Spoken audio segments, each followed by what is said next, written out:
Discarded like trash, he wailed in a cold stable until found.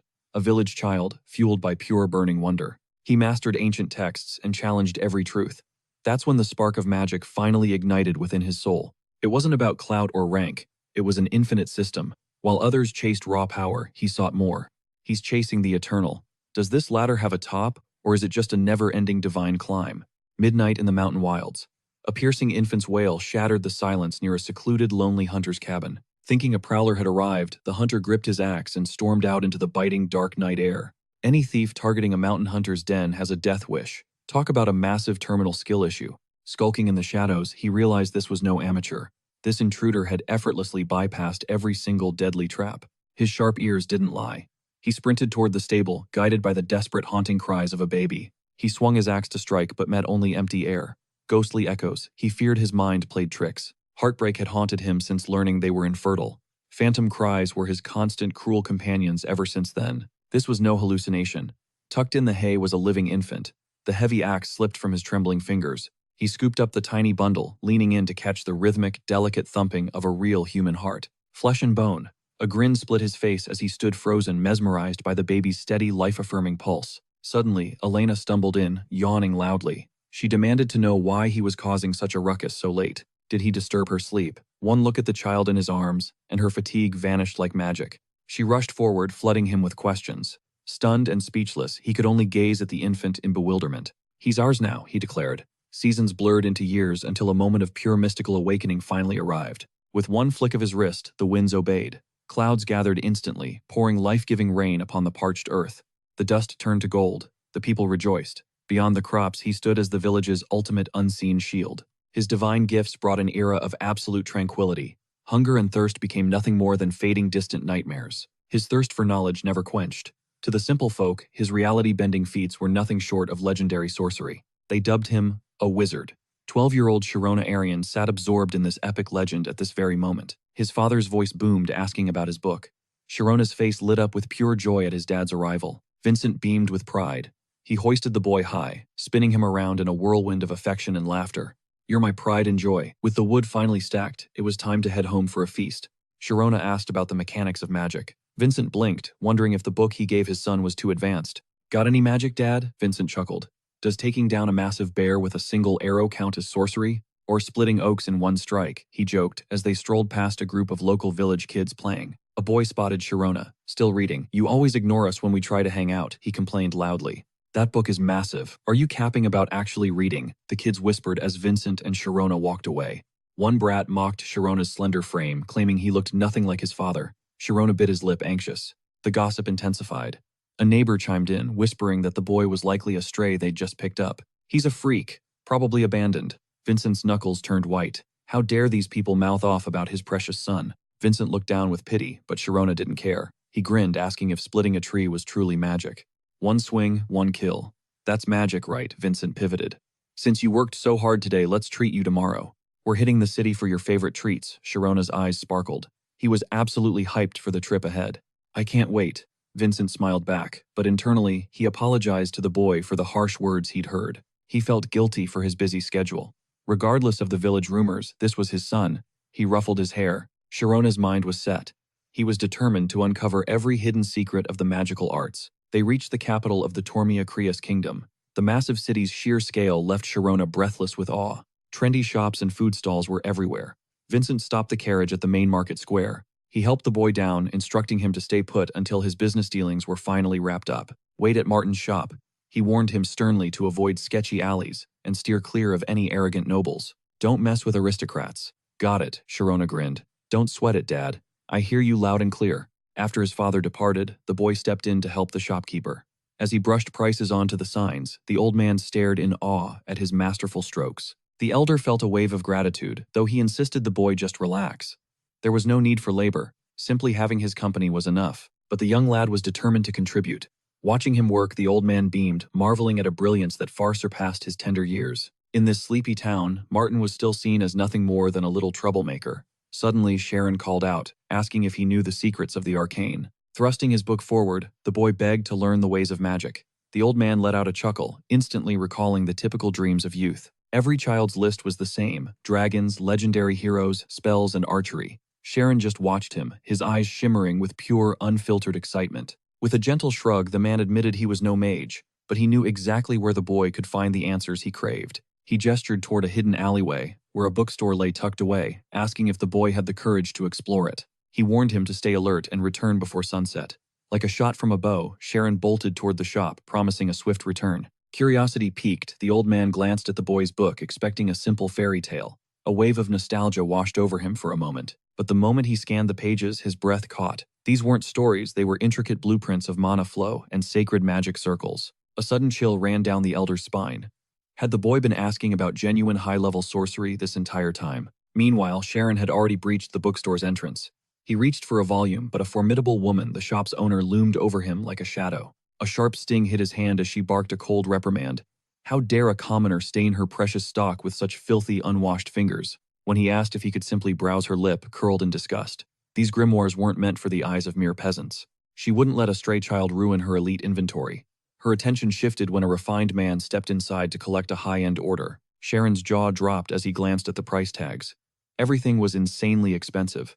How on earth did his father afford any books at all? The owner greeted the newcomer as butler, with a sycophantic smile, confirming his special shipment had arrived. The transaction was purely for the elite. Taking advantage of the distraction, Sharon flipped through the pages with lightning speed. To his surprise, the content felt basic and utterly unimpressive. Seconds later, he was tossed back onto the street. He sniffed his hands, frustration boiling over in his chest. Why was gaining knowledge such a mountain to climb? He had even made sure to scrub his hands clean before daring to enter. Spotting a worker hauling a crate of books, he trailed him into the shadows, desperate to find their source. The man ducked into a dark alley. Then right before his eyes, the man dumped the entire load into a pile of rotting refuse. The sight left Sharon absolutely speechless. He stared at the trash for a long beat before retrieving a tattered, muddy book.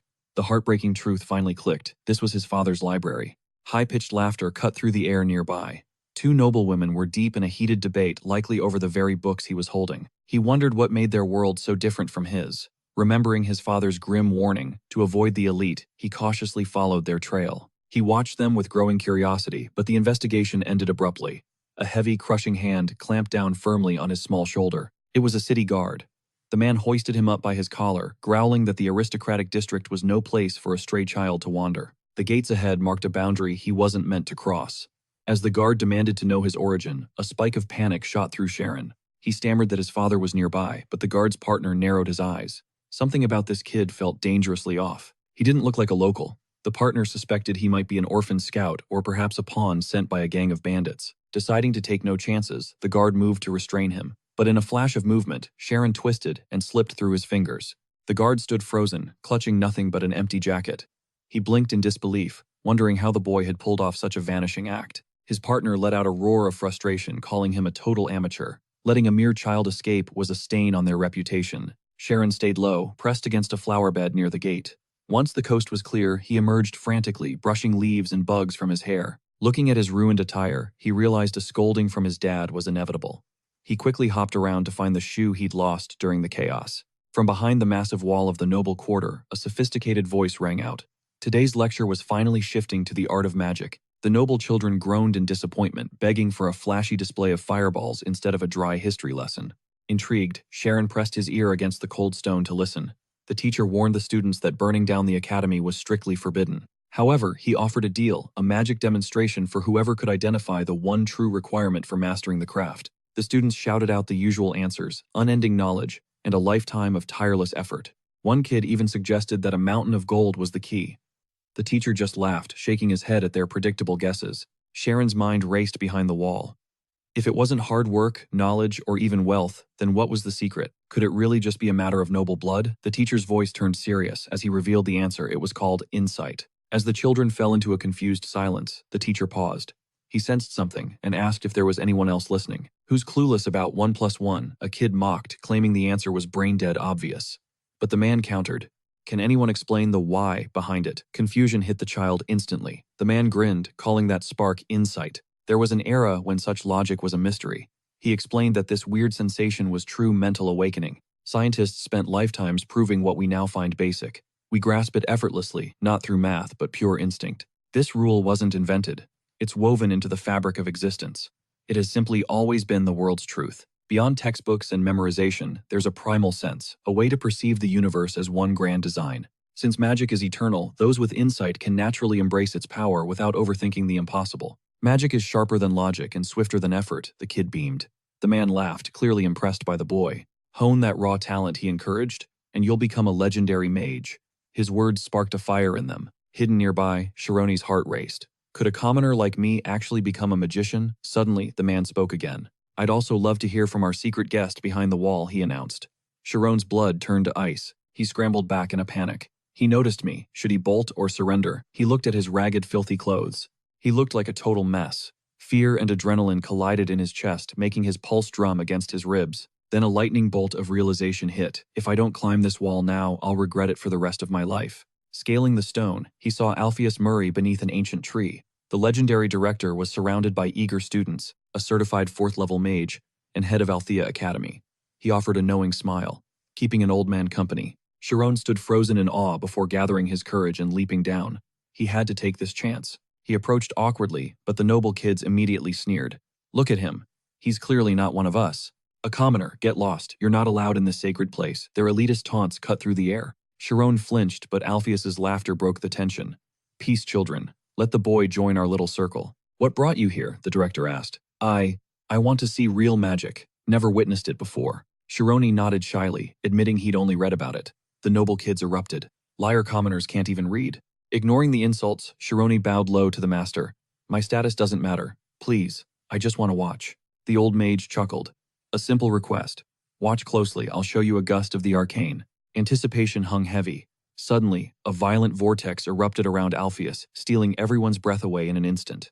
Chiron and the others were launched into the clouds. The students cheered, but Shironi let out a terrified scream. For a heartbeat, they were weightless. Then gravity reclaimed them, and Chiron flailed his arms in pure, raw terror. The ground rushed up to meet him. He squeezed his eyes shut, bracing for impact until laughter filled his ears. He opened one eye to find himself hovering just inches above the grass. The noble kids were howling at him. Alpheus stroked his beard, his eyes twinkling. That, my boy, is magic. He lowered the trembling Chiron to the turf. Still shaking, Shironi asked what magic truly was. Alpheus started a simple explanation, but the boy cut him off. I don't need a lecture, just tell me the truth. His voice echoed with a desperate, burning intensity. The garden went dead silent. The noble kids gasped. Nobody spoke to the legendary principal with such bluntness. A flicker of annoyance crossed Alpheus's face, but it quickly turned to intrigue. He saw the fire in Shironi's eyes. Very well. Since you insist, magic is the mental pursuit of reality's hidden fundamental truths. So magic is irrational, Shironi mused aloud, and that's why it's actually closer to the ultimate truth.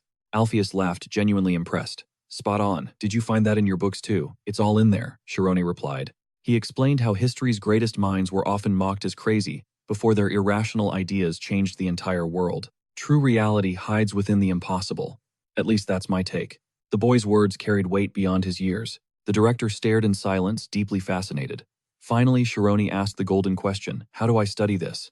This kid is a straight-up genius, Alpheus realized. Chiron was hunting for the keys to teach himself this art. Could a commoner really pull this off? It seemed impossible, yet the boy's sheer conviction was undeniable. Words aren't enough, Alpheus declared. Shumain, show him the way. Enter the state of mind right now. The young girl nodded, and the crowd leaned in mesmerized. Chiron watched his eyes wide with pure wonder. State of mind, he wondered, holding his breath. Moments later, Shumain exhaled. Director, I'm in. Alpheus extended a closed fist, challenging the girl to sense the hidden coins within. 6, she chirped. The director opened his palm, proving her right, and leaving Chiron floored. Stunned, Chiron wondered how. Alpheus explained that a mage's focus sharpens their mind into a razor-thin edge. They perceive every ripple in reality. True masters can even count distant leaves fluttering in the wind. This heightened state of mind is legendary. He reset the challenge, and the girl's focus intensified. 3, she declared. Alpheus noted that mages in this state witness the world's hidden mechanics. They tap into raw potential to rewrite reality. He revealed his palm exactly 3 coins, just as she said. Chiron saw the truth. It wasn't counting, but a direct, instantaneous connection to the environment. It was total awareness of every unfolding detail. A daunting question remained, could he achieve it? The old man insisted anyone could. First, find silence. Feel your existence, then completely erase it. Success unlocks an entirely new realm. Alpheus leaned in, asking if the boy truly grasped the concept. Without self-awareness, there's nothing to erase, Chiron replied. Alpheus smiled, stroking his beard in approval. Impressed by the boy's intuition, Alpheus urged him to attempt the feat right then and there. Without reaching this state, magic was impossible. Taking a deep breath, Chiron slowly closed his eyes. He dove into his consciousness. What was the self? The brain was merely biological machinery. Reality was just a mental construct. His mind didn't define existence. It only perceived the flow. Piece by piece, he dissolved his senses. He stopped feeling his own weight and presence. Only pure awareness remained. He clung to that spark, eventually opening his eyes back at the tree. "Well, what did you perceive?" Alpheus asked. Chiron gasped, staring at the director in utter disbelief. He claimed he'd heard everything. The other kids jeered, mocking him for stating the obvious. They thought he just stood still. Alpheus offered a pitying smile, assuming the boy had failed. This state was transcendent. Sounds had sense and light had a flavor, a complete sensory revolution. The world itself brushed against his skin. Alpheus patted Chiron's head, offering some hollow encouragement. "Keep practicing, boy," Alpheus said, officially ending the special lesson with a dismissive wave. Leading the kids back, Alpheus glanced at Chiron, feeling a pang of genuine regret for him. The boy had raw potential. With noble blood and early training, he might have been legendary. He could have surpassed these elites, but alas, the world was already overflowing with wasted talent. Chiron scaled the wall, dropping back into the city. He landed heavily, gasping for air. Slumped against the stone, he stared blankly ahead. A realization hit him, he'd actually done it. A thunderous boom echoed. Was this the state of mind? It felt like his soul was shattering. He felt scattered across the cosmos, becoming one with everything. Overwhelmed, he broke down in tears. He shuddered at the sheer scale of it. For a fleeting second, he'd transcended into infinity. Stumbling through an alley, he collided with a stranger and fell. He apologized, but his luck had vanished. They were nothing but street thugs. The leader snatched Chiron's collar, hauling him up aggressively. "You blind. Where's my compensation for the bump?" the thug snarled. Chiron stammered another desperate apology. "Sorry, doesn't cut it," the thug barked. These were Wolfgang members, and they looked lethal. A girl's voice cut through the tension. She approached, curious if anything exciting was going down. The thugs instantly folded, addressing her as Miss Amy. They teased her about being bored again. Chiron hoped for rescue, but seeing her noble attire and youthful face left him completely stunned. The thug lied, claiming the boy was dangerous. Chiron frantically tried to interject and tell the truth. "It was an accident," Chiron cried, but a swift blow to the face silenced him instantly. Chiron collapsed, coughing violently. The thugs loomed over him, demanding their compensation for the trouble. "Where's your mother? Bring her here to pay for your incompetence," they sneered with cruel laughter. Chiron glared up. The thug recoiled in disgust, noticing a terrifying shift in the boy's eyes. "Wipe that look off your face," the man growled, delivering a brutal kick to Chiron's head. "Go ahead, try that again," he jeered. His partner held him back, warning him not to ruin the kid's face. Amy intervened, ordering them to back off before they killed him. She knelt down, feigning concern as she asked if he was all right. With a trembling voice, he stammered that he'd done nothing wrong before, completely breaking down into tears. She snapped at the thugs to quit it already. Didn't they have anything better to do with their lives? The man sneered, claiming they'd sell him to a southern village. He was just a low-born commoner, trash nobody would miss. Terror gripped Chironi instantly. As he desperately cried out for his parents in his mind, Amy watched him with calculating eyes. She remarked that a slave should be perfect. With a wicked smirk, she suggested they inspect him for any hidden flaws. The goons barked with laughter, realizing she wanted a show. They closed in on Chironi, threatening violence if he didn't strip. The poor boy paralyzed with fear, while Amy hid her twisted amusement behind her hands, pretending to be embarrassed. She wondered why they were being so extra. She only wanted to see his face, but why did he look so pathetic? Her plan was just a little light bullying, then she'd toss him aside. But the main character's gaze suddenly went hollow. The world ground to a halt. The bandit's vile laughter faded into silence, as everything around him froze in time. Chironi saw every detail with chilling clarity. A fly suspended in midair, a hawk diving for its prey. Everything stood still. Suddenly, a blinding light streaked across the sky. It flickered before his eyes, pulling him into a surreal vision. He was back at that tree, watching Alpheus weave his legendary spells. He was drowning in his own memories. The complex formulas and forbidden knowledge surged into Chironi's mind, and in a heartbeat, the world snapped back to life. A bandit seized his collar, shaking him violently. He screamed in Chironi's face, asking if he was deaf or just stupid. Chironi didn't flinch. Sensing a shift in the atmosphere, Amy's face paled as she shouted for the men to stop. In that exact moment, violent gales erupted around the boy. A cyclone of raw power exploded outward. The bandits were launched into the stratosphere. Chironi blinked, looking up at the flying thugs as his consciousness finally returned. Realization hit him like a truck. The boy's terrified screams echoed through the alley before they hit the pavement with a sickening thud. The sight was pure carnage. Shattered limbs and crushed chests painted a gruesome picture before the horrified Chironi. Amy landed gracefully, her face twisted in a mixture of rage and shock. "Who are you? Since when can a commoner use magic?" The shouts of approaching guards echoed nearby. They were drawn by the commotion, and Amy had no intention of being caught. With a burst of mana, she leaped into the air, using the walls as leverage to vanish onto the rooftops. Shironi stood dazed by her supernatural speed, just as the murmurs of a gathering crowd began to fill the air. He looked at the mangled bodies of the thugs. He knew the truth wouldn't matter. Nobody would ever believe a commoner's word. Panicked, he bolted toward the old man's shop. Crying out for his father, he realized just how cruel this world truly was. Later, Amy retreated to the Karma estate, the opulent stronghold of one of the Empire's most powerful, noble families. She stormed through the halls, cursing under her breath. She couldn't wrap her head around how a mere child had bested them. Her father, Shikora, didn't even look up. He simply asked if she ditched class early to come home and throw a tantrum. She brushed the dust off her expensive gown with a sneer, claiming there was nothing left for those teachers to show her. Bored and frustrated, she stomped up to the second floor, leaving her father to let out a long, weary sigh. He wondered when she'd finally grow up.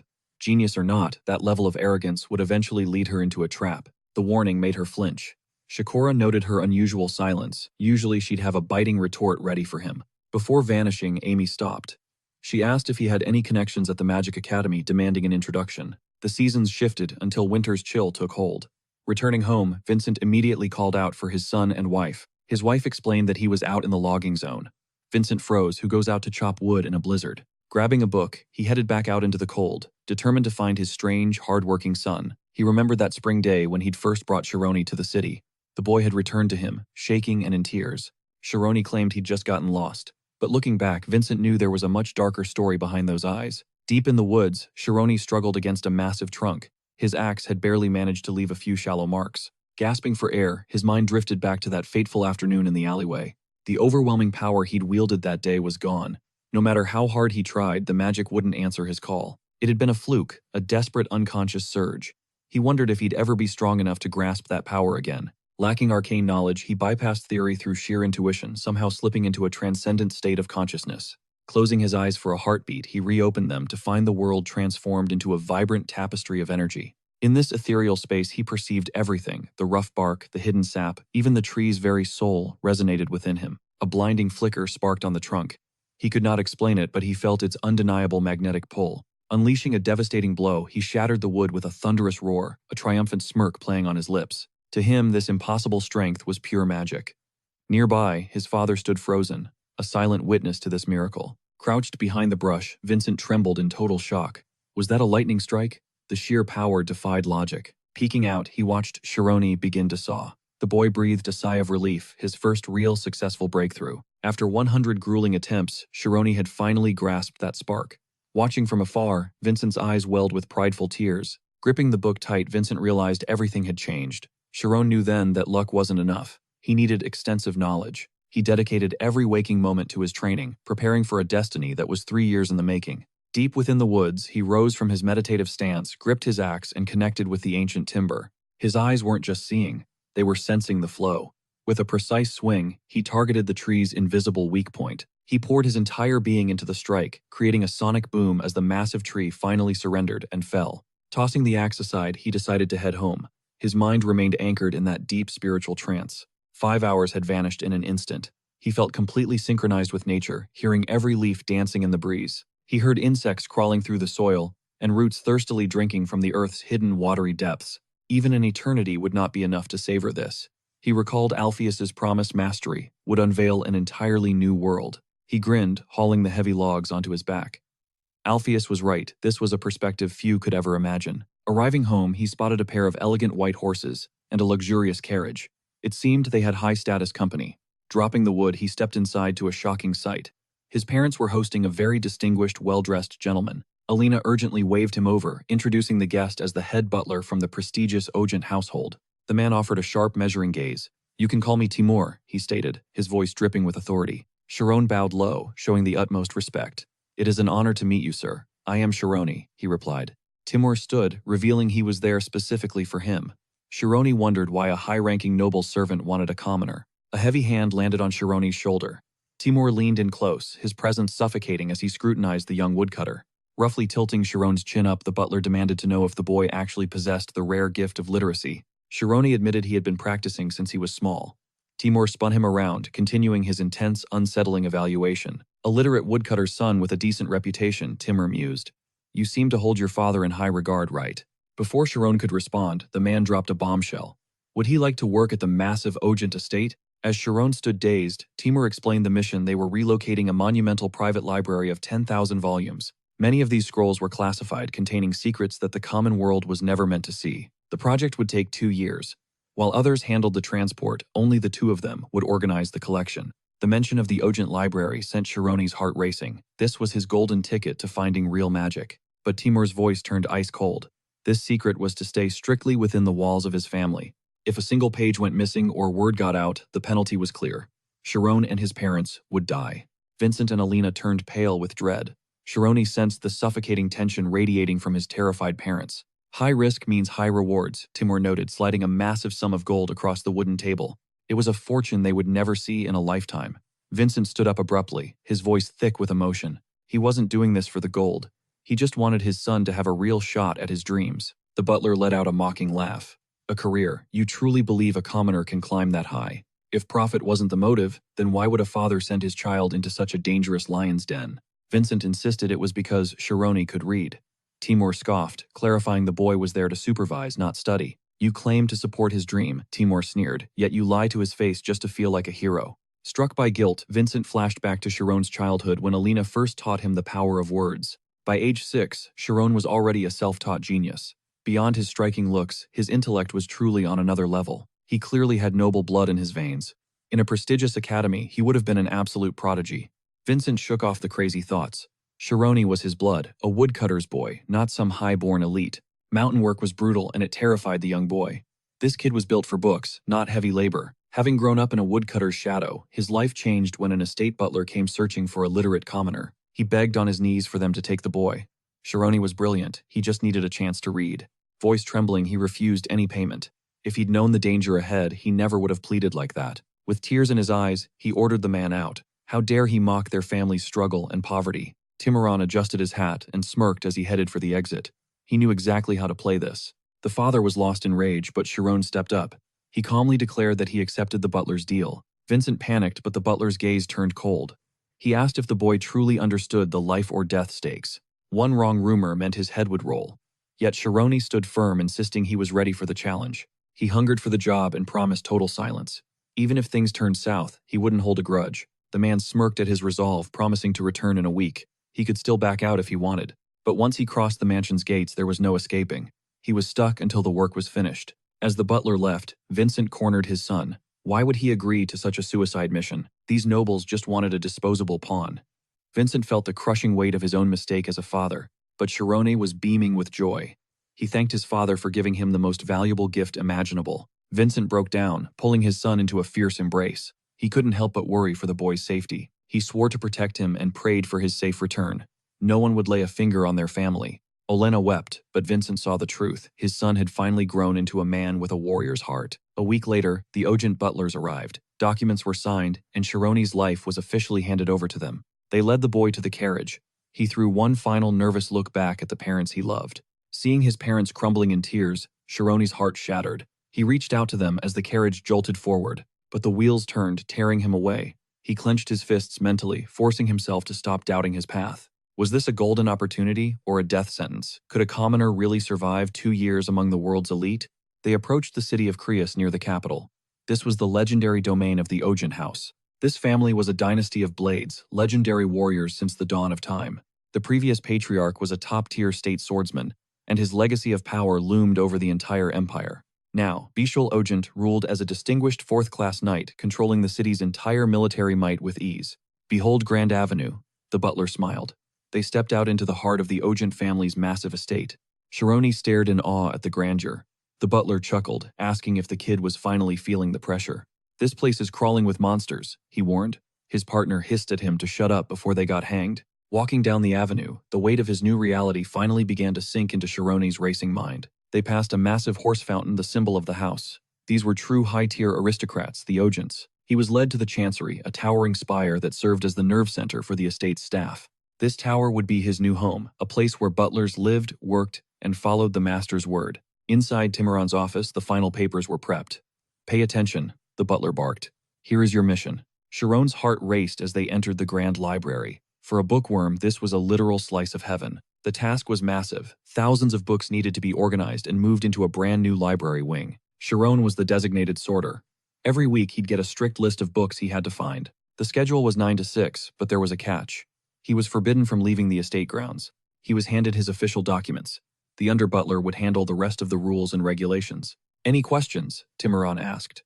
Sharon knew he was gambling with his life, but he was all in. With absolute determination, he asked when he could start. The answer was simple. Tomorrow, the real work begins. Back to the grind. Sorting was his entry ticket to this world, and he was finally finding his rhythm. Spreading the documents out, he realized why managing this massive archive was strictly a one-man operation. Consistency was everything. Take a book on fencing history, categorizing it was a total nightmare. Everyone had an opinion. Was it a technical manual for pros, or a broad historical chronicle? Deep in the stacks, he hit on a massive realization: all knowledge is woven together. History is the golden thread. It's the rigid backbone that supports every single piece of human wisdom. Master the past and you master the library. It was his ultimate shortcut to conquering 10,000 volumes. 850 history books stood between him and his legendary dream of becoming a mage. Footsteps echoed. Sharon snapped his book shut the second he saw the deputy chief looming. Getting caught was a death sentence. Reading on the clock was strictly off-limits in these halls. Timoran checked his work and asked about the overtime. Sharon gave a quick nod as the butler turned away. "Don't wreck yourself early," the butler warned coldly. "Every mistake here falls squarely on your head." Sharon promised to be careful, but the butler suddenly spun around and closed the gap between them. His heart hammered against his ribs. Had the old man finally realized he was studying in secret? But Timoran just brushed dust off his shoulder. "High-ranking nobles frequent this place," he whispered sharply. "Keep your uniform spotless. You represent the dignity of the Ogent family now." The butler's eyes narrowed as he reached out, tugging a loose strand of Sharon's hair. "Clean this mess up," he ordered before vanishing. Sharon finally let out a shaky breath. That was way too close. He had to stay invisible for the next 2 years to survive. Maybe a ponytail like his father's. As night fell, he realized the material was his real enemy. 3 massive empires, 7 shifting kingdoms, and the lone realm of Tormia. It was a total brain melt. His head was spinning. How was he supposed to wrap his mind around this complex political web? Pure memorization was a trap. To actually use this info, he had to understand every single historical beat. Exhaustion finally hit like a truck. He promised himself one more line, but his eyes gave out.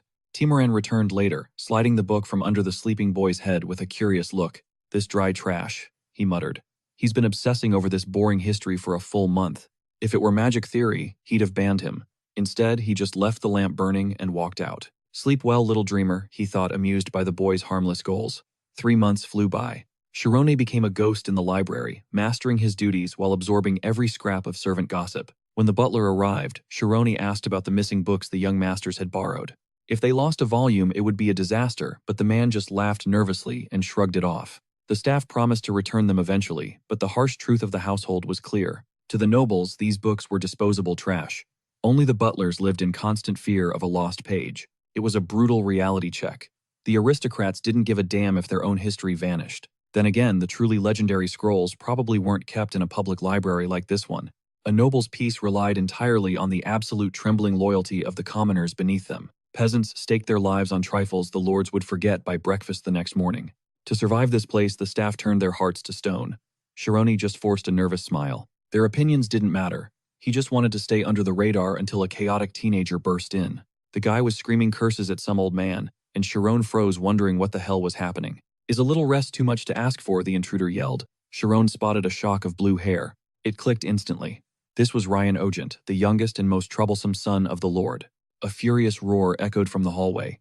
Ryan's tutor was promising 100 extra laps as punishment. Ryan gripped Sharon's shoulder, his massive frame shaking.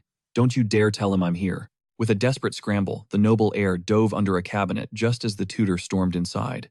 Roaring that the hiding spot was blown, he loomed over Sharon and demanded to know where that peanut-sized brat went. Sharon's brain short-circuited. If Ryan was a peanut, what kind of ant did that make him? He flashed a shaky grin, acting clueless while asking who this so-called young master even was. The man barked back that he was the fencing instructor, the only one with a license to beat some sense into that peanut.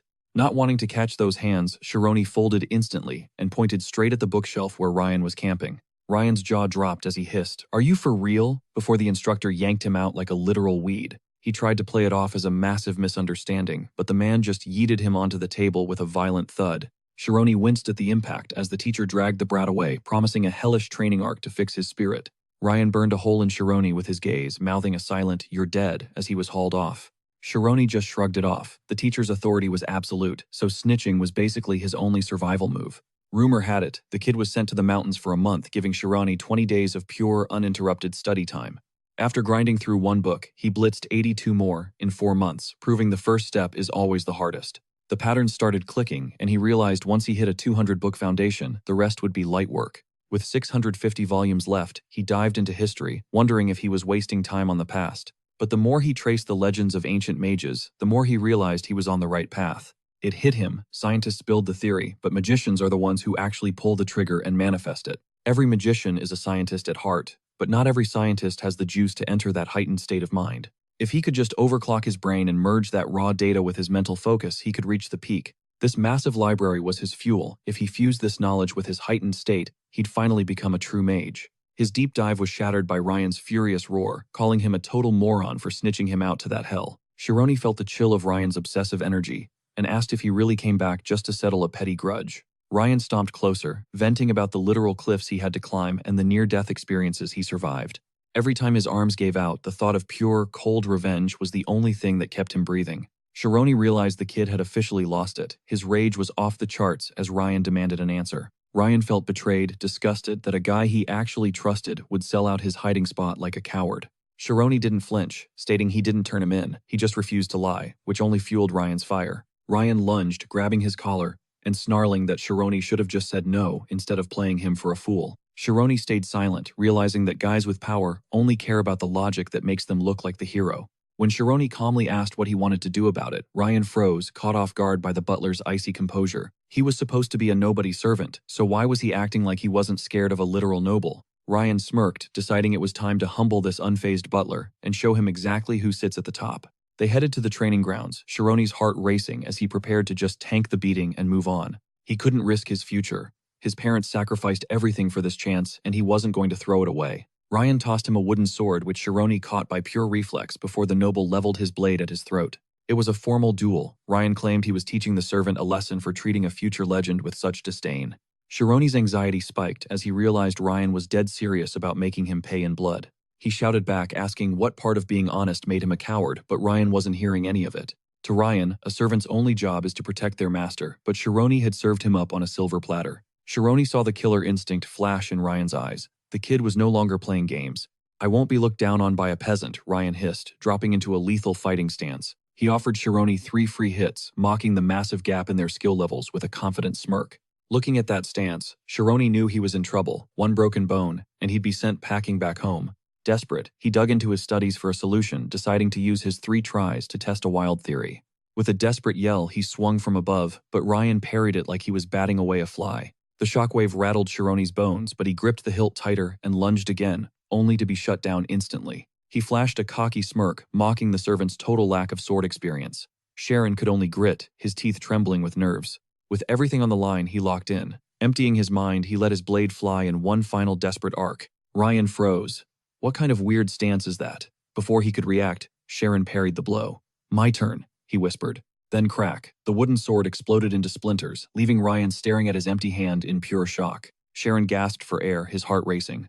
The gamble worked. In that split second, he had finally glimpsed the truth. Strike 1, feel the essence. Strike 2, read the speed. Strike 3, a thunderous impact that shook the very air. 3 years of grueling labor led to this. Ryan stood there, dazed, staring at his broken weapon before looking up at the boy. "Where did you learn that?" Ryan demanded. Sharon simply wiped his brow. "That wasn't fencing. It's called Thunderbolt." Confusion clouded Ryan's face. Sharon explained that his childhood wasn't spent in a dojo, but deep in the mountains with his father. Chopping wood was his life. He wasn't strong enough to fell massive trees normally, so he had to improvise.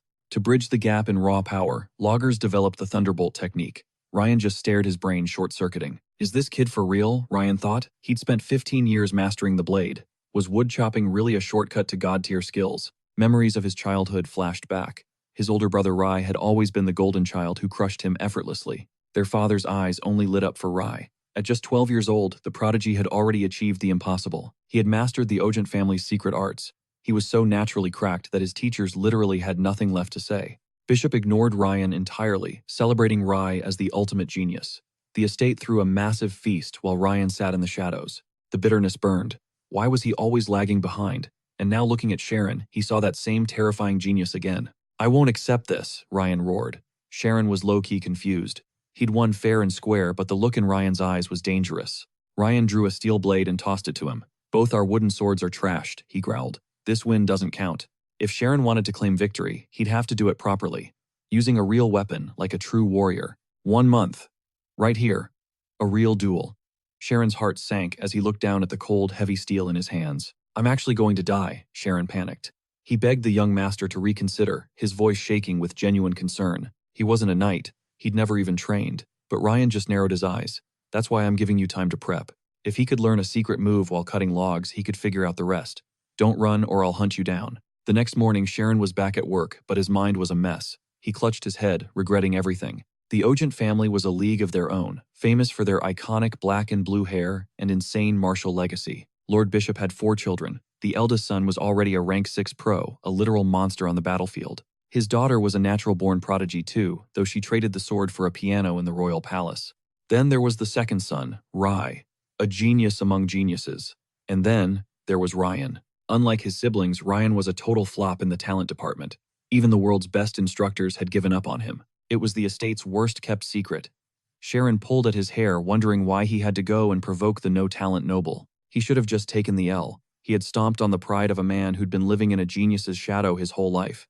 To a commoner like him, all nobles seemed like gods. He just wanted to stay alive. If he died here, his life was over. His parents would be devastated. Realizing he had 0 time to waste, he started raiding the library for every fencing book he could find. His dream was to be a wizard, and his mountain upbringing gave him insane stamina stats. He just needed to survive. If he could master defense, he might just live. Meanwhile, a fueled-up Ryan was pushing himself to the absolute limit. Ryan smashed his lap records, leaving his instructor speechless. The teacher wondered what kind of demon had possessed his student. He was training like a man obsessed. Gasping for air, Ryan cursed under his breath. You call this a workout week? The teacher was stunned, as Ryan demanded something even more brutal. He was still standing, wasn't he? The instructor stroked his chin. Was this about Rai again? But looking at the fire in Ryan's eyes, this was different. Ryan had finally tapped into his hidden potential. He had awakened his schema, the ultimate blueprint of physical mastery. Fine, the teacher grinned. We go harder. If you die, don't haunt me. Meanwhile, Sharon was researching this mysterious schema. A schema is a mental blueprint of the physical body. If mages focus on the mind, then swordsmen live within the schema. Everyone has a basic sense of their body, but a schema is a high-definition, perfect realization of every muscle and bone. Masters of the schema don't just move. They command their very cells to achieve impossible feats of speed and power. Slamming the tome shut, he wondered, isn't this the exact opposite of a state of mind? Is it worth the risk? He shut his eyes, focusing his entire soul. First, he has to sense his own existence. It feels like a state of mind, but to master it, he must truly erase himself. To unlock the diagram, he needs to dive into his very core. If he can just pierce the veil right now, he'll clear the diagram's first stage, but wasting effort on something so contradictory to his mental state is completely useless. That girl from 3 years ago mastered this at such a young age. Honestly, her talent is terrifying. Leaving the library, he grabbed his sword, deciding he'd rather trust the power of the state of mind. To nail the basics, he started with 8 direction slashes, his blade whistling through the air repeatedly. Meanwhile, Ryan was grinding hard. He smashed the training post with everything he had, while his master called him a fool. Stop, or you'll shred your muscles, the man warned. Ryan just snarled. They haven't snapped yet, and struck even harder. Why won't they burst? Why aren't my arms falling off? He roared. His teacher watched his face full of worry. Tears streaming down his face, he swung again. Why, he cried. Why can't I use the diagram? A tear escaped the master's eye as he stopped the blade. That's enough for today. Ryan didn't argue, just dropped his steel. As his master wiped the sweat from his back, he asked what Ryan was thinking. I'm thinking about dying, Ryan muttered. The pain in my arms is insane. His teacher sighed. His reports never once mentioned Ryan having any talent. Ryan knew that was why he pushed so hard, but the man still believed the boy was good at something. Ever thought about what your gift is? Ryan gave a weak smirk. I only know what I'm bad at, and that's why I'm no genius. He pouted, turning away. Shut up already, I know the truth. The master smiled. Geniuses know exactly who they are and what they excel at. Hard work guarantees them everything. But you know what they truly fear? Striving for something they can never reach. That burning obsession to achieve what they aren't naturally good at. That is the mortal enemy of any genius. Ryan let out a small chuckle. It was the best comfort he'd ever heard. Clenching his fists, he realized that since he had 0 talent, he'd just grind until he found his path. then he'd definitely win. Finally, the big day arrived. Before the duel, the main character took a final practice stance. What is fencing? A series of strikes meant to delete an opponent, but it's also a mental game, a battle against a shadow enemy. It looks like attacks can come from anywhere, but there are only 8 paths. For a monk, he mastered those 8 slashes and how to block them perfectly. Suddenly, his phantom opponent struck. He caught the blow, parrying with surgical precision while tracking every movement. Suddenly, everything flashed before his eyes. He tossed the sword aside and laughed. Is this the path of the sword? The world of fencing is truly infinite, just like magic. Gripping his hilt, he headed to the arena, silently apologizing to his parents. He might not make it back, but he has 0 regrets. Even standing at the edge of life and death, he was lucky to witness this insane world. Ryan was already there waiting for the showdown. As he arrived, Ryan drew his sword ready for war. But inwardly, he was stunned. It's only been a month, but this guy is pure confidence. Maybe he really was a total amateur back then. But now he's chillingly calm, even though he's holding a real sword for the first time. If this guy is a real prodigy, he'll definitely win. Ryan warned him, then lunged with a roar. Sharon locked in. Ryan's swordsmanship was incredible, way beyond his own level. Yet he could feel the rhythm of the blade reading every move. He began dodging with impossible grace. Ryan was shocked. Is he actually reading my sword? Does this guy have no fear at all? The main character didn't flinch. Fear of death. That's just a ghost of the future. And the future doesn't exist yet. Without that hollow worry, anyone could leap into the void. Ryan realized he wasn't just facing a man ready to die. It was like he'd deleted his emotions. He wasn't scared of the end. He lunged, pouring everything into the strike. Sharon saw the blow coming from the right and blocked it effortlessly. Infuriated, Ryan unleashed a savage barrage. He refused to believe a few cheap tricks could scale the wall he'd built with his own blood. Our hero barely held on against the storm of heavy, lightning-fast blows. The speed was reaching a breaking point. Synesthesia turned the sword's path into a tangible sense. Ryan lashed out again, and Shironi's defense crumbled as a blade carved into his chest. Sensing the tide turning against him, he prepared to go all out. As his opponent charged forward for another strike, he stayed low and dove to the side, narrowly avoiding the blow.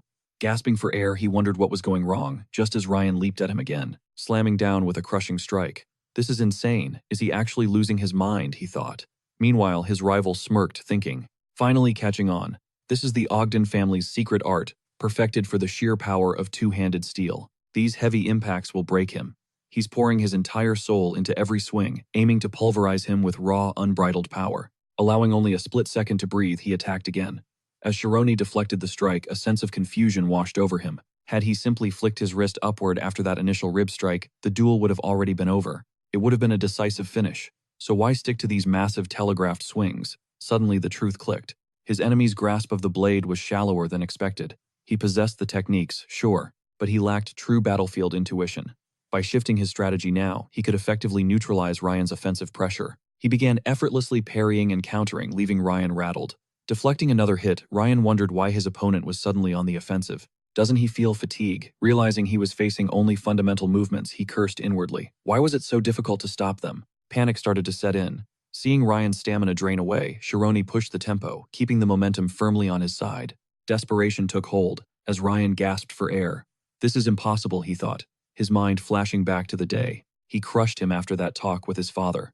Remembering his own smug grin from back then, fury began to boil within him. He lunged at Shirone, screaming at him to stop the mockery. He was destined for greatness. As Shirone blocked the desperate strike, he thought, has he completely abandoned logic? What's with this reckless desperation? Is he even using his head anymore? He tried to read the trajectory of the blade, but it was useless. Everything was a blur of chaotic, unpredictable movements. With a guttural roar, Ryan charged. Shirone spotted a momentary opening in the steel's arc, and then a thunderous metallic clash. With a sharp twist, Shirone sent the sword spinning out of his grip. Ryan froze, lungs burning, staring at the ground in disbelief. How could this happen? That split-second grip change had perfectly countered his final strike, disarming him instantly. Just who is this guy? Meanwhile, Shirone stood trembling, shocked by his own unexpected victory. But what now? A commoner had just humiliated a nobleman. After crushing his ego for the second time, the consequences could be dire. Surprisingly, Ryan conceded, scratching his head with a frustrated sigh. Letting out a heavy breath, he locked eyes with Shirone and declared him the victor. As the defeated party, his life was technically forfeit. He wouldn't even protest his own execution. Shirone gaped at him, letting out a tense, shaky laugh. You've got to be joking, right? Do you think I'd actually survive if I ended a noble? He yelled. How could you even suggest something so insane? Ryan just smirked, insisting they'd fought a duel of life and death, and he was man enough to accept his loss. Sharon exploded, shouting that he was the only one truly gambling with his life here. He was just trying to stay alive. This whole situation was a farce. Why was he the villain when Ryan was the one playing hooky? All because he didn't want to practice. You moron, Ryan barked. Who's blaming who? It's your fault for being such a weakling. First meeting or not, you should show some damn respect, but Shironi cut him off mid-sentence, screaming a curse that sent respect straight to hell. Had he even considered the nightmare he'd created? He was trapped in a crossfire between the master's son and a lethal instructor. A man truly deserving of respect wouldn't throw his own butler under the bus like that. Did he never stop to think that true honor means facing your own teacher head-on? Suddenly, Ryan saw the gap. To him it was a cool duel, but to Shironi, it was just the cruel mockery of a commoner's life. All wrapped in a death threat, Shironi's legs finally gave out, and he collapsed, sobbing that he truly thought his life was over. Aren't you supposed to say something nice after a duel? He wondered. Ryan watched the boy break down in tears, baffled that the fierce warrior from moments ago had vanished. He was looking at a genuine genius, no doubt about it. But he wasn't mocking him. Instead, he had faced Ryan with every ounce of strength he possessed. Ryan asked for his name, and through his tears he managed to answer. Ryan then introduced himself formally, only making Shironi more anxious. But then, Ryan reached out a hand, offering a genuine friendship. Days turned into weeks. By the end of his shift, Sharon had cataloged 7,028 books, out of 10,453. Even Timur hailed his stellar performance this year. 12 months had already vanished since he joined the Great Ogent Library. As his sorting pile dwindled, his raw productivity surged to new heights. Only 200 volumes remained of his 850 book goal. Devouring 3 daily, he'd soon complete his dream knowledge base. He even tested his blade in fencing, uncovering the cold essence of fear. This bolstered his mental endurance significantly. Remembering that intense duel, he let out a heavy, weary sigh. He'd truly stared death in the eyes then. Despite the struggle, he refused to quit his climb toward greatness. Yet one thing stood above all. No treasure compared to the true friend he'd gained after that fight. Ryan started haunting the library constantly. Tossing a book up, he marveled at the endless sea of knowledge. Did my family actually read? These, Shironi nodded. The Lord and Second Master were regulars, making Ryan scoff, muttering how great being smart must be. Getting closer, Shironi realized that despite his massive frame, he was surprisingly gentle. Typical for the family's youngest, he really did radiate that soft energy. He whined about the endless reading. But when he tossed a book aside, Shironi materialized instantly, begging him with panicked eyes not to damage it. Ryan jumped, startled by the sudden ambush, then erupted in laughter. Chill. Is paper worth more than a life, even if this place burned down? I'd shield you so, relax. Shironi clutched his head, wishing Ryan would just stay quiet, knowing he'd only be safe if he stood aside. By the way, why are you here? No training, Ryan explained. He was in basic drills and told his instructor he needed library time. Sharon's fist tightened, then quit wasting time and start hitting the books. But what did he do? Like a bored toddler, Ryan started flailing, whining about how dull it was. Shironi could only watch. This wasn't laziness. Ryan was like a dormant wildfire, impossible to extinguish once sparked, given any opening he'd blaze. 10 minutes later, however, Shironi forced him to sit and focus. Ryan blurted, "Wait, aren't you aiming to be a mage? Do mages really need this many books? 800. Are you insane?" Sharon sighed. "Actually, I'm behind schedule." He'd lacked the chance to learn before arriving, but after devouring 600 history texts, he was nearly an expert. As pages blurred under Sharon's fingers, Ryan watched in total awe. How could he read so fast? He looked ready to be swallowed by the ink. Despite being peers, Sharon felt leagues more mature. Ryan tried reading too, admitting the content was actually fire. The preface posed a classic question. In a duel between sword and sorcery, who wins? Sharon snapped to attention and hung on every word. The author had traversed the globe searching for this ultimate truth. He described closing his eyes and seeing Mount Artsuna shimmering 6,000 meters above the world. Tales of bird-eating trees in those peaks were too much. Ryan slammed the book shut, claiming it was a snooze fest. Shironi protested, totally hooked. "How can you even like this?" Ryan countered. "No pictures, no swordplay, it's trash." Shironi leaped up, pouncing on the book to reopen it, fuming that he hadn't even finished a page. "Fine, who wins then?" Ryan challenged. "Are mages and warriors even dumb enough to scrap?" Suddenly, Ryan's voice cut through the air, declaring the swordsman the obvious victor. Sharon jumped up, bowing deeply in respect. Ryan grumbled, asking how he could be so sure. Ryan snatched the book, sending a wave of anxiety through both boys. A single terrifying thought hit them did he overhear. A servant getting too chummy with a noble heir was a crime far worse than a simple beating. But Ryan seemed indifferent. His brother forced a nervous laugh, questioning his certainty. "Why the sword? Just because you're a fighter, or is there a real reason?" "Look at the continental power balance," he replied. Ryan just chuckled. arguing that a real fight doesn't care about politics. You don't mean that they pick targets by rank right. Rian ignored him, locking eyes with Sharon. What's your take? Sharona's heart raced. What was Rian's game? The man was a total enigma. Even normally he struggles, but with his mind racing like this, focus is nearly impossible. He just needed the perfect retort. He asked, what if a warrior and mage were equally matched? He figured the swordsman would stand no chance once that mage entered the spirit state. But if the blade strikes before the spell is cast, victory is certain. Ray cut him off. Smirking, he claimed the mage would lose. Shironi's gaze dropped while Ryan's jaw tightened in frustration. It had been this way since childhood. Every time he crossed paths with someone he despised, he lived to crush their dreams. Ray teased his love for history, mentioning the legendary armor of 5 gods. Ryan shot a worried look as his brother brought up the relic that shatters the spirit state. Anti-magic. The word made Shironi's eyes sharpen.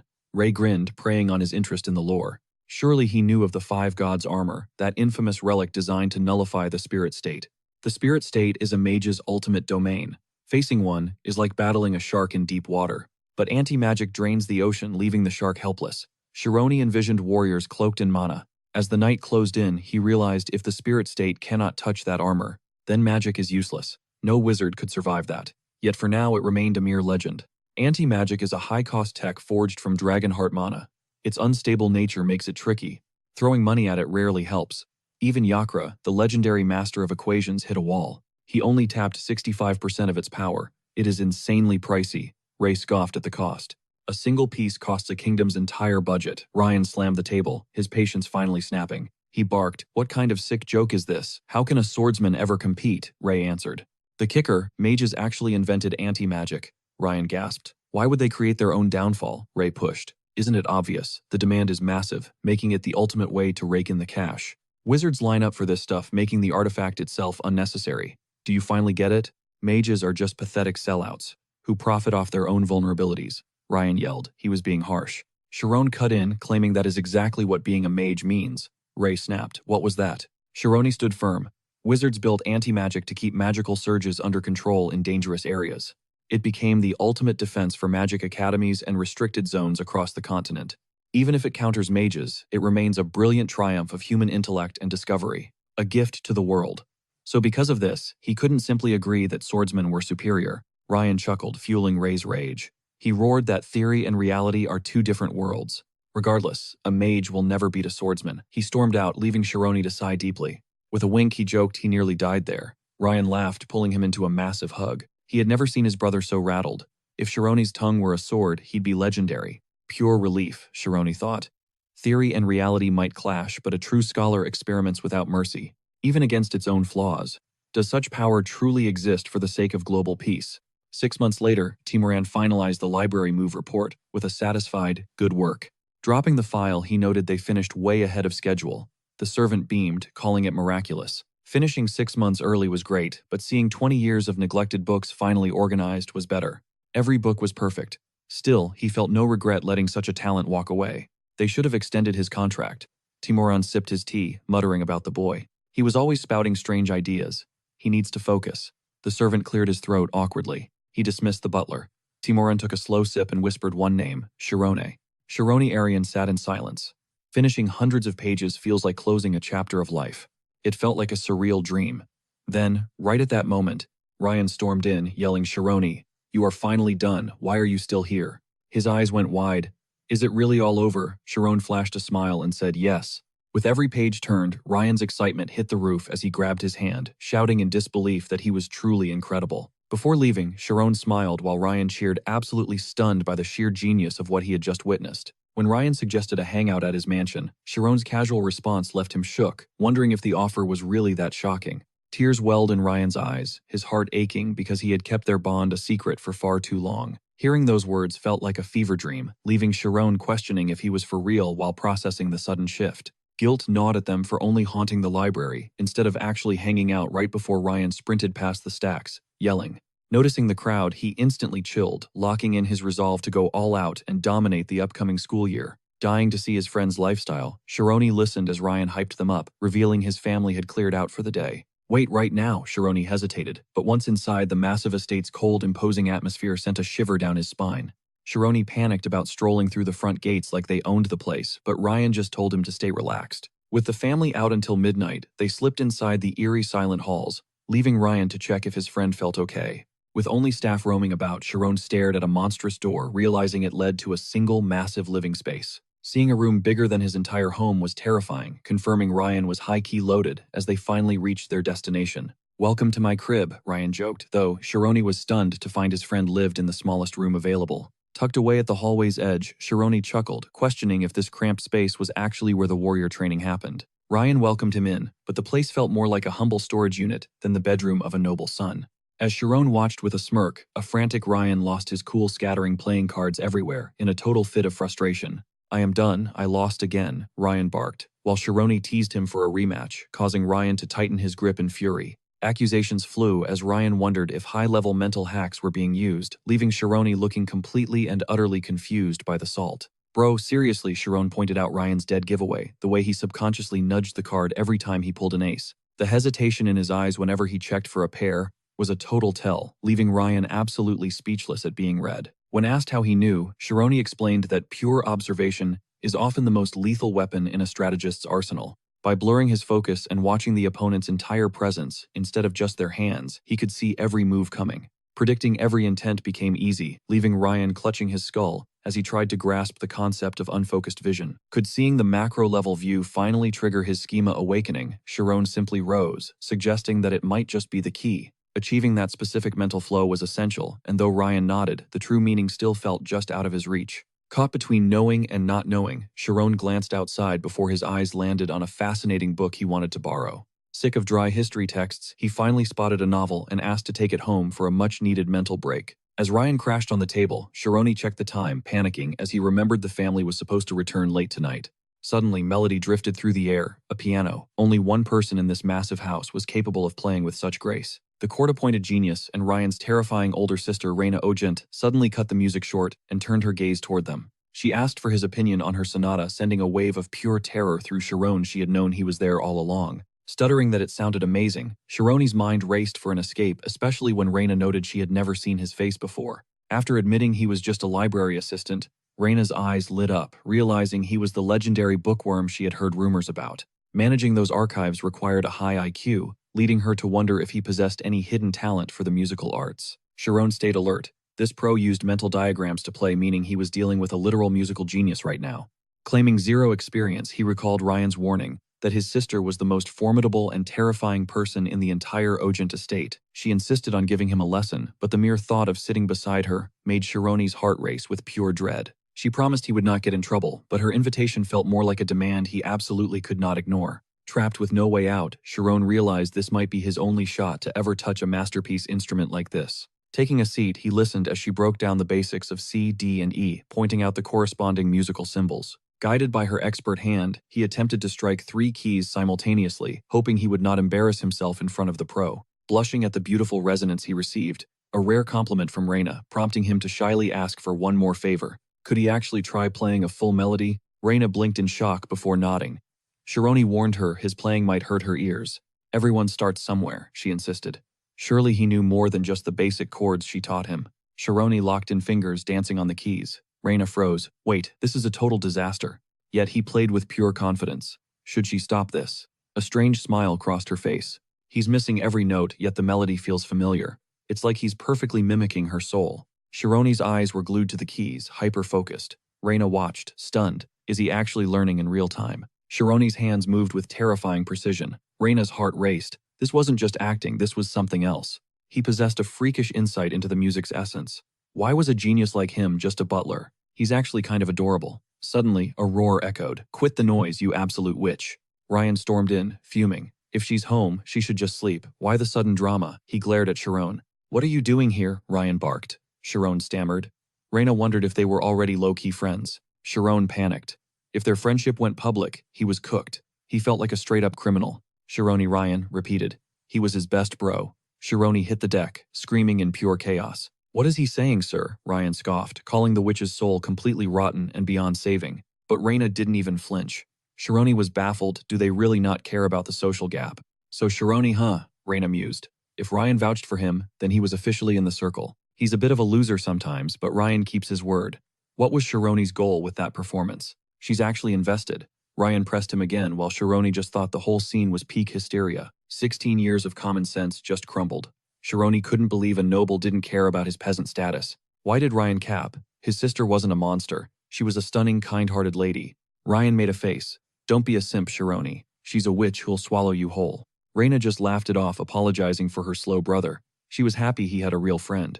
Take care of him, she smiled. Shironi stayed silent, feeling the weight of the debt he owed. He's so precious, Raina squealed. Ryan smirked. If he's that cute, why not just adopt him into the fam? Raina raised an eyebrow. Are they so tight that Ryan would just give his sister away like that? Ryan looked confused. What are you yapping about? You're the predator here. Shironi is the victim. She grabbed his collar, shaking him. Did he think he could be this rude just because he's cute? Help, it hurts, Ryan wailed. Shironi stood there, totally lost. Just when he thought he understood nobles, they glitched. Why are you even home? Ryan asked. Raina dusted herself off. Hadn't he heard about Ray's big test? She was here to prep for their departure. Grandpa was coming too. Ryan's eyes nearly popped out. Wait, what? Time was flying. Shironi's mind raced toward the certification test, the ultimate proof of a mage's power. It was the gold standard for warriors across the continent, recognized by every kingdom in existence. 1,000 elites attempt it annually, but only 30 legends actually pass. The stakes were sky high. Sure, you could graduate from Althea Magic Academy and get a basic non-certified license. You could grind your way up the 10th rank ladder through guilds, but that was the slow path. Everyone wanted the clout and the bag that came with the official certification, despite the difficulty. The hype for the test never died down. It was insane that Ray was attempting it at 18. Ryan shrugged. Geniuses just live in a different world, and the family was going all in on him. Raina turned to leave, telling them to stay strong. She had a massive dinner to prepare for everyone. Fresh royal seafood had just arrived. She flashed a smile, genuinely glad to have met the mysterious Sharon. See you again? She asked. Sharon nodded, feeling a bit down. Tomorrow, his time at the mansion ended. He watched her go. Hey Ryan, does your sister have a boyfriend? He blurted out. Ryan froze in shock. Shironi instantly regretted it. Never mind, just being curious. Forget I said anything. Ryan grinned like a villain. Sister, he screamed, sprinting away. Shironi panicked and chased after him. His heart hammered against his ribs as he raced to the balcony, Ryan's voice echoing through the halls. Wait, does she have a boyfriend? The maids froze in utter shock. Sensing a disaster, our main character instantly muffled Ryan's mouth with his palm. The maids weren't letting it go, pressing for details. A boyfriend, did we hear that right? Raina brushed it off with a nervous laugh, calling it just childish nonsense. They finished the fish prep and moved straight into cooking mode. Understood, mistress, the maids chirped. Meanwhile, Louis lurked in the shadows, his eyes narrowing as he questioned Hannes about any unannounced visitors. Hannes shook his head. There were no guests on the schedule. Head butler Louis muttered the name Sharon under his breath. It sounded hauntingly familiar. He immediately summoned Tamaran to his office. Not long after, bone-chilling screams echoed through the dense forest. That's enough, take 10, the instructor barked. Ryan collapsed, his lungs burning as he fought for every ragged breath. The teacher watched him, thinking about how Ryan had finally returned to form. It had been a whole year, hadn't it? Though things went south last time, he was certain the royal palace would be the turning point Ryan needed. The real issue lay within his internal circuit. Suddenly, a panicked shout pierced the air. Young master. Lady Raina was demanding his immediate return to the manor. Ryan groaned, uninterested if this was just more drama involving his brother. Let her deal with it, he sighed. But the servant screamed back, No, Sir Sharon, the temporary butler is in grave danger. He's on death's door. Ryan's heart nearly stopped. What? Why? He thought Sharon was supposed to be safe at home today. Louis had already ratted him out to the patriarch. The mistress claimed their bond was the spark that started this fire. Throwing on his jacket, Ryan told his teacher he had to face his father immediately. When asked what was wrong, Ryan's voice trembled. Sharon, he's my friend. He was convinced his father had found out, and believed a sincere plea could save Sharon from his father's wrath. I'll be back to train later, Ryan promised. But the teacher's cold. No brought him to a confused halt. Cut to the grand hall, where the main character was forced onto his knees before the powerful Ogent family. Sharon and Ryan. He is to be executed, Bishop declared coldly. The maids gossiped, shocked that a mere commoner dared to cross the noble line. They whispered that he should have known his place. Tamaran watched the scene with visible disgust, as Raina begged her father for a moment. What is there to discuss? Bishop snapped, leafing through the reports with a look of pure disdain. The head butler's files were filled with testimonies about how disrespectfully the boy had treated Ryan. The contract is clear. You have no right to object, Bishop stated. Any last words before your end? Sharon looked up, his gaze steady. Just one question. If I'm the young master's friend, then what happens to him? The onlookers gasped. Didn't this fool realize he should be begging for his own life? Raina's heart grew heavy. Even facing death, Sharon's only concern was Ryan's safety. Bishop's rage flared. You dare question me? You're just another mindless peasant who doesn't understand the world. What could possibly happen to a noble? He scoffed. Sharon sighed. It's true. Ryan is my friend. We've been brothers for a year, and that won't change. The servants shrieked in terror at his brazen defiance. Why wasn't he trembling? Bishop's patience snapped. It seems he truly has no respect for the Ogent name. He barked an order to the head butler to finish it. Guards surged forward, pinning the main character's arms. Raina screamed for him to stop, but Bishop was unmoved. He confessed, "My judgment is final. As the head of this house, I never look back." Sharon gritted his teeth. "Isn't this a bit much for a friendship?" A servant whispered that one life was a small price for the family's stability. This house was their entire world. To keep it standing, any conflict had to be ruthlessly purged. They claimed he'd eventually see the mercy in this choice. But later, grateful, suddenly Ryan burst through the heavy doors, his voice echoing with fury. "I won't let you do this," he roared. "Who gave you permission to murder my best friend?" Bishop stared unimpressed. "Him," Ryan fired back. "For what? Since when is being my friend a death sentence?" "Destruction doesn't require a sin," Bishop replied. "You have no idea how fragile our world is." He lectured that Ryan only enjoyed his noble life because the family handled the ugly business. "Those privileges are worthless if they cost me my friends," Ryan screamed. Bishop's expression turned to ice. How naive. He mocked Ryan for thinking a lowly peasant could ever be a true comrade. "Based on what? The world is full of parasites wanting to bleed us dry," Bishop sneered. Ryan shouted back, "Sharon isn't like that." "Oh, and should I just take your word for it?" Bishop challenged. "Prove to me that this friendship is actually real. Prove it or fail." If he can't back up his words, his feelings mean nothing. How can anyone prove a heart? Ryan wondered. He couldn't just bluff. Sharon would have decimated him effortlessly. His eyes flared. If I were Sharon? He studied the boy, seeing that sharp analytical gaze, that same chilling intensity from their duel. His table talk echoed in his mind. The big picture finally. Facing him was his father, a high-tier noble and head of House Ogent, a legendary fourth-rank master. A true knight. This wasn't a family spat anymore. It was a lethal sword duel. 13 minutes earlier. "Master, how can my friend be dead?" Ryan screamed. His teacher replied calmly. "The library boy. He's just a peasant." Ryan roared back. He didn't even care about status. He said it himself. If souls connect through clashing steel, that man is a brother. "Ryan, do you understand nobility? We must purge anything that stains the family name. Have you considered the crushing weight your friend bears? He's just an ant to us. Don't even try to debate this. There is no solution." Ryan's knuckles whitened. "I won't just stand by. I initiated this friendship, and I refuse to be a spineless coward." The master studied him with intense scrutiny. Ryan had fire, passion, honesty, purity. But talent alone doesn't forge a legend. Heart isn't enough. Still, the master felt a glimmer of hope. He offered the blade. "Take it and go. But if you lack the resolve for what comes next, don't you dare move an inch." Ryan's face hardened. "Master, I'll remember this forever." His parting words, betraying a brother, is like cutting out your own soul. Ryan realized this duel was life or death. He let out a sharp, defiant laugh. "Impressive, father. You nearly had me. But our bond, I believe in it completely." He trusted Shironi. Their bond was the ultimate evidence. Bishop's rage boiled over. Absolute garbage. Money isn't the point. Our nobility is being dragged through the mud. He'd disown Ryan instantly. To save his house, he'd sacrifice his son. Raina screamed, but Ryan stood firm. "I'll leave gladly to protect him." Bishop lost it. "You brat, draw your blade. Risk your life for this peasant," Ryan Steele sang as he drew his weapon. Bishop was stunned. "You'd aim steel at your own father, not at you," Ryan countered. He was projecting raw confidence. Bishop sneered. "You can't even stand other nobles. You hide behind a commoner just to feel superior," Ryan snapped. "You're dead wrong, father. Sharon is actually better than me. I only want to help him shine brighter." Bishop pointed at Sharon, his voice thunderous. "You brainwashed him with this friendship fantasy." "I never did that," Shironi whispered. Ryan cut him off. "Stay back, Shironi.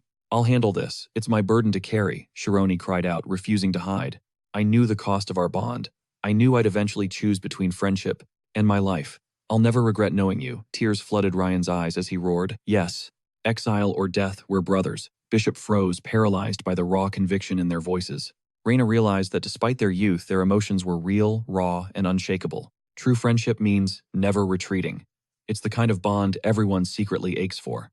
Servants wept while Louis fumed in silence. Suddenly, booming laughter shattered the heavy tension. "Incredible," Raina's face lit up with pure relief. "Grandfather, you're here. What a show. Youth is truly a masterpiece." Raina exhaled. The legend had arrived. Bishop stiffened. "You're early." Raina was shocked. He wasn't supposed to be home yet. "My ride ditched me for a maid," he joked. Shironi stared, stunned by his presence. General Tormia, the former patriarch, and a legendary third-class swordsman. A total powerhouse. Clump Ogent kicked back. Still noisy, I see. God, I love young blood. Things are critical. Their reputation is hitting rock bottom, and Clumph warns everyone not to jump the gun. He has been watching from the shadows, and it is clear the crowd is dying to speak. Why stay silent? The first witness steps up, Reina Ogent. Even though she only met Shironi yesterday, the eldest daughter has seen enough. She vouches for his genius and raw talent. Plus, the kid checked off every single box in his contract. He was literally packing his bags today. Given the timing, it is impossible to claim he had bad intentions. Shironi never meant Ryan any harm. In her eyes, his actions have not stained the family honor one bit. Clumph nods deep in thought. I hear you, but what about the second grandson? What is his take? Ray Ogent takes the stand and keeps it real. He hates the kid. Bishop smirks, thinking he has won. He thought Ray was his trump card, but then Ray drops a bomb. I honestly do not care. Bishop is stunned. The room goes quiet. Ray crosses his arms, repeating that while he dislikes the boy, he is not bothered. Ryan's choice of friends is not his problem. He just wants this drama over, so they can hit the palace. Reina is baffled by his attitude. Clumph just laughs, noting that family life is more intense than any dream. To wrap this up, he calls for the one person who has known Shironi since the very beginning. The third witness is Deputy Butler Temerong. Louis dismisses him with a cough and a wave of his hand. He is convinced the help has no right to speak. In his mind, they are just tools of the masters. But Temerong speaks up, declaring Shironi did his job perfectly. Louis's jaw hits the floor in pure shock. He adds that Shironi finished 6 months early. Louis is seething, wondering what on earth is happening right now. Clumph asks if he knew they were tight. Temerong admits they were always together, though friends is a big word. However, he knows one thing for sure. If Shironi were just some average kid, he would have failed miserably. Sorting 10,000 books was a legendary feat. Shirona is shocked by the support, while Reina is absolutely beaming. The mood shifts, leaving father as the only one hunting for blood. Clumph clears his throat and snaps, no. He refuses to sign off on a punishment. Bishop and Reina are frozen in confusion, but Clumph stands firm. He sees their bond is real. Regardless, the trial must end before political vultures start circling their family. Every Ogent holds massive power in the kingdom. Any scandal now would be a weapon for their enemies. With Ray's certification coming up, the stakes are sky high. He has to protect the entire Ogent legacy. He hopes Shirona is smart enough to understand the situation. Reina looks away, as Clumph smirks at a frustrated Ryan. He sees Ryan's fire, but the boy does not realize the gravity of the moment. The pressure is immense. Countless lives depend on their family's stability. He asks Shirone directly if he can end this madness right now. He thanks him for showing Ryan what true loyalty looks like. Shirone looks down, his voice cracking. I cannot. The room gasps. Ryan screams his name, but Shirone explains he would vanish if he were truly hurting Ryan's future. He would walk away forever to protect him. But that does not mean he will ever stop being his friend. Their friendship is a fact. If they can accept that Shirone will follow any command they give him. Ryan grips his sword, hilt, tears of shame blurring his vision. He is relieved. Shirone is safe but devastated. Abandoning a brother is like cutting out his own heart. This is no longer something he can negotiate. Ryan draws his steel and roars a declaration. Reina screams in terror, begging him to stop before it is too late. She knows his heart, but this is madness. Ryan plunges his sword into the floor, shouting his noble title. From this second on, I am Shirone's sword. Bishop shakes with fury, screaming that Ryan has become a total fool. His voice echoes as the weight of the knight's oath settles. This tradition goes back to Tormia's bloody birth. During the Age of Chaos, Adolf I rose as the strongest king to unite the warring lands. He built Tormia, but he had to keep rival nations at bay. To maintain order, a new system rose. Instead of killing defeated kings, he let them rule as nobles under a sacred, unbreakable knightly oath. By pledging to be the sole sword of their lord, they gained their status. It is the foundation of nobility. Breaking this vow makes you lower than a stray dog. It is an eternal mark of ultimate disgrace. There is no taking it back now. Ryan knows he has just triggered a massive storm within the family. Shirone lunges forward, grabbing him in a panic. Ryan, what have you done? Clump's voice booms through the hall. A knight's oath. If he's truly willing to be this boy's blade, his talent must be legendary. Let's see if Shirone's genius is the real deal, or if he's just blinded by a fool's hope. Ryan's grin widened as he roared. A sword doesn't judge, it only exists to protect. Clump's sudden booming laughter sent a chill through the room. Clutching his forehead, he bellowed. Exactly, only the reckless young would dare such a gamble to reach the peak. His tongue is sharp, but with such pathetic sword skills. It's a tragedy his friend is stuck with a blade like this. Grandpa Ryan protested, but Clump just waved him off. Fine, the show's over. Resting a heavy hand on the boy's shoulder, he muttered, Ryan might be a novice right now, but his loyalty is absolute. He'll never betray his friend. Shirone beamed, bowing in gratitude for the old man's blessing. Clump leveled a finger at Louis. Since they've bound their fates as sworn brothers, I can't just let them walk away. He barked an order to the head butler, take Chiron's carriage and bring his parents to the estate immediately. Louis scrambled to obey, stammering yes, right away. Internally he panicked. This was actually happening. The whims of the nobility were truly beyond him. Later, Ryan's joyful shout echoed. I'm so hyped. Did you see their reactions? It was legendary. But Chiron hesitated. Ryan, a knight's oath. You shouldn't have thrown your life away for me. Ryan shook his head. It wasn't just friendship. Chiron had a magnetic pull, a charisma his older brother completely lacked. He had simply chosen to bet his entire future on him. Chironi blushed. Why so dramatic? You're making me nervous. But if you're my shield, I have to step up my game. Suddenly, Ryan turned ghost white. Chironi blinked in concern. You okay? Ryan winced. It's nothing. Just hit a sensitive spot. Just then, Reyna burst in, eyes locked on Ryan. Did you seriously get wrecked by Chironi in a duel? She scanned Ryan's pale face. Wait, what's up with him? Ryan barked at her to leave, but Chironi intervened. Wait, she helped us a lot. Let her stay. Reyna smirked. Exactly. I was the ultimate insider for the other team. Ryan's jaw dropped. What are Dad and Grandpa planning now? Reyna plopped onto the bed with a sigh. It's chaos out there because you went full main character with that oath. They're redrafting the family's entire future. Basically, Dad wants to ship both of you off to the prestigious Kaizen Fencing Academy. He thinks Chiron's a prodigy with the blade. Chironi's eyes went wide. For real, Reyna gave a knowing grin. Duh.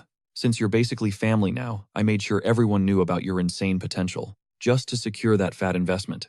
They want to turn you into a legend to safeguard Ryan's own path to the top. Ryan lost it. They're shipping him off without asking. We just finally got to hang out as bros.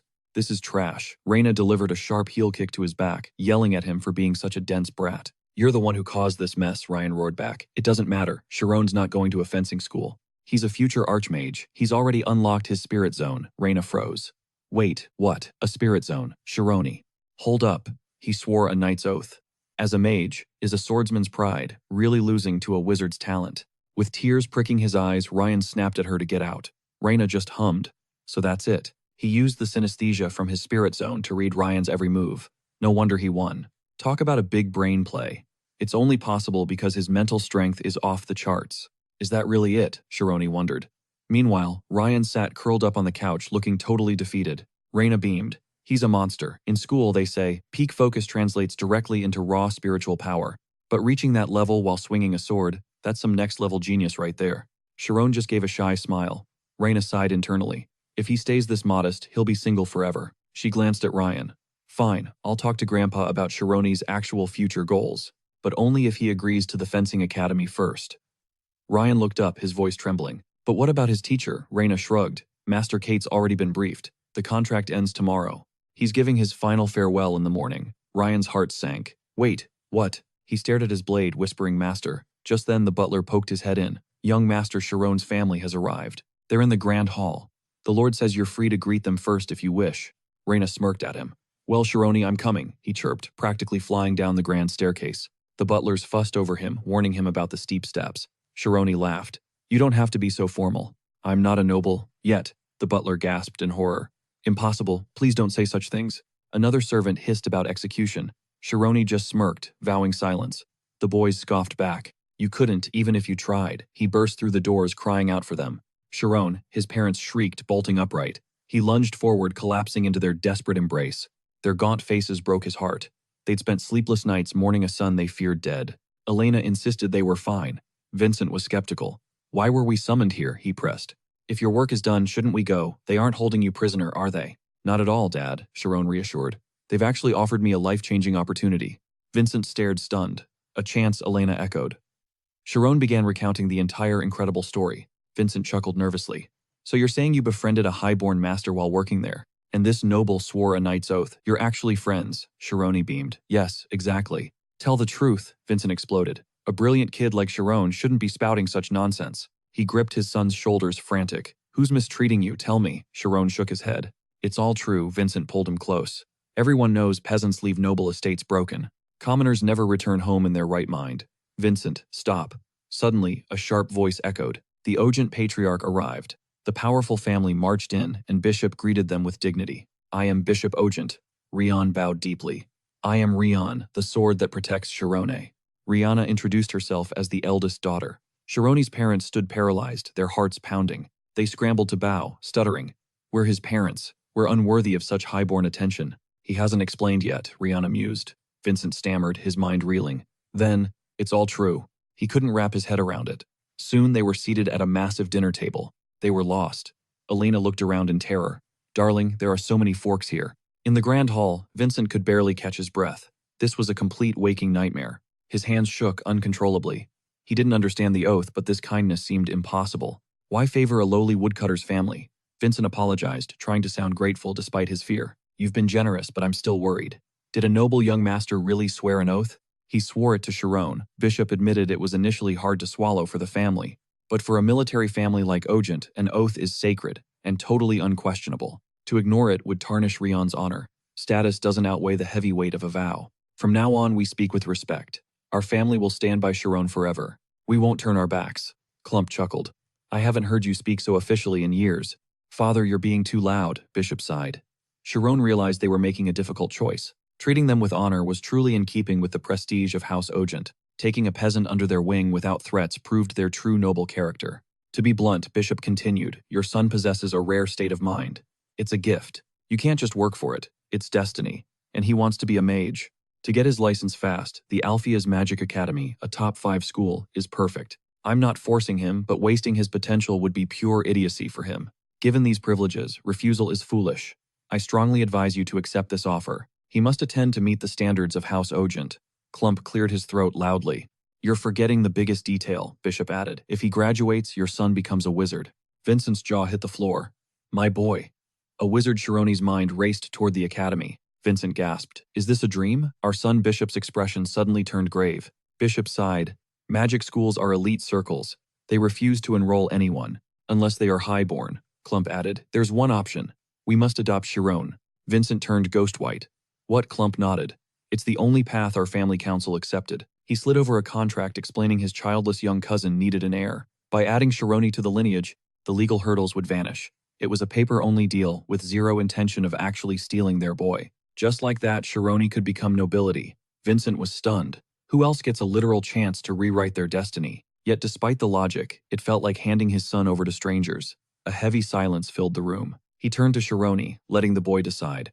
Looking at his calm expression, Vincent wondered if he'd already decided. Sharoni gripped his parents' hands, his voice steady. Never. He was his father's son, refusing to be anyone's adopted heir. Vincent gasped while Raina begged him to listen.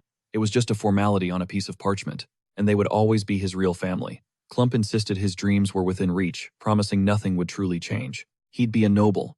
Opportunities like this don't happen twice. Sharoni scowled, stating that if he had to replace his father, he'd rather stay a peasant forever. Clump snapped back, claiming commoners could never enter a magic academy. Sharon didn't flinch, choosing to skip the academy entirely. Clump roared that he'd never become a mage, but Sharon stood firm.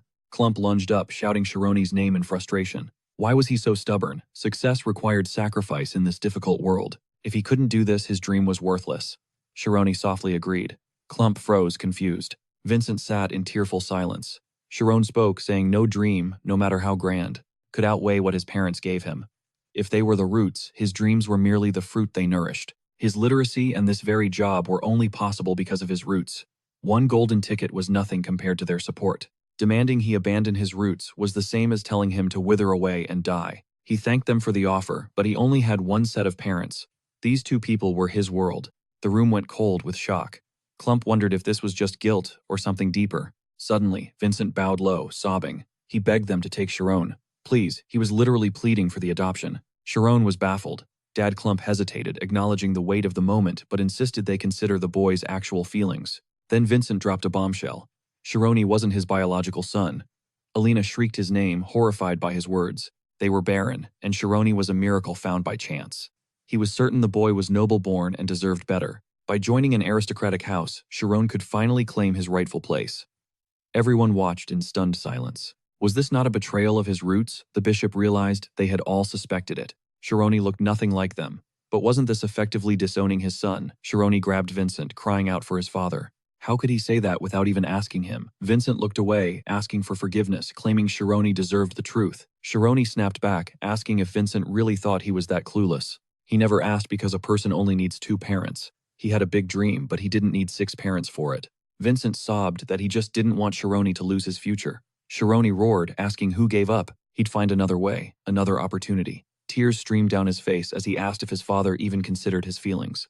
Who would want to be abandoned by their parents twice? Vincent froze, realizing the pain he'd caused. He pulled him into a desperate hug, admitting it was his fault. He begged for forgiveness, swearing never to leave. Sharon was his everything. The room watched as Vincent realized that sometimes what parents think is best actually hurts. Clump sighed, noting that parenting was a battlefield, especially when trying to raise a child all on your own. The bishop watched Ryan crying and spoke up. He'd heard about certain backdoor agreements at the Alpheus Magic Academy he could negotiate. Clump looked skeptical, wondering what a retired old man could possibly achieve against the stubborn Alpheus family. Is it truly impossible? The bishop smirked, mentioning they actually owed him a massive favor. Clump chuckled, knowing that, for a man of absolute principle, being relentlessly stubborn was the only way to win. The bishop grinned, reminding Clump he used that same tactic when handing over the family headship. Clump shrugged, saying it was for the best. 3 days later, thanks to Ogun's mercy, Ryan prepared for fencing school. The family stayed together for a few final days. Vincent was still apologizing, making Sharon worry about his guilty conscience. For once, he and Ryan had actual downtime. They crashed in Ryan's room, talking late into the night.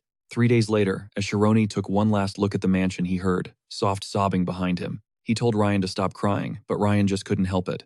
Once that carriage left, it was really over. Why can't he just enroll next year too? Ryan wondered. Sharon sighed, doubting a commoner could even get special admission. Let's meet during breaks and write daily, Ryan promised, gripping his shoulder. Sharon, you better listen up. You focus on becoming a legendary mage.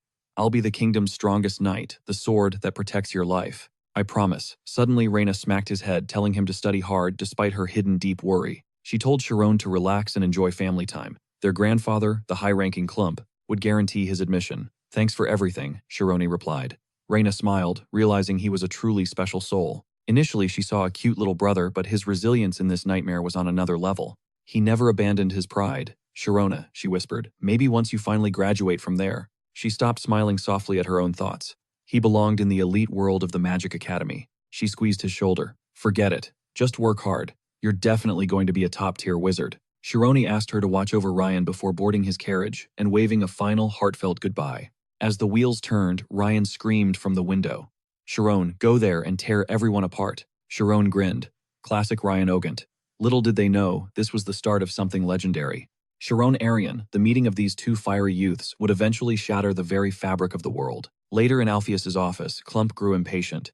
You've been brooding for 30 minutes. Give me an answer. Is it a yes? Alpheus sighed.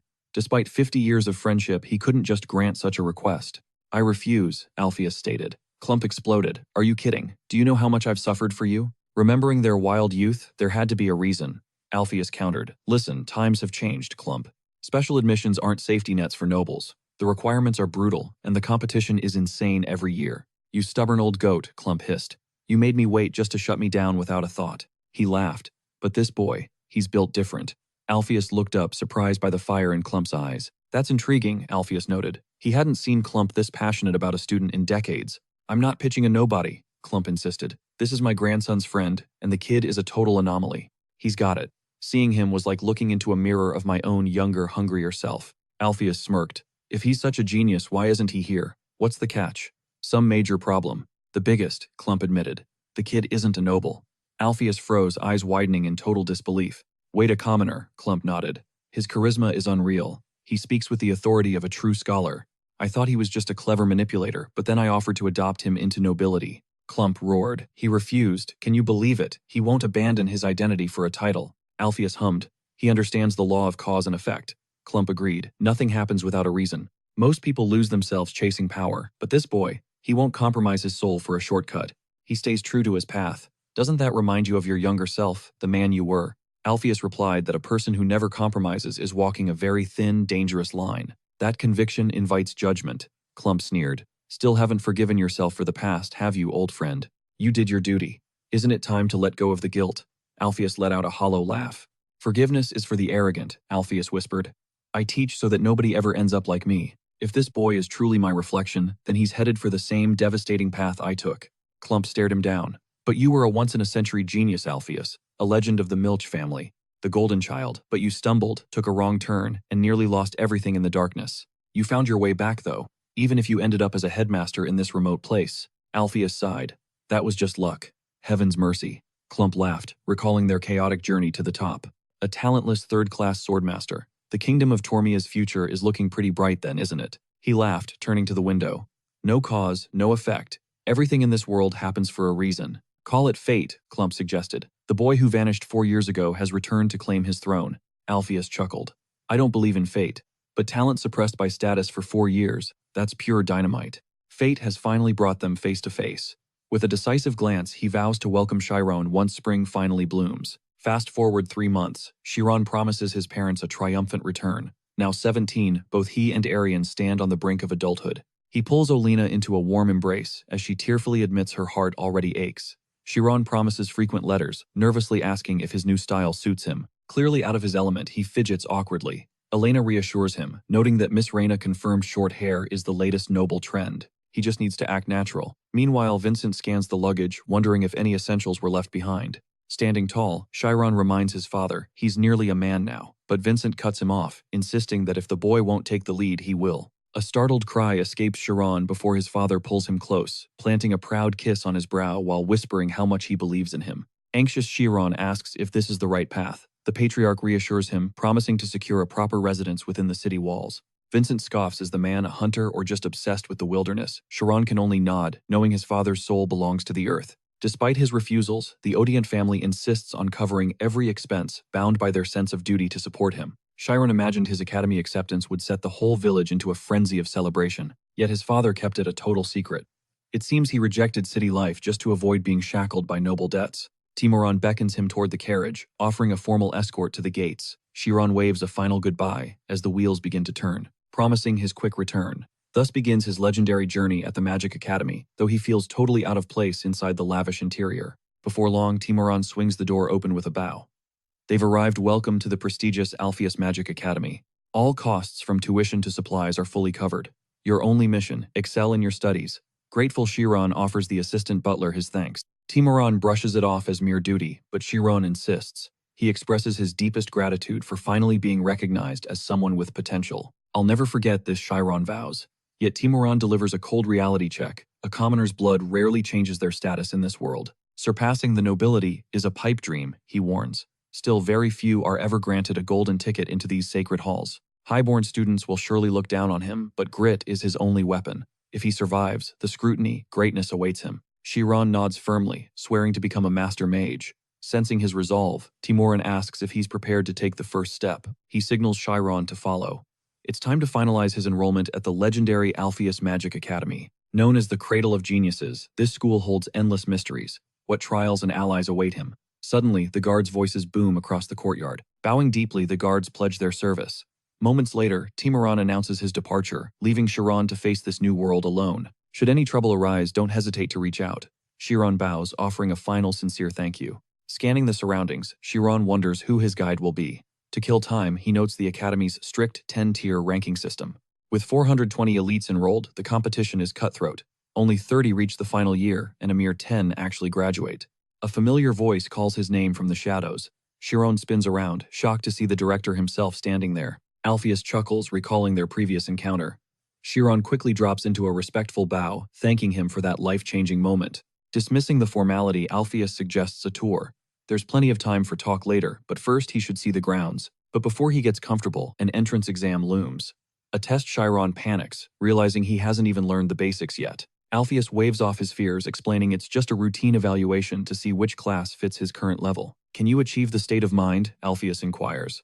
When Chiron nods, the director erupts into laughter, genuinely impressed by the boy's talent. To think he unlocked such a complex state, solo Alpheus muses on the wasted years, regretting he hadn't found this diamond in the rough sooner. He'd missed what was right under his nose. Late or not, he'll personally handle the boy's foundation, since only kids are testing now. An early appearance might hurt Chiron's rep among his peers. Instead, he offers a private look at the rest of the campus. Strolling through the corridors, they spot a student deep in study, surrounded by a swarm of books, literally hovering in midair. Bewildered by the bizarre sight, Chiron looks to the principal for answers. Alpheus simply explains that these are the standard lecture halls. This wing houses the beginners ranging from 10th to 8th grade. Chiron's eyes widen as he witnesses a dozen magical miracles at once. Everyone here is a mage, Chiron gasps. True, Alpheus admits, but the level of magic changes drastically once they reach the upper floors. They enter the territory of the elite, where 7th to 4th graders dominate. Chiron immediately senses a shift in the very air. The tension is palpable, especially since everyone here is his own age. A student nearby debates a complex theory about massive energy surges. If we drop the atmospheric temperature below absolute zero, wouldn't refrigerant condensation yield a much higher output of raw power? It sounds efficient, but the risk of magical backlash would skyrocket. Is there a way to stabilize the mana flow instead? What if we manipulate the timeline rather than the energy itself? Chiron's head spins. Are they even speaking the same language? They're speaking the same tongue, yet he's totally lost. Suddenly, a violent blast erupts right behind him. The student hacks through the smoke, saluting the director. Alpheus notes something clearly went south during the trial. Yeah, just a sound amplification test, he rasps. But the output hit a massive error at the end. Chiron blinks, wondering if they even care about the danger. Alpheus just steps forward calmly. The balance is off. Check your electrical flow, the director advises. The student nods eagerly, ready to restart. No one's stopping him. He's actually trying again. Chiron feels like he's stepped into a completely different reality. Amy glides past, stealing every eye in the room. Moments later, Chiron pauses before a massive announcement board. Middle-class rankings, and Amy Karmas is sitting at the top, a high-tier noble. Everyone on this list is insane. They share his potential, yet she stands in a league of her own. A fire ignites in him. He needs to compete here. Starting from zero, he'll grind until he claims that #1 spot for himself. Amy, wait up, a voice screams. Chiron freezes. Amy, could they be talking about the legendary Karmas, the middle-class ace? He spins around, suddenly suffocating under the weight of her terrifying mana. That bone-chilling scream haunts him. How does a mere commoner possess such incredible magical prowess? Amy brushes past with a cold glance. CL sprints after her, yelling her name at the top of her lungs. Who's she leaving with? Chiron prays he's invisible right now. Please don't look back. Then CL perks up. Did you catch that guy? He's a total snack. Is he new? Seems a little old for a freshman. Maybe a transfer student. Amy narrows her eyes. Strange. I feel like I've seen his face before. CL teases her interest. Wait, you're actually curious. Since when do you care about boys? It's not that Amy sighs. He just looks familiar. CL smirks, telling her to stop capping. Just admit it, you're catching feels, aren't you? CL nudges her. Amy's response is a flat, no, absolutely not.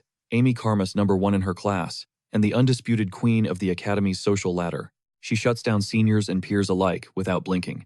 The perfect, untouchable model student everyone admires. Yet the one witness to her dark secrets is joining the school.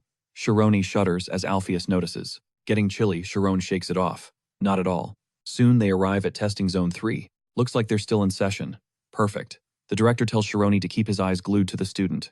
The kid takes center stage. Once he hits the spirit state, Alpheus whispers those floor runes will start shifting. His sensations will reveal everything, the scale, power, and exact flow of his spiritual essence. Just speak your truth to the professor. Chiron nods, captivated by the sheer mystery of it all. All right, Kami, got any magic? Ted asks. I can float stuff, the kid chirps. Ted chuckles. How cute. Fine, show us your spirit state. Kami takes a deep breath and nods. Ready. Eyes shut, Kami taps in. I'm there. Ted probes. What's the furthest number you see? Kami blinks. 6. 6, the professor gasps. Alpheus clarifies a 6 means his spirit zone spans a full 6 meters across. Chiron tracks the data. The professor pushes further. What's the dominant color? Kami replies. Vivid red. He's submerged in a crimson world. The report confirms it. Divergent type. This kid is built for explosions. He's wired for massive power spikes. Divergent, someone whispers. That's an insane amount of potential for a kid. Spot any towers? The woman asks. To my left, Kami mutters. Sina chimed in. How's the heat? It's scorching. Kami pants, beads of sweat forming on his brow. Sina smiles. Great work, Kami. This year's crop is elite. Ted agrees, pointing at the kid's massive reservoir of raw mana. Mike hit 12 meters. The talent pool is evolving fast. He scribbles notes onto the evaluation form. Great mental control, but his stamina is lacking. Then the call rings out. Chiron, Arian, step up. Don't hold back. Show them your worth, Alpheus encourages. Chiron steals his resolve. Understood. He's going all in. Ted eyes him curiously. So, this is the special admission the principal hyped up. Odd pick, Sina thinks. He's older than the rest, riding on the prestigious name of House Ogent. Their name carries weight, right? Maybe his talent bloomed late. He might be decent, but still. This school eats the average alive. Ted asks bluntly. Chiron, Arian, can you cast? Chiron whispers. No. The boy's a total blank slate. Ted scoffed. 0 experience, but he must have some potential. Alpheus smirked, knowing exactly what the faculty expected. Magic flows from wisdom. Noble kids are bred for this, soaking up spells from birth. But this kid, nothing. Ted nodded. Understood. He needs to reach the state within the circle. Impossible, right? Ted mused. But Chiron just whispered, I'll try. At least he's not a nepo baby. Chiron braced himself, mana surging as he dived deep within. His eyes widened. So this is my inner world, Ted barked. All right, Chiron, focus. Tell me the furthest number you see. Silence. Is he even listening? The professor giggled, amused. The director stepped in. Just be honest, kid. No pressure, we're not ranking you yet. We just need a baseline. Shironi squinted into the void. I see a number, but it's way too far to read. Ted froze. Read. You're supposed to feel it, not see it. No, you don't understand, Shironi replied. I feel it, but it's impossibly long. It's still growing. Ted's blood boiled. Asterisk. Is this kid for real asterisk? Fine, just give me the first digits. Shironi paused. 3.14. Excuse me, Ted screamed. Sina gasped. Shironi, that number shouldn't even exist here. Are you certain? Absolutely, he insisted. Sina's heart raced. Asterisk. Could it really be? Asterisk. Pi only appears when a mage breaks the system. His field size was off the charts. 30 meters. Unheard of. Tell me, the professor whispered. What color do you see? Blue, Shironi whispered. Everything is pure blue. The faculty began to murmur in shock. A convergent type. With a field that massive. That would mean unbreakable durability over raw area. Alpheus grunted, sensing something terrifying, brewing. This talent was wasted on a novice. The professors frantically scribbled notes into their logs. Count the floating spheres. Shironi blinked. Asterisk. Does he really want me to count these asterisk? 867. He just times new asterisk. The professor's pen dropped as she trembled. 867. Asterisk. This kid is a monster times, Alpheus thought. Sina pushed up her glasses. How's the temperature, Shironi? I'm freezing. Totally numb. Sina nodded. Just as I suspected. Ted's jaw hit the floor. Asterisk. Legendary durability convergent type. Asterisk. Ted noted. Incredible work, young man, she praised. We need to deliberate on placements. All candidates, please clear the room. The doors shut behind them. Suddenly, the old master burst into roaring laughter. What a wild find, Sina agreed. A 17-year-old with a 30-meter field. It's insane. His field is massive, yet his focus is still 87%. That's impossible. And it's raw power, the master added. No buffs, no scrolls, just him. Is he some forest hermit? Ted growled. What if he's just a damn good liar? Ted glared at the silent room. Think about it, 90% focus at 17. With a 30-meter reach and 0 training, it's a prank. He's just tossing out big numbers. Sina shot him a cold look. Ted, you're missing the point. Lying gets them nowhere. He'd drown in the high-level classes within a week. He'd fail every test instantly. Why fake it if he's actually here to learn?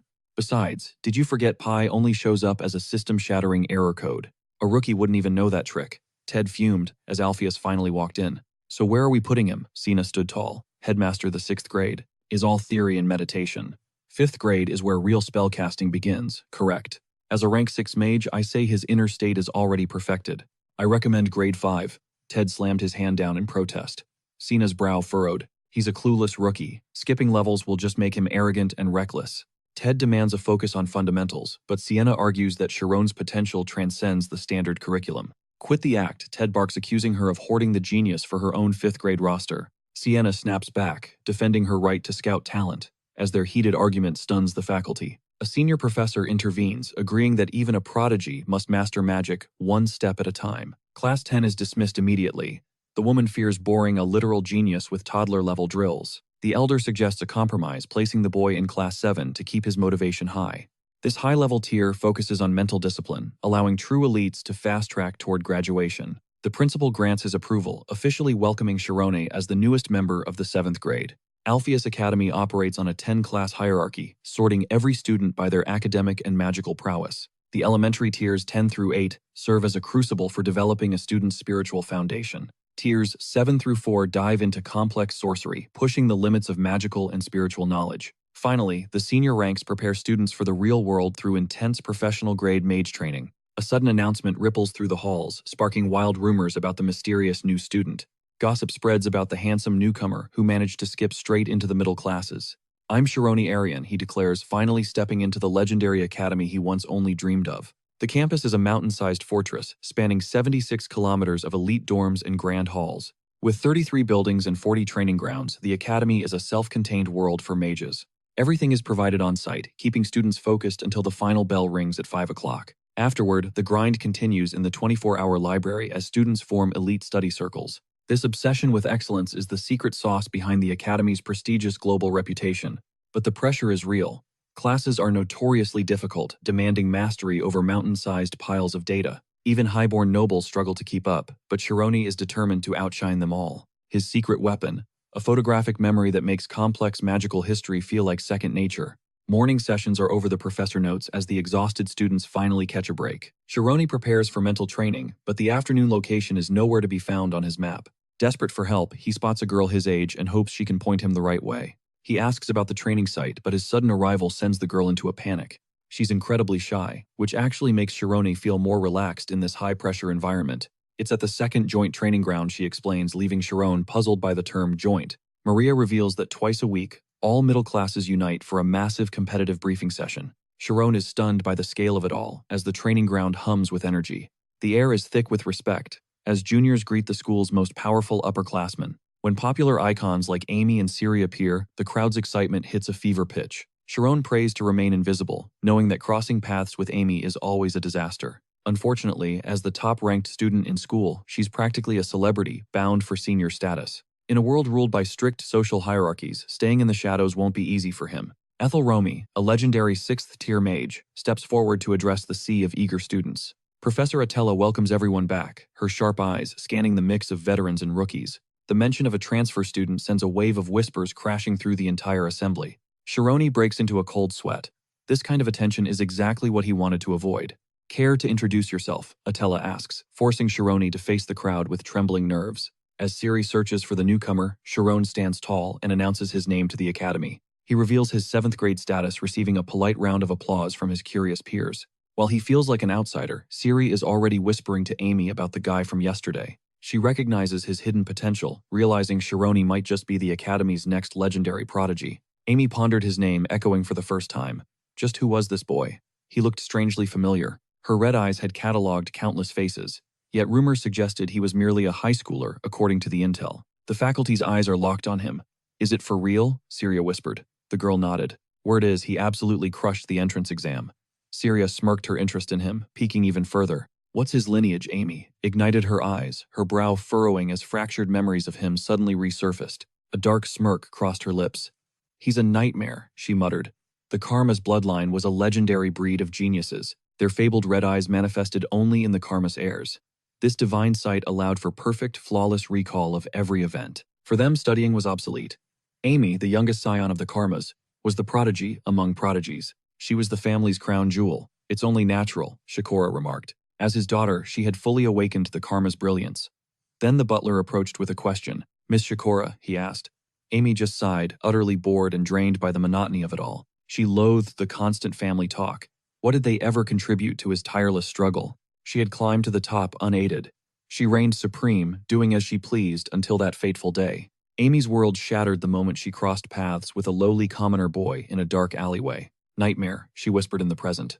Syria blinked, confused by Amy's sudden jarring shift in tone. Just a high schooler. Amy's eyes flickered with fear. No, it's just these shoes. They're hurting me. She couldn't accept it. Her red eyes never lied. Syria let out a soft, curious chuckle. What were they discussing? Amy scowled, realizing the noble she suspected was actually that same commoner. How did a peasant infiltrate the Magic Academy? To Amy, her past was a stain she had to bury.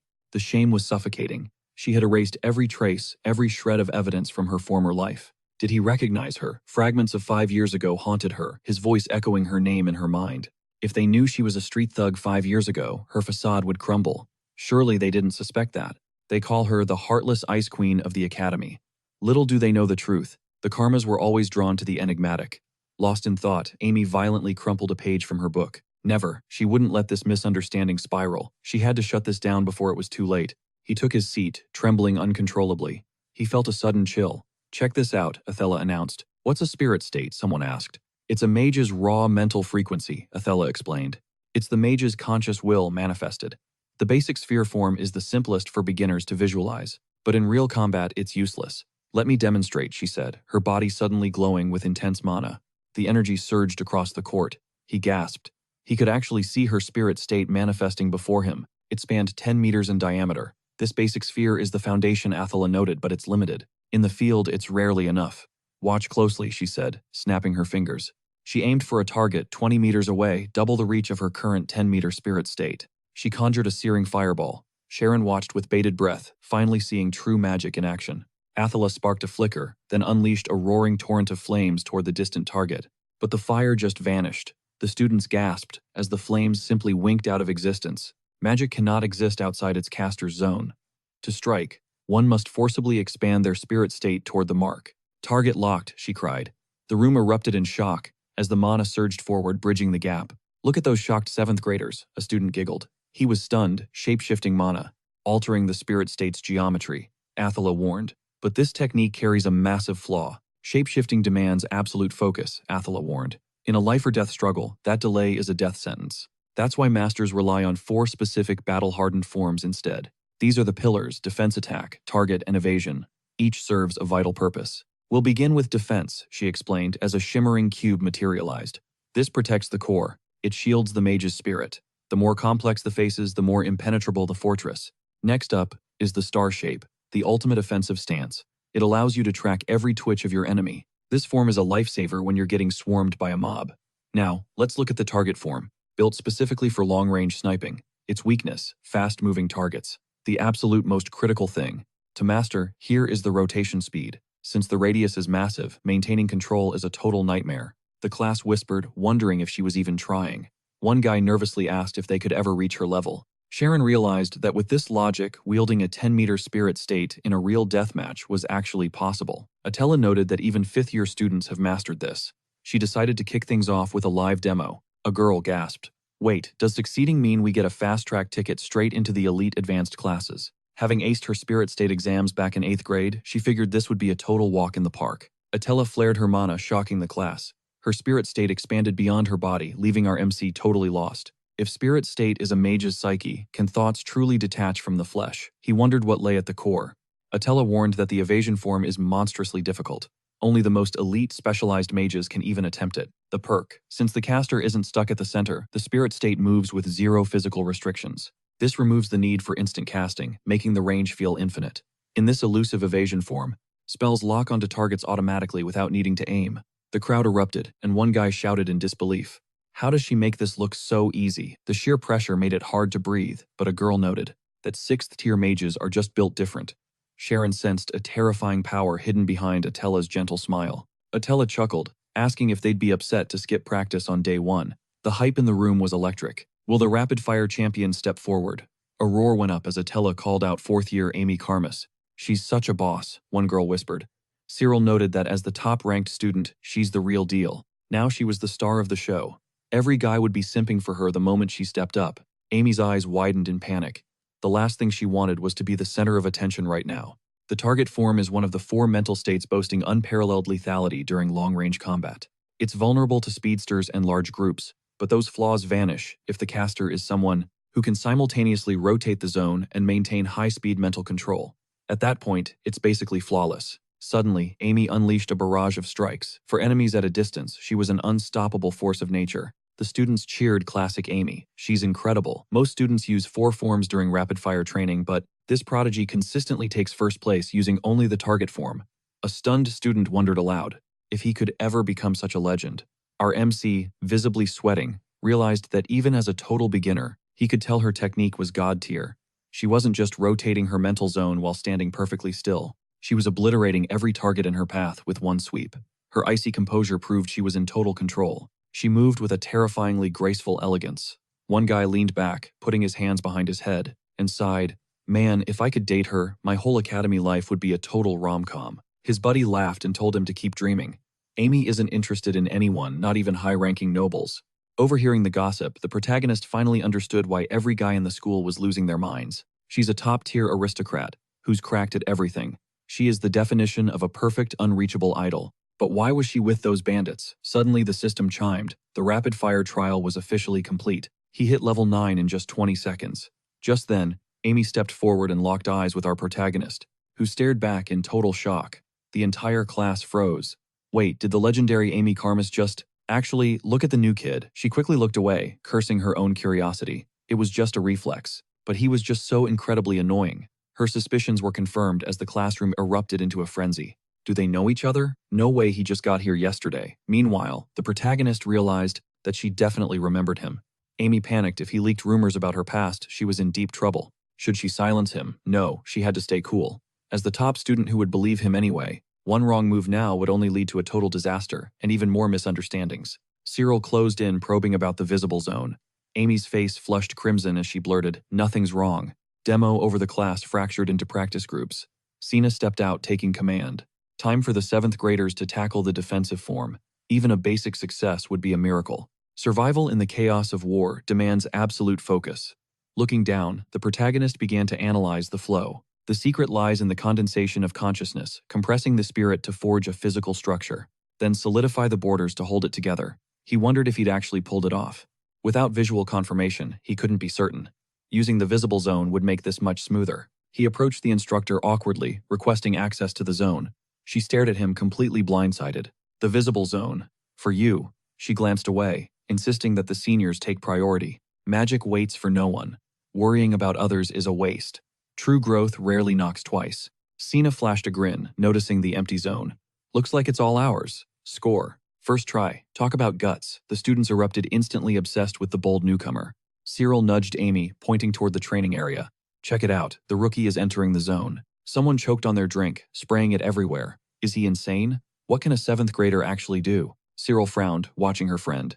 Amy, seriously, what is up with you today? The crowd surged toward the arena as our hero took center stage. The display board flashed 0 meters. He shut his eyes, centering his spirit.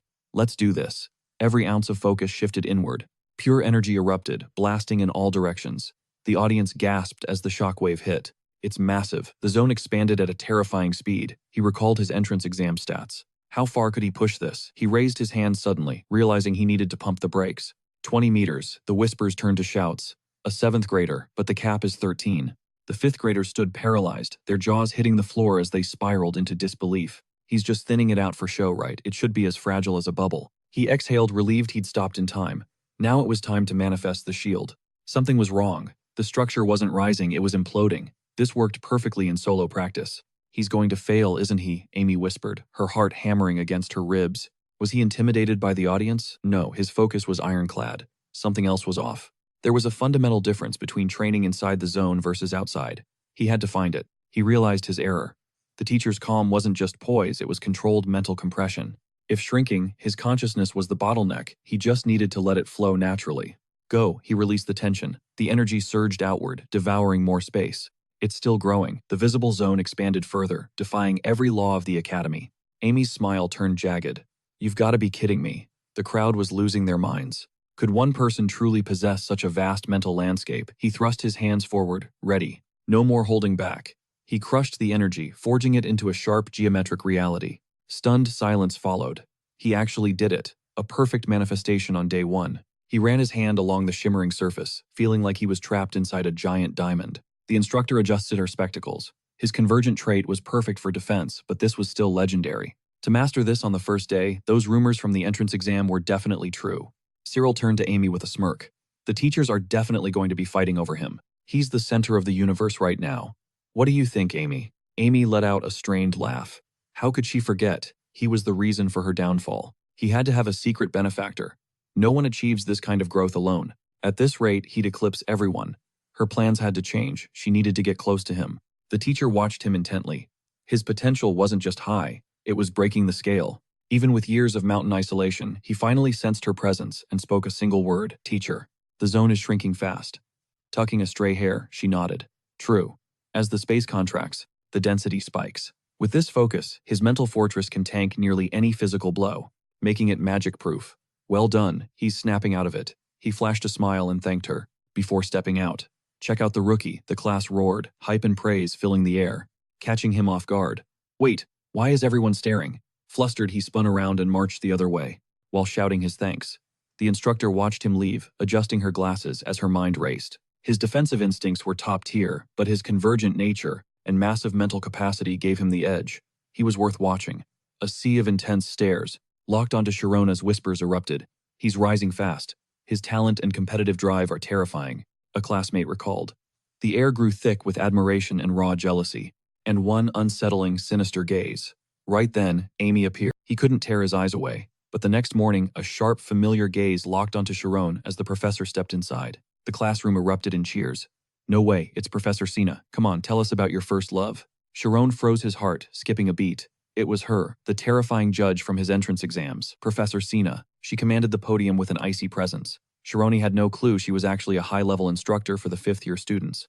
Excited whispers filled the air. No one expected to score a lecture from a legend like her so soon. She had cleared her schedule for the 7th-year block, disgusted that Professor Ted was wasting a talent like Sharon in the lower ranks. In her eyes, the 5th-year track was where he belonged to truly evolve. She had come specifically to sharpen his skills. Adjusting her glasses, she vowed to accelerate his growth. Shironi watched her, his mind racing with realization. Is she actually watching me? Or am I just tripping? He wondered. Suddenly, another student shouted a question. This was their first real session. Are the rumors true, Professor? Are you low-key dating Professor Ted? Instantly, Sina's expression soured. With a sharp flick of her wrist, raw energy began swirling in her palm. She manifested a jagged energy crystal and challenged the room. Can anyone here actually explain the mechanics of this spell? Frost began crawling across the windows as she threw out a chilling question.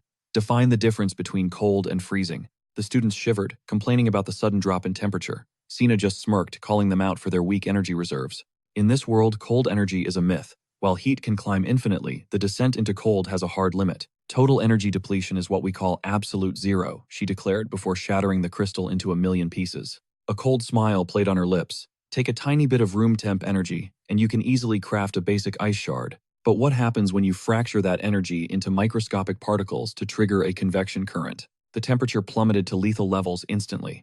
Panic surged through the rows of desks as the students realized the danger. Fearing for their lives, the class went silent. Sina turned back. Tell me, how does a mage truly absorb energy? Grabbing a piece of chalk, she pressed on. How does a master manifest magic without using a single tool or catalyst? She sketched a figure trapped inside a circle. A mage's domain is the world governed strictly by the boundaries of their mind. Inside that territory, a mage is essentially a god capable of touching the very fabric of light and empathy. They see sense and feel the impact of shadows. This divine sixth sense is what allows them to rewrite reality itself. But power is useless if you don't understand your own limits. To truly trigger a spell, one needs something more. A mage must channel godlike traits, omniscience and omnipotence. This is the dual engine that drives all high-level sorcery. No matter how much raw power you have, you're nothing without knowledge. Greatness requires more than just talent. A true mage must analyze the world's structure like a scientist. Shironi finally realized why his magic had been failing. He had been chasing raw power while completely ignoring the all-knowing aspect. Sina warned them that their real training was just starting. Mindset is only half the battle, she snapped. Without grueling effort, you'll never be more than a commoner with a spark. As she shifted the lecture to basic chemistry, the students cheered, ready to soak up her wisdom. Shironi's dream of becoming a master mage felt closer than ever. Later that day, students gathered by the courtyard benches. Is she heading to the library today? One asked. His friend nodded. With exams looming, there was no other choice. Over in the cafeteria, the guys were deep in a heated debate about their latest research projects. After the final bell, the library became the school's heartbeat. Shironi practically lived among the bookshelves every single day. Even with zero sleep, he struggled to close the gap between himself and the elite nobles.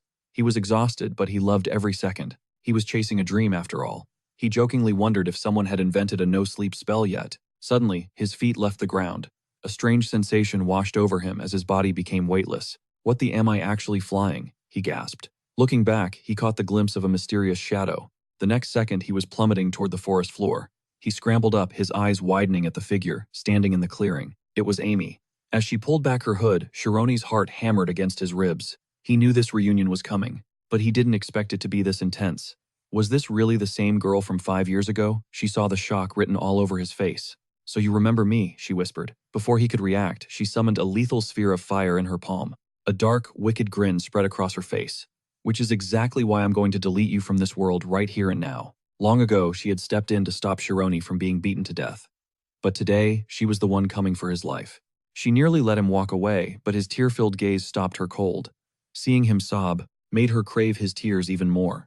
Gathering her fiery aura, she realized he hadn't changed in 5 years. Our protagonist shut his eyes, his voice steady, as he confirmed that the memories remained. She commanded the thugs to strip him bare, while he desperately pleaded for her to stop the humiliation. The realization hit her this was all wrong. She threw her arms wide, screaming that this was just a massive misunderstanding. He questioned her outburst, leaving her flushed and stuttering that she definitely wasn't some weirdo pervert. Confused, he could only gasp.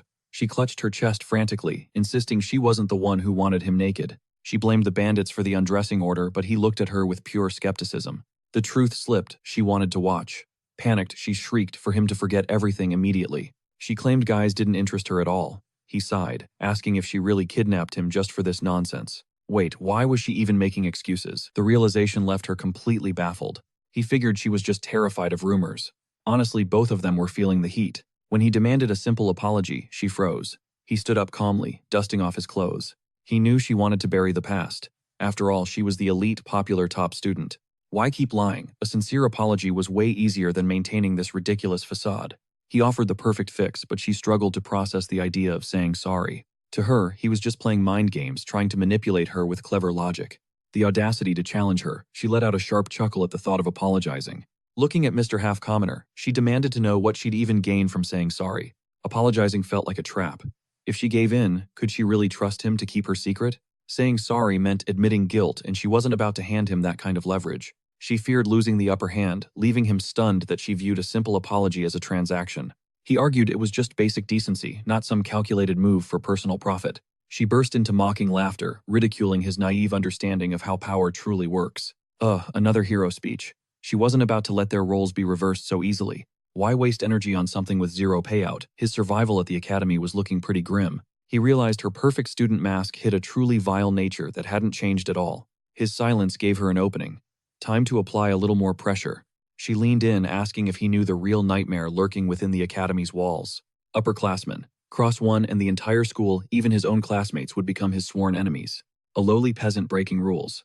The scandal would spread like wildfire through the halls. Her goal was simple: get him expelled before he could ruin her reputation with rumors. She smirked behind her hand, deciding to keep a close, watchful eye on him for now. She needed to test his loyalty. He looked on, wondering what kind of scheme she was hatching. His new mission: bring her fresh coffee every single morning. Only then would she consider him trustworthy. He was outraged, but she just smirked, reminding him of his special status. Getting in as a commoner was a miracle. It would be a shame to see him expelled so soon. He surrendered, accepting the role of her lackey to gain her trust. She couldn't hide her triumph. His future was in her hands now. One word to the teachers, and she would personally end him. In a flash, she vanished into thin air, leaving him alone on the cold ground. Serving her was a nightmare, but better than being kicked out. Still, this felt like a total defeat. The library was buzzing the next morning as students whispered about the mysterious new guy. Our hero approached with a steaming cup, playing the part of the perfect obedient servant. He delivered the coffee to Amy while Cyril watched, practically vibrating with excitement and teasing her. Amy played it cool, adjusting her hair before finally accepting the drink with a smug look. Disaster averted. He barely caught it. She spun around as Cyril's shocked scream echoed. She's cold-shouldering him. "Zero time for this. I've got books to hit," she snapped. Right then, our boy's face turned beet red. "Seriously," he fumed inwardly. Meanwhile, the crowd whispered, "Did he just confess? Why the ghosting? What's his next move?" Cyril sprinted after Amy, demanding to know if he liked her. "Hard pass," she shrugged. "I'm just training the rookie." But inside, her gears were turning. Chef's kiss. Taste that humiliation. Soon he'll be acting like a total brat, with a massive crush. A total simp. She pictured him leaking rumors but smirked. "Go ahead, talk. I'm untouchable. Nobody buys his lies anyway. Is revenge always this sweet?" 5 years of stress suddenly vanished. Poof, gone. She was glowing. Meanwhile, our MC hung his head, dying of cringe. He thought, this is straight up bullying. What did I even do? He balled his fists, fighting the urge to explode. Losing it would only hurt him. She's skeptical, but if trust is the goal, he played it perfectly. It's a brain game now. Fast forward 10 days and the campus was buzzing with noise. He's back. The legend returns. The Academy's ultimate romantic is here. You guys seeing this? 10 days of nonstop confessions, Amy smirked, crossing her arms as a massive crowd swarmed around them. As he approached, she plotted, with this many witnesses, they won't suspect a single thing. Perfect cover. Suddenly, Cyril blurted, will she finally accept Sharon's heart? Her jaw dropped. Say what now? Reciprocate. Is Cyril delusional? Does she know who she's dealing with? She tapped her cheek, pondering. Rumors were spiraling. The Ice Queen who never acknowledges men accepts coffee from Sharon every single morning. Everyone was shipping the birth of a legendary power couple. Amy's brain short-circuited. Wait, what? Right then, our MC offered the cup. Your daily caffeine fix, milady, he said smoothly. The crowd went wild, chanting for her to accept. Didn't spill a drop today, right? He teased. Just take it already, he urged. She glared back, fuming. Is this brat actually mocking me? Take it, they roared. He flashed a grin, confused why she was stalling his exit. He had library business to attend to. Finally, Amy snapped. I'm so done with this circus. Smack, she sent the coffee flying. The entire crowd froze in absolute stunned silence. Cyril gasped, covering her mouth. Amy, stop. But Amy doubled down. He thinks I'm that easy. One coffee and I'm yours, please, she pointed an accusatory finger. He's a slacker who never studies. He just stalks girls all day, she pivoted sharply. Don't you dare bring me anything ever again. Cyril glanced between them, mortified, and mouthed an apology. That was savage, the crowd whispered. What's the deal? Think of your reputation, Cyril pleaded. She barked back. Who exactly? Who cares about gossip? It'll all die out by senior year anyway. Just then, our MC knelt by the shattered cup. She really is an ice princess, the crowd pitied. Is she actually a villain? Ripped Sharon. But our MC was thinking, is it over? Sweet freedom at last. The audience watched, heartbroken. Look at him. He's totally crushed. So tragic. Meanwhile, MC was screaming hooray inside. Later that night, Amy sat brooding. Damn it. She tried to kill the rumors, but ended up creating a bigger mess herself. Classic fail. Glad it's over, but the damage is done. Now, let's talk about Karma Red Eyes. It's a skill for self-created memories' perfect recall of a specific moment. For 10 straight days, she replayed Shironi's face during those errands. His reaction was gold, she mused. Day 1. Day 2, 3, 4, 5. She analyzed every single frame of his face. Day 7. Day 8, 9, 10. His expression remained stone cold. Not even a pupil flickered. The implication's impossible to hide feelings when your eyes always betray the truth. You can't fake your nervous system. Either Sharon is a robotic emotional master, or he was being 100% sincere. Cyril, watching from across the table, saw her slam her book. Amy heading out already? She asked. Stuffing the book away, Amy simply nodded. Yeah. Exhaustion weighed heavy on her. Cyril offered to tag along, but she flatly declined the company. She insisted on staying behind. Cyril then asked if the drama regarding Sharon's coffee was still bothering her. She snapped that she was over it already. If Cyril had something to say, she should just spill it. Amy muttered a quick thanks and headed out, her mind clouded with fatigue. She couldn't help but think that since nothing was going according to her plan, her brain was a total wreck. She desperately needed rest. Approaching the stairwell, she spotted a smug figure. Jake was leaning against the wall, wearing a sharp, mocking grin. Done early today, Amy, he teased. She froze Jake. He crossed his arms, looking entirely too satisfied with himself. He joked about expecting to wait until midnight. Amy shot back, demanding why he was even hanging around her. Are you really that bored? She asked. Jake told her not to be so cold. He'd heard some gossip. Word was that the pathetic Sharon was clinging to her like a leech. Amy rubbed her temples in pure irritation. Was he just here to troll her? He suddenly held out a premium drink and popped the lid open. Here, take this. It's the finest nutmeg-infused coffee. You won't find luxury like this at this cheap academy. The great Amy deserved only the best treats, he claimed. She stared, baffled by his sudden suspicious kindness. Jake shamelessly admitted he was trying to woo her.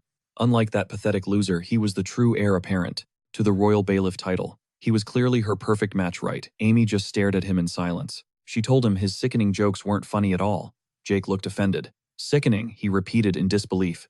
Did he really think they were close enough for this? His toxic crew never missed a chance to humiliate her. Hold on, Jake interrupted. There's a misunderstanding. Don't you think talking to me like that is way too much? He stepped into her personal space, his tone turning icy. Disrespecting him meant disrespecting his entire noble lineage. He wouldn't forgive anyone who stained his family honor, even a karma. Do you understand? She called him. A pathetic idiot. Jake froze, shocked. She asked if he was really this arrogant, just because of school fame. Strip away his name and he was just a loser, leading a pack of snakes who poisoned people in secret. Do you even know what honor is? She challenged. Jake exploded, screaming that she was just acting tough for class. He mocked her family. They might be talented, but they possessed zero real power compared to his influence. Lunging closer, he threatened to use his family's weight to bankrupt and erase her entire world in an instant. Amy sighed, finally seeing him clearly.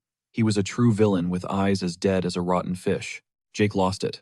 Worse than that, brat, he roared, deciding that he needed to flip his entire strategy around. Before winning her over, he'd have to eliminate the real obstacle standing in his way. He vowed to cripple the guy's magic forever, proving once and for all who was the superior mage. Before he could finish, Amy's hand flashed out, slapping the expensive coffee right out of his grip.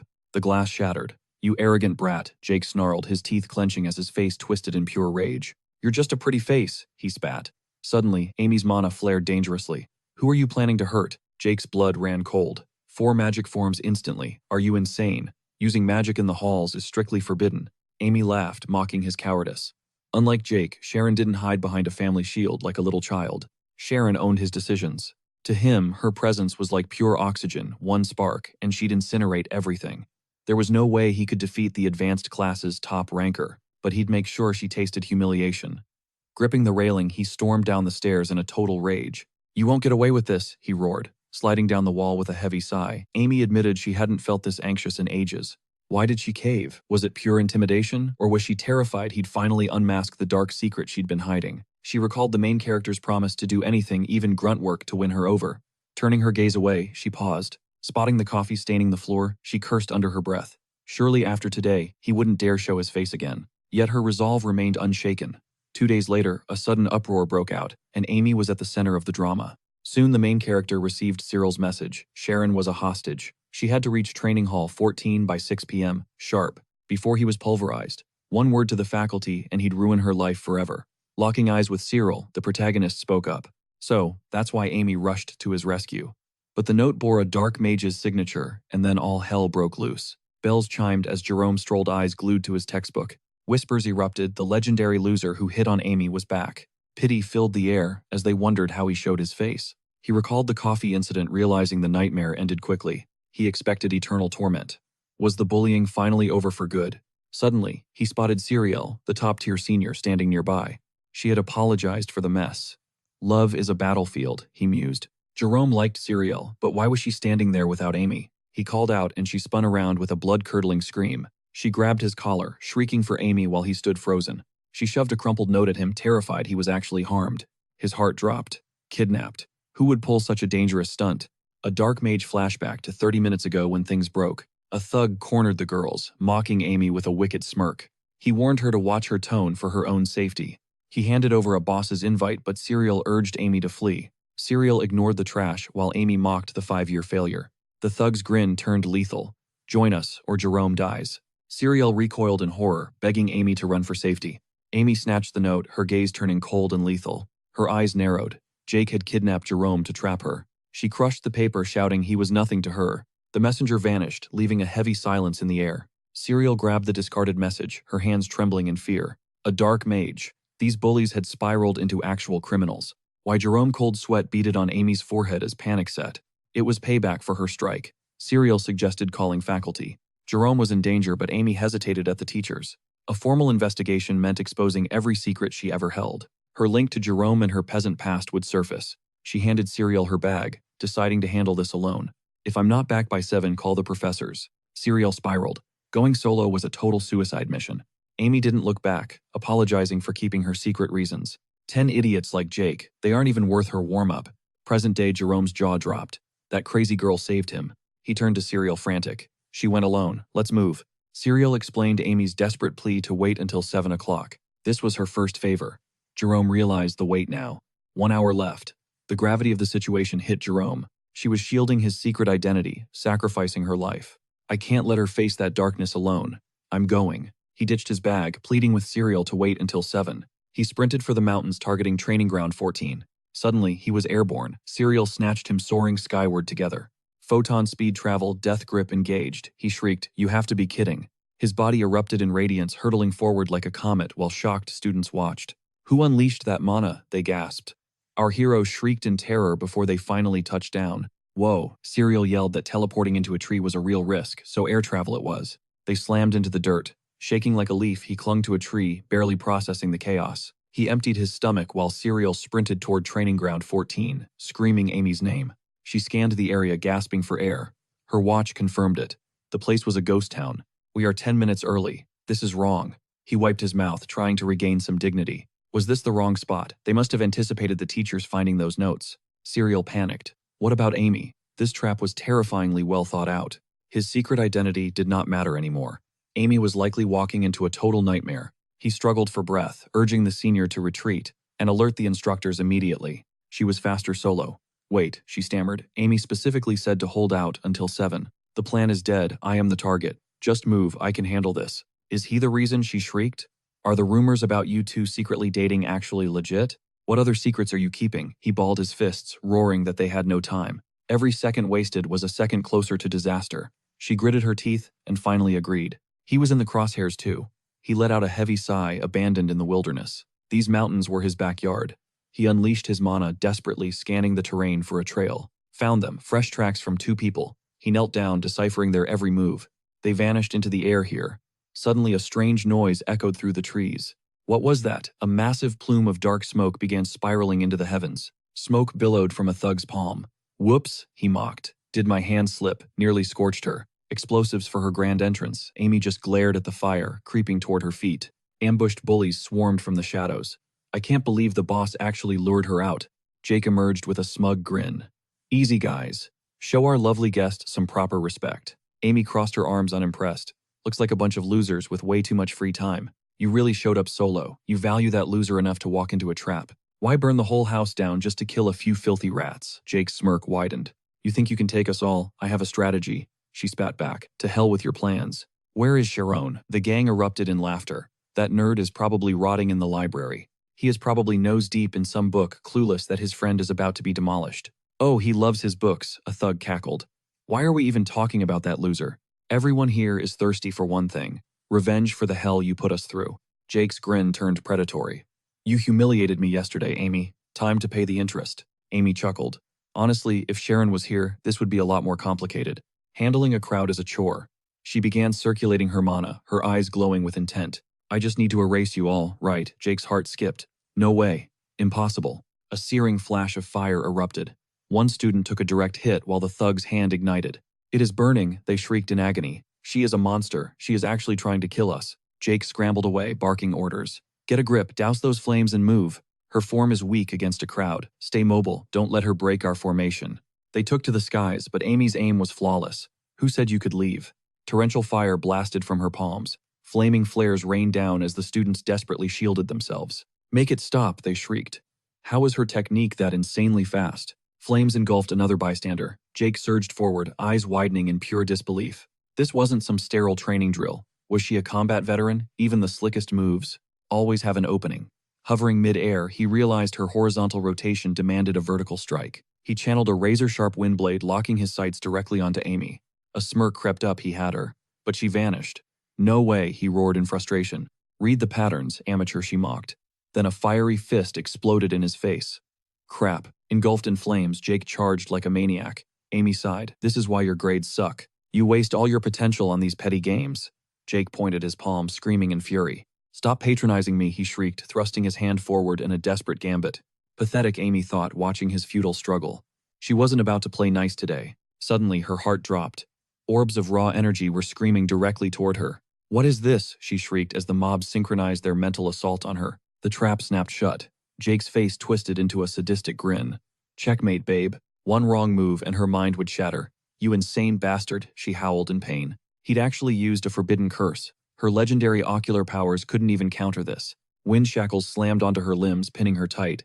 Jake cackled like a true villain. Gotcha, you little brat. He smoothed his hair, mocking her. Ready to reconsider my proposal. Silence was a dangerous choice. He unsheathed a blade, eyes gleaming with dark intent. Lay one finger on me and you're dead, she hissed through gritted teeth. She was paralyzed. 12 years of elite cultivation, and she was stuck like this. Still acting tough, he chuckled. You clearly don't understand who's in charge here. Since boys love you so much, let me help. I'll just rearrange that pretty face. He approached the glowing, superheated steel inches from her skin as he laughed. Yes, that's it, he screamed. I want to see you tremble in pure terror. Start begging for mercy. Amy squeezed her eyes shut, cursing her fading strength. Her mana was bottoming out. For a second, she finally understood his pain. Enough, a voice thundered. Everyone froze. There stood our hero wielding a wooden stick. You guys are disgusting, Jake blinked. Him, Amy gasped. Seriously. Our boy stood his ground, gasping for air. Jake just burst into mocking laughter. Look, everyone, the prince is here to save the day. The crowd erupted in jeers. What's he gonna do with a twig? Amy screamed. Run, you moron. Why are you here? Our MC knew the odds. Taking down a middle-class elite was practically suicide. He just had to pray Cyril reach the faculty in time to help. Buy time. That was the mission. He'd beaten Ryan, he could survive this. Mana flared around him. Back off from the senior, now, he commanded. You're delusional, Jake scoffed. You think I'd just let my prize go? Our hero charged head-on. Is this kid serious? The students mocked his reckless advance. Scatter, boys, Jake ordered. Our MC's eyes went wide. Something was horribly wrong. It was a trap. Magical orbs slammed into his mind. He collapsed, screaming in agony. As he hit the dirt, the bullies howled. What a legendary performance, Prince. Classic, bringing a wooden branch to a high-tier magic fight. Absolute genius. Wake up, Amy shrieked. That's anti-magic. His brain felt like it was melting. Your mana circuits will fry, she cried. Can you even hear me anymore? His world was fracturing. Deep in the static, Atella's training echoed in his mind. Focus is everything. He had to activate his defensive stance, or lose it all. On this chaotic battlefield, his shield tanks every devastating physical impact. It blocks magic and mental strikes too. After all, anti-magic is just another wave of intent. He cranks the density to ironclad levels even as blood begins leaking from his nose. He thrusts his hand out, gathering raw power. The thug sneers, still trying to fight back. Jake laughs. Think you're a hero rookie. Suddenly, Amy screams. They're cranking up the output. Tap out, moron. You're gonna break. But the crowd gasps. Wait. What the hell is this? Dark energy deflects off his shield like glass. Our hero stands tall, his mind chanting more. He needs more layers, the lackey yells. What's he doing as a student screams in terror? It's all bouncing back, Jake bellows at his crew. Don't you dare lose your cool. Fear is breaking your focus. You want to get hit. Our MC takes a cold step forward. Anti-magic ricochets violently now.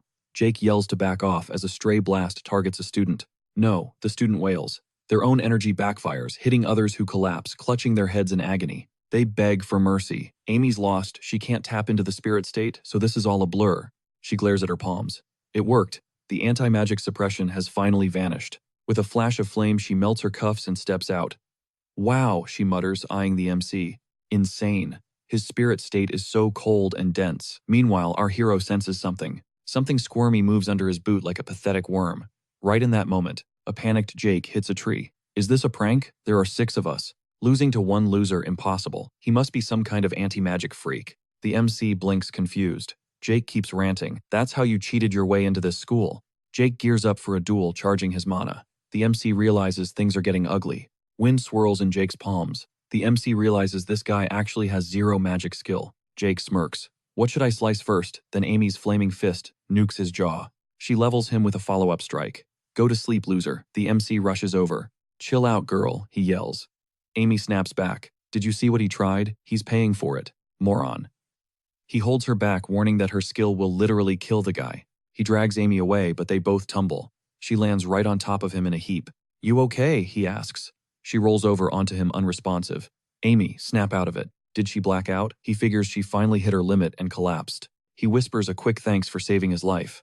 Then in the next second, she jumps up, flexes, and screams, I'm back in business. Then she glares his way.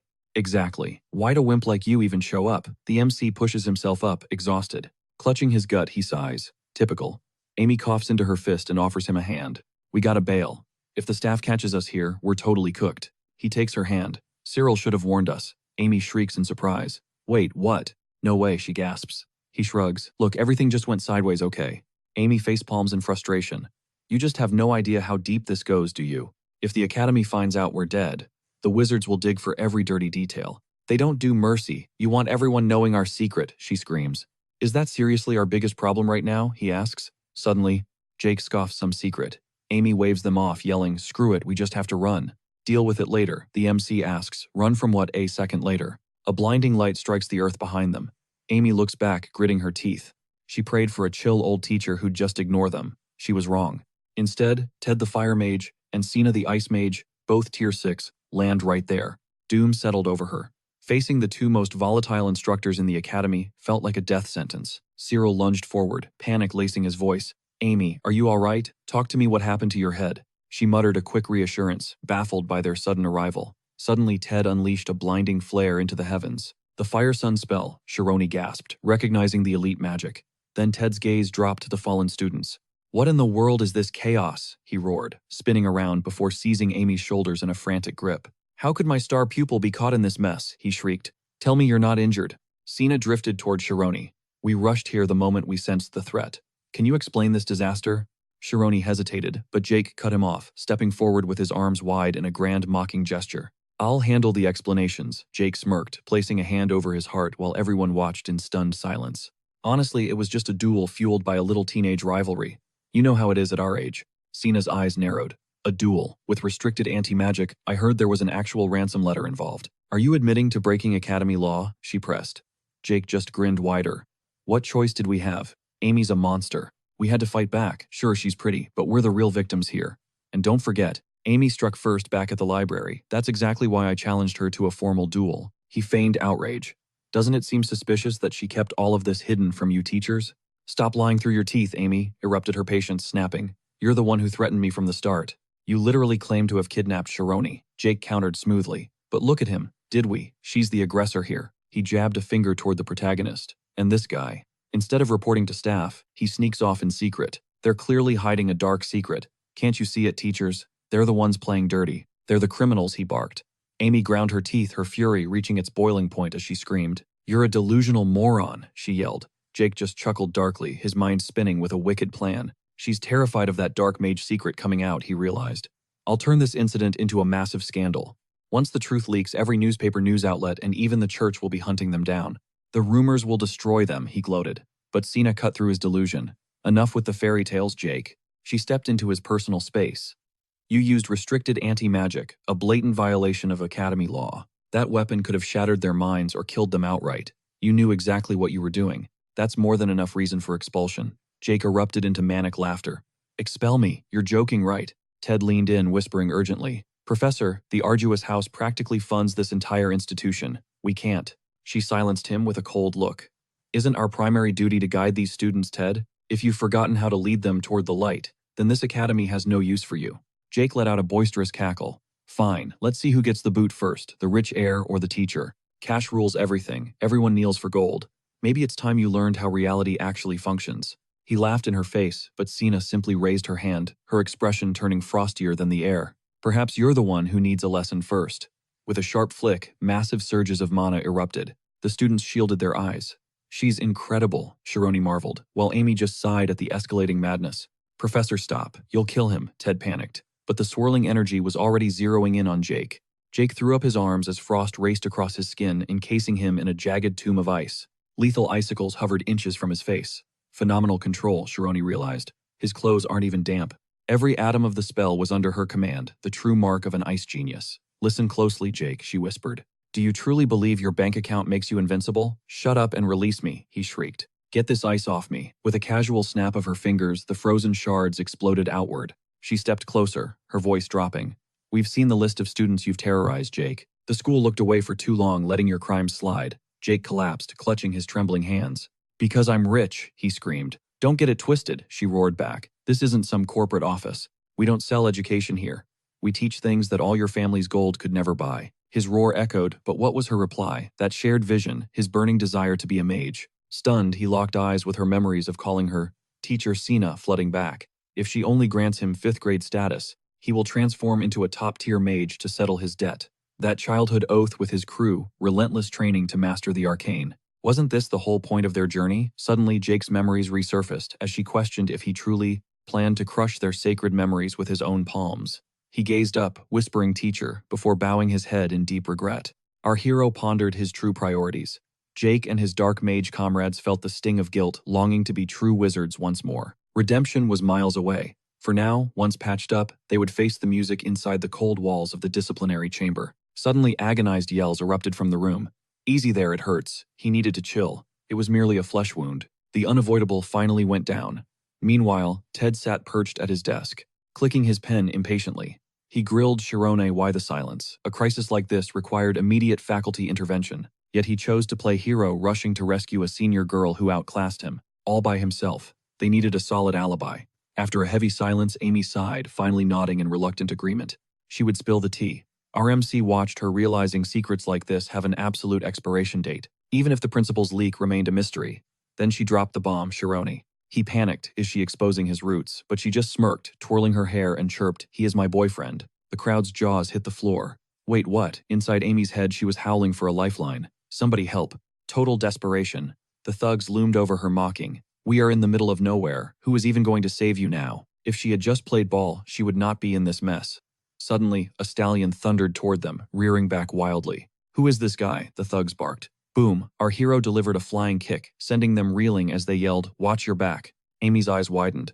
It is him. With a casual wave, he announced, I am here, Amy. Do not worry. He swept her off her feet, bridal style. Shirone, she whispered, blushing hard, while he just muttered her name back, totally flustered. They kept exchanging names like a K-drama. The audience went wild, squealing. No way. That is literally the peak of romance. Serial stepped up, finger wagging in the air. Duh.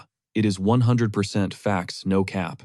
Witnessed it myself. Suddenly, Amy's hand clamped onto her shoulder, her voice dripping with pure indignation. Serial, she shrieked. What kind of wild fanfiction are you spreading right now? Later on, the campus bulletin board blew up with gossip. Students huddled in the courtyard whispering, that is actually insane. Total goals. Amy was fuming. Serial, do you have a death wish? You were not even there. She tightened her fist, ready to brawl. Serial just flashed a nervous grin, insisting she knew the score. Face it, you guys are totally dating. So did you guys lock lips or what?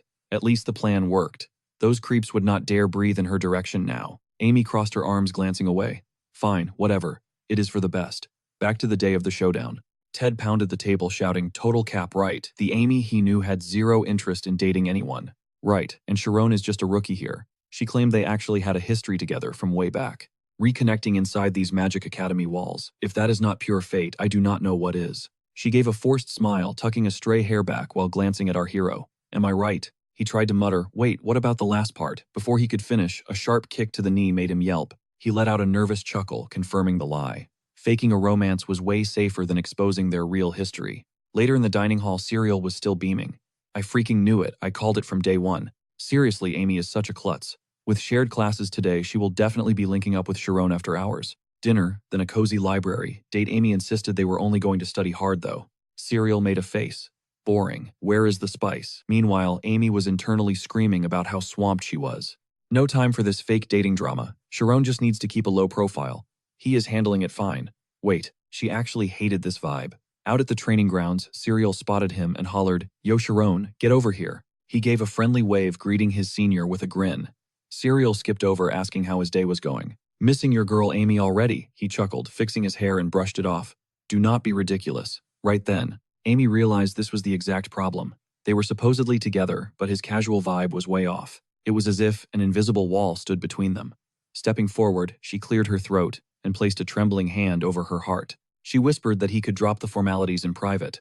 After all, their bond transcended a simple senior-junior relationship. In an instant, Syria's eyes widened in pure shock. "Good grief," she screamed internally at the sudden turn of events. Never did she expect such words from Amy. Was this the legendary power of love? She confirmed they were officially an item. Shironi flashed a gentle smile, assuring her it was fine. She was still the older one after all. He headed toward his group, leaving Syria nodding in a daze. She shot a bewildered look at Amy in total disbelief. Amy turned, calling out to her friend with a smirk. Moments later, our protagonist stepped into the tense classroom atmosphere. Whispers erupted everywhere. It seemed these two were flaunting their romance and displaying nonsense, even in the middle of a lecture. His skills are non-existent. He's just a pretty boy who faked his way in. Stop dating and pick up a book. He's still magicless for a reason. Shironi's knuckles turned white as he suppressed his growing frustration and irritation. The rumors caught fire 2 days ago at the bulletin board. Now the 7th grade classroom was buzzing with toxic energy. Students were losing it. "Yo, did you hear the elite high schooler Amy is actually dating the new kid?" Apparently, they even confessed to the staff. No way, Amy was supposed to be the ultimate prize, not his. What does she see in a loser like him? Other girls watched with pure envy, wishing they were in her shoes. The two biggest icons on campus were finally a pair. One student joked about staking a claim on the handsome newcomer. Regarding the rookie, the gossip was relentless. "They say elite levels only attract their own kind, right?" He mockingly suggested they should offer their congratulations. Suddenly, a student stood up, his face full of cold malice. Crossing his arms, he smirked and asked if nobody else felt the vibe was strange. Everyone turned, looking confused. He pointed toward the transfer student's secret. "Take a look at this," he said, slamming a document onto the desk. The crowd gasped. Midterm scores. Are you kidding? Sharon was dead last in the entire ranking. 30 measly points in every subject. So much for the genius rumors. Turns out he can't even cast basic magic. The room exploded in disbelief. Was he a total fraud? It was obvious he got in through a backdoor deal. He used his family's clout to fake a reputation, all to charm a noble girl like Amy. What a total snake. The outrage was real. This silver-spooned brat who's never worked a day in his life just waltzed in here. He landed a top-tier girl solely through connections. The whole situation stinks of corruption and privilege. It's beyond suspicious. While everyone else bleeds for their future, this guy just gets a free pass. Unforgivable. Why is the school ignoring this blatant injustice? Just then, the protagonist pushed open the classroom doors. He scanned the room, sensing the heavy atmosphere. The lively chatter had vanished the moment he arrived. He quietly moved to his desk. His peers looked away, giving him the cold shoulder as the next lesson began. He didn't need to ask why they were being so loud earlier. They wanted him to feel the heat. Amy was in danger. Soon the classes gathered for their mental state training. The tension in the air was thick enough to cut. As Sharon focused his energy, the insults started flying. They didn't even try to hide their disdain for him. Why is he even training here? His massive spiritual presence is messing with everyone's flow. It's totally annoying. Professor Atella stepped toward him, checking on his progress. He looked up, his expression clouded with deep doubt. "Professor, this evasion formula is a nightmare. It feels like my consciousness is glued to my physical body." She laughed softly, explaining it was natural. Being a convergent type means his spirit follows a specific instinctual path. This causes his mind to condense into a sphere which clashes with the fluidity needed for evasion magic. He nodded as it finally clicked. When she asked about the others, he noted they seemed to be progressing flawlessly. She beamed with pride. Wonderful, then how about showing off your skills in the visible zone? His heart nearly stopped. Wait right now. She noticed his hesitation and offered him a way out. As the only 7th grader to master all 4 forms, she was dying to see his true potential in action. She recalled how eager he was to use the visible zone on day 1. What had changed since then? Was he terrified of the social backlash? Teens his age were always hypersensitive to the opinions of their peers, but a true master stands firm against the storm. Stealing his resolve, Shironi finally agreed to step up. He asked her to watch closely. The entire class froze, their eyes locked on him in pure shock. Whispers rippled through the 7th graders. It looked like he was pulling another stunt just to flex his skills. To his girlfriend, showing off was his only real talent. Without a word, the young mage stepped into the spotlight. Atella commanded the class to pay close attention.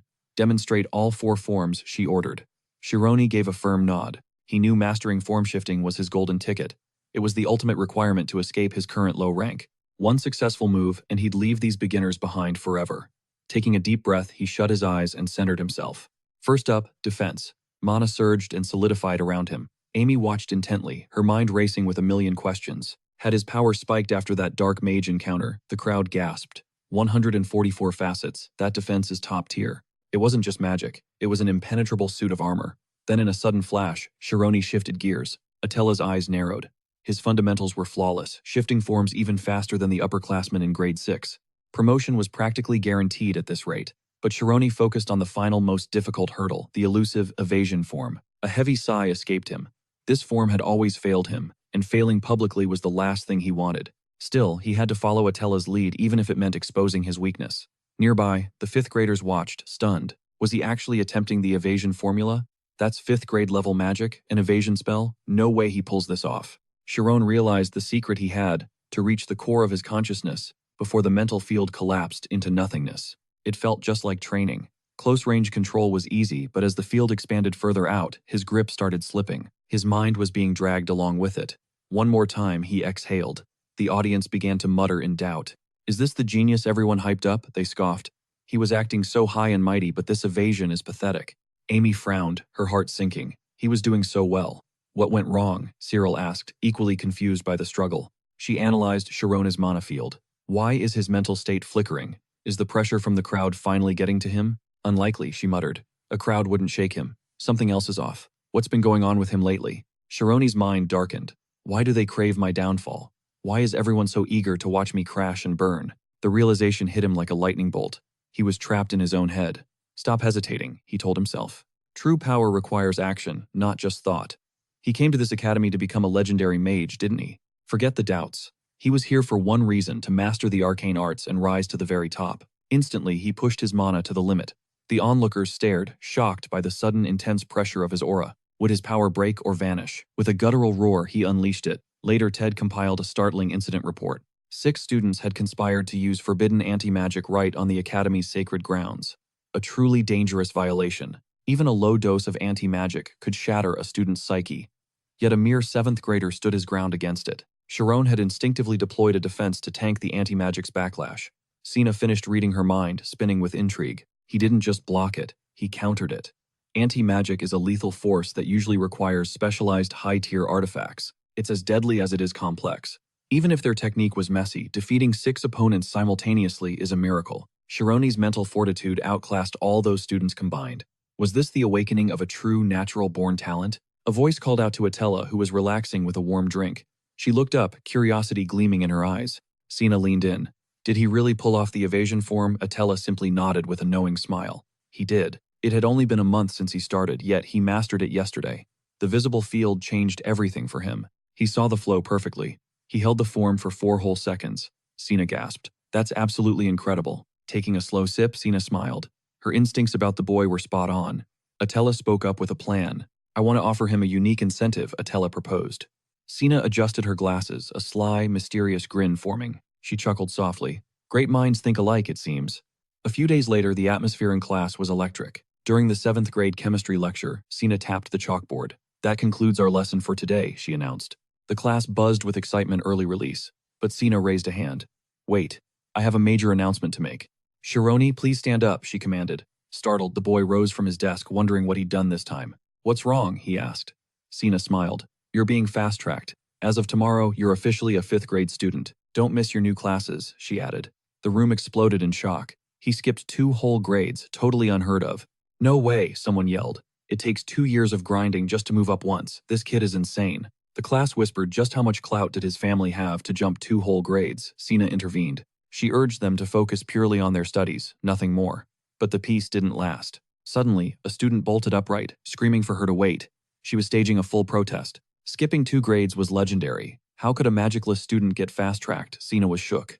No magic. The professor never mentioned a handicap like that. She turned to him. Is it true, Sharon? He felt every eye in the room burning into him. That's right, he admitted. I can't cast anything. Sina was stunned. Most people learned basic tricks just for fun. Then she realized the loophole. 6th grade didn't actually grade magic ability, so the transfer was technically legal. A student slammed the desk. I won't accept this, he roared. This is pure discrimination. Teacher, didn't you say mindset wasn't everything? What makes Shironi so special? He'd only back down if the guy could cast a single spell. The mob mentality took over, as everyone started jeering. Yeah, if we compare actual grades, we'd crush him. They argued he'd fail every theory lecture. He couldn't even handle the basics of a transfer. They even threatened to call the student council. Sina realized a darker plot was brewing beneath the surface. She backed off, promising to weigh their concerns. The final verdict would wait for the faculty meeting. Later, in the quiet of her office, she stared out at the campus deep in thought. The students' rage felt off. This wasn't just about fairness, it felt way more personal than a protest. A shadow appeared at the door. A student called out to her, breaking the silence. What's the matter? Maria Sina asked. The girl looked like she had a heavy secret to share. It started a week ago, Maria whispered. First, they ignored him. Then the toxic rumors started spreading. They were sabotaging his work. Maria's head dropped as tears began to hit the floor. She saw it all, the gossiping, the instigating. Bullying is straight up cowardly. She broke down into heavy sobs. Sina watched her, the pieces finally clicking. I get it now, she thought, thanking the girl for her courage. She promised to fix this mess. In the book, Conversations of Great Scientists, Torculin dropped a gem. He claimed people need 6 hours of sleep, even though he only clocked 4 as a student. The interviewer was confused. Did that mean the great scientist's own theory was a total lie? After all, he reached the top while barely sleeping. He just pointed a finger and laughed. Those types of teens aren't human, they're superhumans. Sleep is just an optional setting for them. Meanwhile, our protagonist glanced at the clock and sighed. The weight of the day was finally hitting. Is it that late already? He muttered, packing his library bag while flashing a quick smile to a classmate.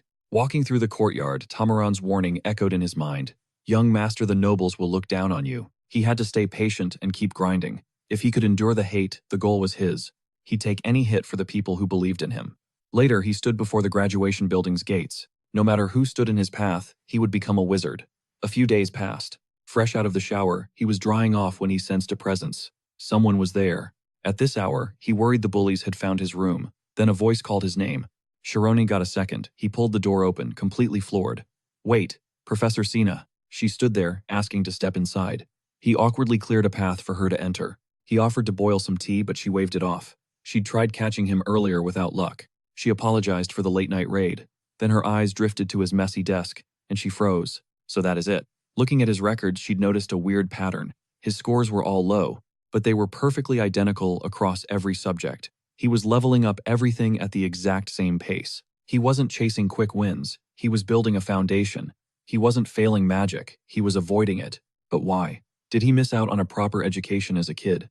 As the silence grew heavy, he sat down, looking visibly flustered now that they weren't in a formal classroom setting. She sat on his bed, realizing that while he acted intense in class, he was actually just shy. Sina probed about the academy's vibe. He claimed everything was perfect. Studying was a blast.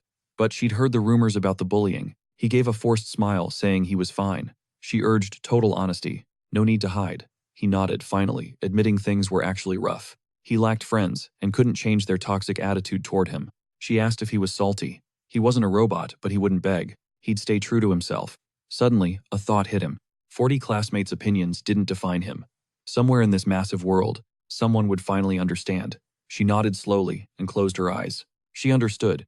She'd raised this at the meeting, sensing he wanted out. Soon, she finished her pitch regarding Shironi's fast-track transfer. The faculty was stunned. An entire class, bullying one student. Seriously, just because he lacked magic. This was the Althea's Magic Academy meeting. Some called it typical school drama. Kids can be pretty mindless. Talentless kids get targeted. Since discrimination exists, they should approve the transfer. He'd graduate in 4 years. More prodigies meant more prestige. But then, Ted objected loudly. Alpheus asked why he was being a hater. He acknowledged the talent, but no magic. The backlash wasn't worth it. Sina countered that Shironi was prioritizing vast knowledge over basic spells. A teacher shouldn't block a student's grind. He wasn't questioning the methods. He claimed Sina was being biased. She looked at him totally livid. Others were weaker in potential but miles ahead in magical theory. It would kill motivation. We shouldn't simp for one genius, right? He smirked. Sina fumed. He was siding with bullies and wasting a massive talent. Suddenly, they both slammed the table in unison. Others sighed. Here they go again. How are they even master wizards? The director laughed and waved them down. Sit down, both of you. He gestured broadly. Both are right. Sina is logical, but Ted has points. He worried about balance. Playing favorites was a slippery slope. Ted smiled. Director, you're speaking my language, God bless. He raised a finger with a sly grin. Why not do this? Next morning, students screamed at the bulletin board. Wait, what? The high-level board was updated, announcing a brutal promotion exam. Since many objected, every 7th grader now had a shot at promotion. They'd determine who was truly worthy in the following way. Listen up. First, students will be chosen through a grueling exam. Second, only one winner hits 5th grade. The topic, high-level magic. The challenge, teleportation. They claimed the previous mind state test was unfair, so they swapped it for teleportation, a difficult 5th grade spell. Everyone flipped. Every 7th grader could take the promotion test. Success means skipping grades. But teleportation, can he even do that? Never. That's 5th grade magic. The theory is easy, but practice is a nightmare. Easy one, girl yelled. A senior botched it and was hospitalized for a year. Her friend gasped. How can we do it? Is anyone actually transferring? Our hero steps toward the board, feeling every eye in the room lock onto him. One word haunts him. Teleportation. News of the bullied 7th grade loner has officially gone viral. Class ends and a crowd swarms the board. High-level students are already whispering about the drama. Is this for real? They mutter. That poor 7th grade loser. What a total tragedy. Apparently he's magicless. Why even test a middle schooler on stuff they haven't even learned yet?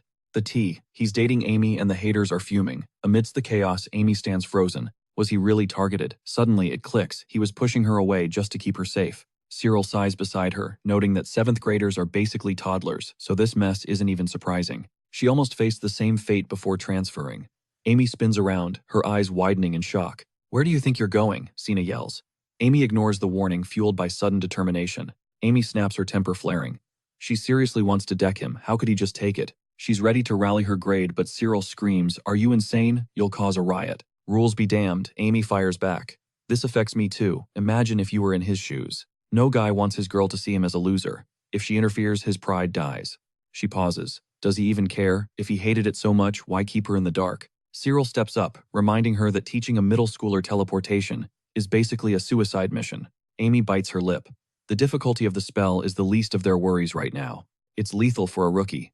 Cyril shoots her a knowing look and asks the golden question. Why not go teach him yourself, Amy, as a peace offering? As if he'd ever take my help. Between exams and this drama, there's zero time. She realizes her mistake and quickly offers an apology. If he can't survive this, he's not boyfriend material, she huffs before vanishing into the trees. Leaping through the canopy, she claims this definitely isn't, because she actually has feelings for him. She's only helping because her own reputation is on the line. He better beg for mercy, she thinks, crashing through his window. The hero jumps up in terror. She slams her hand over his mouth, whispering threats. Time for a lesson. How dare you? Her eyes shift to the bed, and she freezes. Sina is just sitting there watching them. Sina calmly adjusts her glasses. So, this is how you two hang out, she asks mockingly. Sneaking into boys' dorms at night, Amy starts panicking.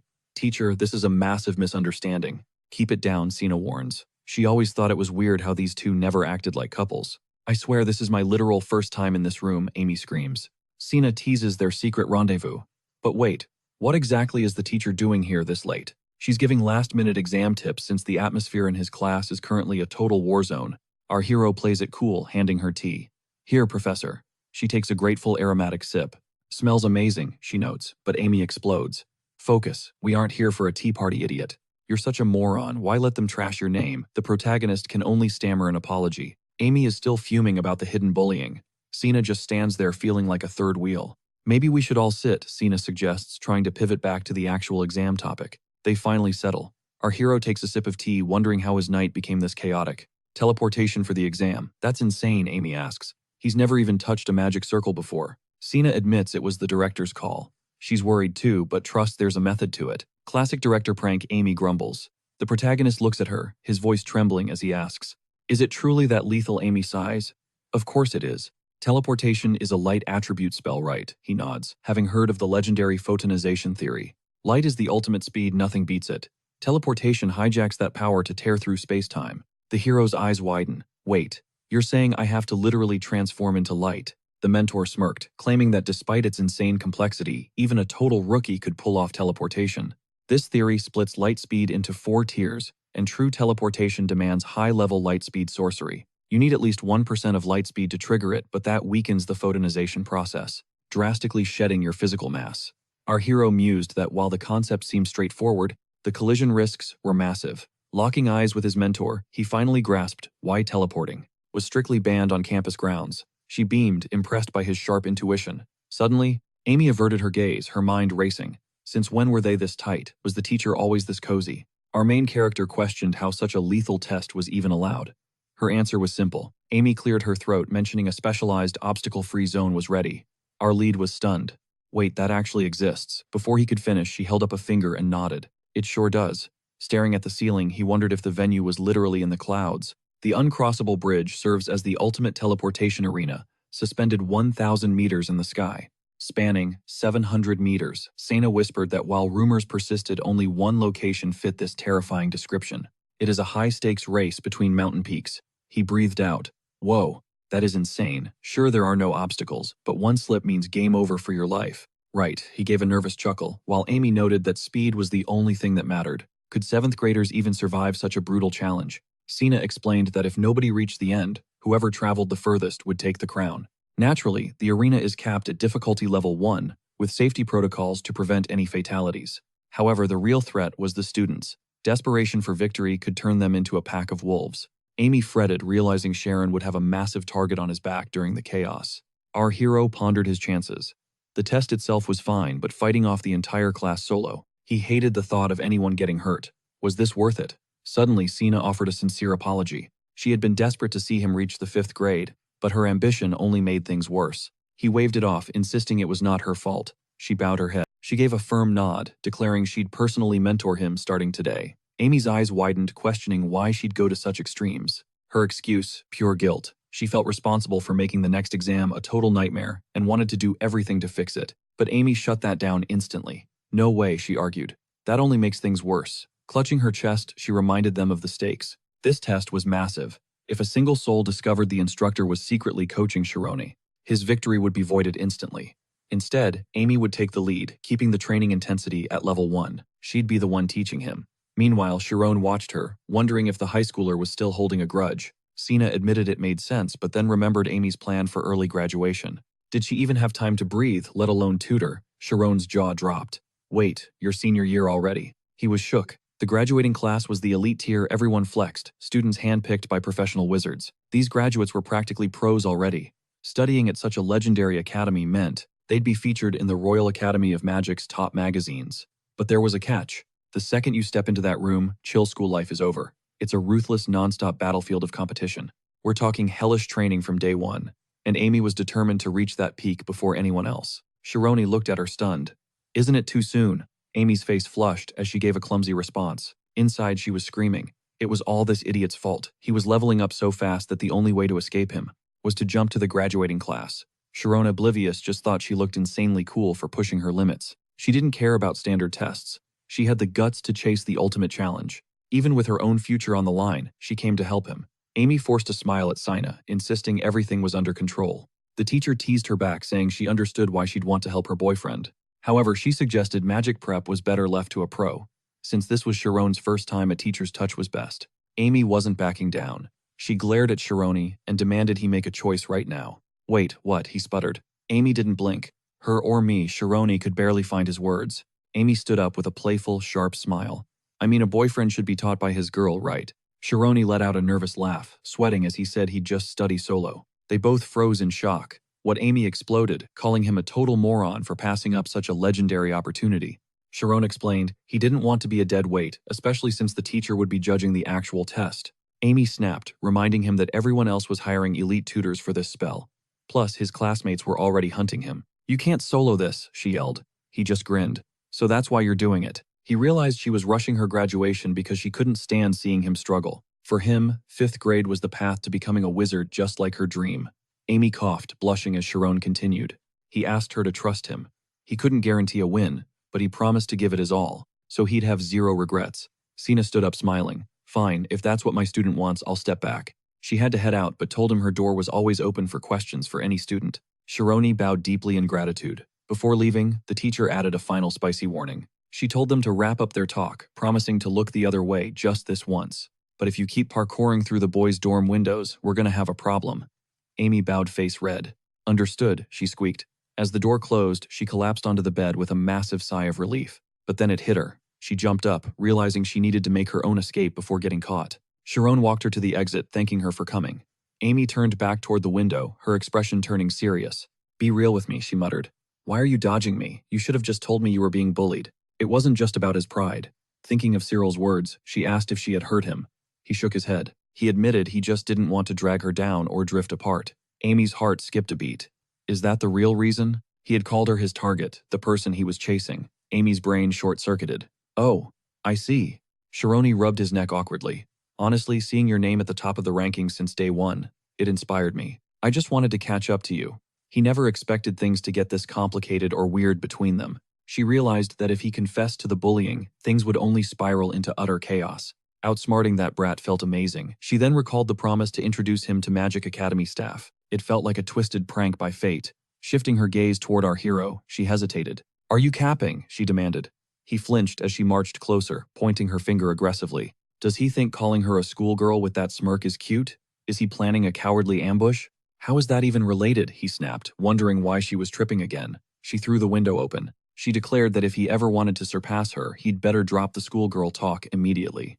They were rivals on equal ground now. But if he fell behind, he'd be her junior forever. As she vaulted onto the ledge, his sudden shout caught her off guard. So fast, she mused. "Just watch," he yelled. "I'm definitely catching up." A confident smirk finally played on her lips. He'd better grind, like his life depends on it, because she'd be graduating before he knew it. She vanished into the sky. Our hero stared at the empty air, unable to track her speed. Amy's help was off the table. Worse, he knew those bullies were tracking his every single move. He had to pull this off solo. The clock was ticking only 1 month until the transfer exam. The next day, the courtyard swarmed with students. The air was thick with nervous, whispered chatter. Is he actually prepping for the transfer? He's already seeing a tutor. Master teleportation in 30 days. Time was running out for the 20 elites competing. While the basic formulas seemed simple enough, the actual execution was a total nightmare. Just then, a student noticed our protagonist's arrival. "Wait, that loser applied too," the kid scoffed. Later, the hero faced a mountain of textbooks. He dropped the massive stack on the desk. He had promised to master this magic entirely alone. Application was the real beast. In the field, variables shift instantly whenever a mage attempts to blink. Terrain data is everything. Every inch of movement requires recalibrating power and light levels instantly. The math only works for 20 square meters. Does anyone actually have the brain power for this? He slapped his cheeks to focus. "Don't quit," he hissed. The academy wouldn't set a hopeless task. Even teacher Sina claimed blinking was easy. But a dark thought lingered. What if he lacked talent? He was a late bloomer. Those 7th grade elites had been breathing magic since they were in diapers. With top-tier tutors honing them, could he close the gap? Elsewhere, Mark surged forward to thunderous applause. "Incredible," his coach beamed. "You're a natural at teleporting. You really are your father's son." His father was the legendary technical advisor for the association. Young Master Slider Mark. The 7th grade prodigy just shrugged it off like the movement was total light work. Having a rank 9 mage as a tutor paid off. He wiped his brow, feigning humble worry. "It was actually quite simple," he smirked. His mentor agreed, noting the exam's relatively low difficulty. Balancing distance and focus was key. True mastery takes years, but for this test, weeks would suffice. Speed running the theory and grinding the practical work would basically guarantee his success on exam day. He'd pass easily. Chuckling, he realized he actually owed that idiot a thank you for the motivation. Skipping 2 whole grades would be a breeze. Swigging from his flask, he asked about the idiot's progress. "We're tracking him," his lackey reported. "The guy is actually trying to teach himself from books." "Just textbooks," Mark scoffed. "Is he for real? What kind of pathetic joke is this? Did he lack the clout for a tutor, or was he faking?" "Keep watching him," Mark ordered. "Stay sharp. Nobody masters high-level magic just by reading a few dusty old pages." Meanwhile, our hero was locked in. Closing his book, he knew he'd pushed his limits. Countless hours were sacrificed to decode the complex theories and master the art of total awareness. Doubt gnawed at him, but time had run out. Standing in training ground, 14, he stretched. Time to see if this actually works, he muttered. There was no turning back for him now. He prayed his math was perfect. First step, manifesting the complex photonization theory from absolute scratch. Right now, he exists in the narrow void between total omniscience and absolute power. He had to vanish into that gap. Suddenly, his body erupted in light. It's working, he roared. Phase 2 teleportation. No mere mortal can compute the raw data of light, but for a wizard, their senses sharpen to a razor's edge, perceiving every atom. Legends say elite mages can count leaves on a distant tree. This hyper-awareness isn't just a skill, it's a transcendent mental state. Reality becomes a toy for those with such divine potential, and he was finally experiencing it all. 13 days until the final exam. Fast forward 9 days, the entire class was whispering in shock. What happened to him? Was he really training without any safety gear? In the buzz, our hero appeared. Face wrapped in bloodied bandages, he cursed. His first shot at instantaneous movement had been a disaster. To fix his errors, he had to push his physical shell to the limit. He hit the dirt hard. Clutching his trembling knee, he felt his balance slipping. 8 days left. The pressure was mounting. Scribbling furiously, he analyzed the data. 0.02 meters off, he muttered. Still not perfect. The method was crude and dangerous, but time was running out. The days blurred toward the deadline. He poured himself into his studies, failing repeatedly. Only the raw memory of practical practice remained. 1 day left. Sweat drenched his robes, dripping onto the floor as he pushed his limits again. Think, what am I missing? Tomorrow was Judgment Day. He recalculated the formulas until his head spun. Fix one bug, two, more pop up. Finally, he stopped. There was nothing left to tweak. He felt ready, but his body was screaming. His vision blurred and his lungs burned for air. Smack, he slapped himself hard. Wake up, he roared. I didn't come this far to fail now. With a primal scream, he lunged forward. Blink space itself folded as he thrust into the void. He stumbled, gasping as he reappeared. Even as he hit the pavement, he grinned. Didn't even hurt. Success at last. But how far could he push this new power? There was no time to rest. He needed to chain these moves together. But before he could, his world suddenly went black. Dawn broke. Mark stood by the window until the instructor's voice cut through the morning silence. How's the head? The teacher asked. Mark turned with a smirk. Never better. Today's the day. Promotion day. Class 5 was within reach. 700 meters stood between him and total glory. As Maria reached for the door, a voice stopped her cold. Hey Maria, ready for the big show? Did you throw in the towel too? She spun around, eyes wide. Oh, it's just you, Mark. Greater luck. As he closed the distance, she stammered. Aren't you supposed to be training? Practicing solo, she asked. Mark let out a dry laugh. Do I look like some low-life scholar? The kind who studies alone and still fails. His gaze turned cold, and Maria began to tremble. He loomed over her. I'm curious what you're doing here. Is this how you stay on top? Maybe hit the arena and take a tour. Watching winners actually win might teach you a lesson. It's a skill you clearly lack. Maria bit her lip and turned away. Fine, whatever you say. I hope you're strong enough, she muttered. Mark chuckled darkly. Really, you're actually rooting for me. He leaned in, whispering dangerously. You're something else, Maria. A scholar, and a world-class snitch. She gasped, face going pale. How did he know? Mark laughed. Too easy, you're so damn naive. Her bag hit the floor. I hear everything, he sneered. It was suspicious seeing you near the lounge. Quite the bold move, wasn't it? He pinned her against the wall. Listen, I've been patient. Only because we were on the same level. But once I move up, what happens then? She was shaking like a leaf. Mark pulled back, disgusted. Look at you. You're no mage. No wonder you're stuck here even after 4 extra years. He turned his back and walked away. Don't miss the show, he called out. Maria sank to the floor, her spirit completely shattered. She muffled her sobs, hot tears stinging her eyes. Meanwhile, Mark stepped into the exam room. Done strategizing, he smirked. A student looked up. Sharon and Mark, 2 chances, 10 meters, go.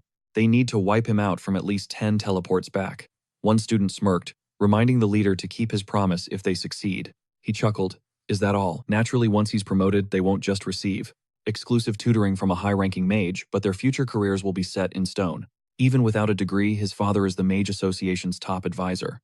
Talk about major connections. They get the picture right. If they back him now, he'll have their backs for life. Ride or die. A cold smile crept onto his face. No slips allowed. You can't underestimate a genius after all. Soon, the examinees swarmed the site, whispering in awe. So this is the legendary uncrossable bridge. The finals are really happening here. The crowd was massive, packed with intimidating 5th-year upperclassmen. One student plotted, if some brat crashes our class, we should definitely give him a warm welcome. Chatter buzzed among the 4th and 6th years as the proctors finalized the exam prep. Suddenly, a blinding flare erupted from the mountain peak. Attila caught the signal and turned. Well then, it's time. All 21 candidates, the countdown begins. You have exactly 10 minutes. At the starting line, a student's jaw dropped. Damn, this is just a vertical drop. Where's the bridge? You moron, it's right there, the guy next to him snapped. He yelled back, that's a bridge. Meanwhile, Cyril peered through her binoculars. Perfect. This spot has the best view of the carnage. Amy hovered behind her, looking skeptical. Huh.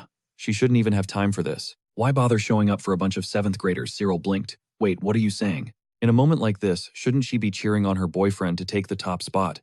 Survival of the fittest, those who pass, pass. Why offer support? But then a doubt crept in. Can he actually pull off a teleport? Just then, a student approached Mark during his pre-exam warm-up. He asked if Sharon had been spotted.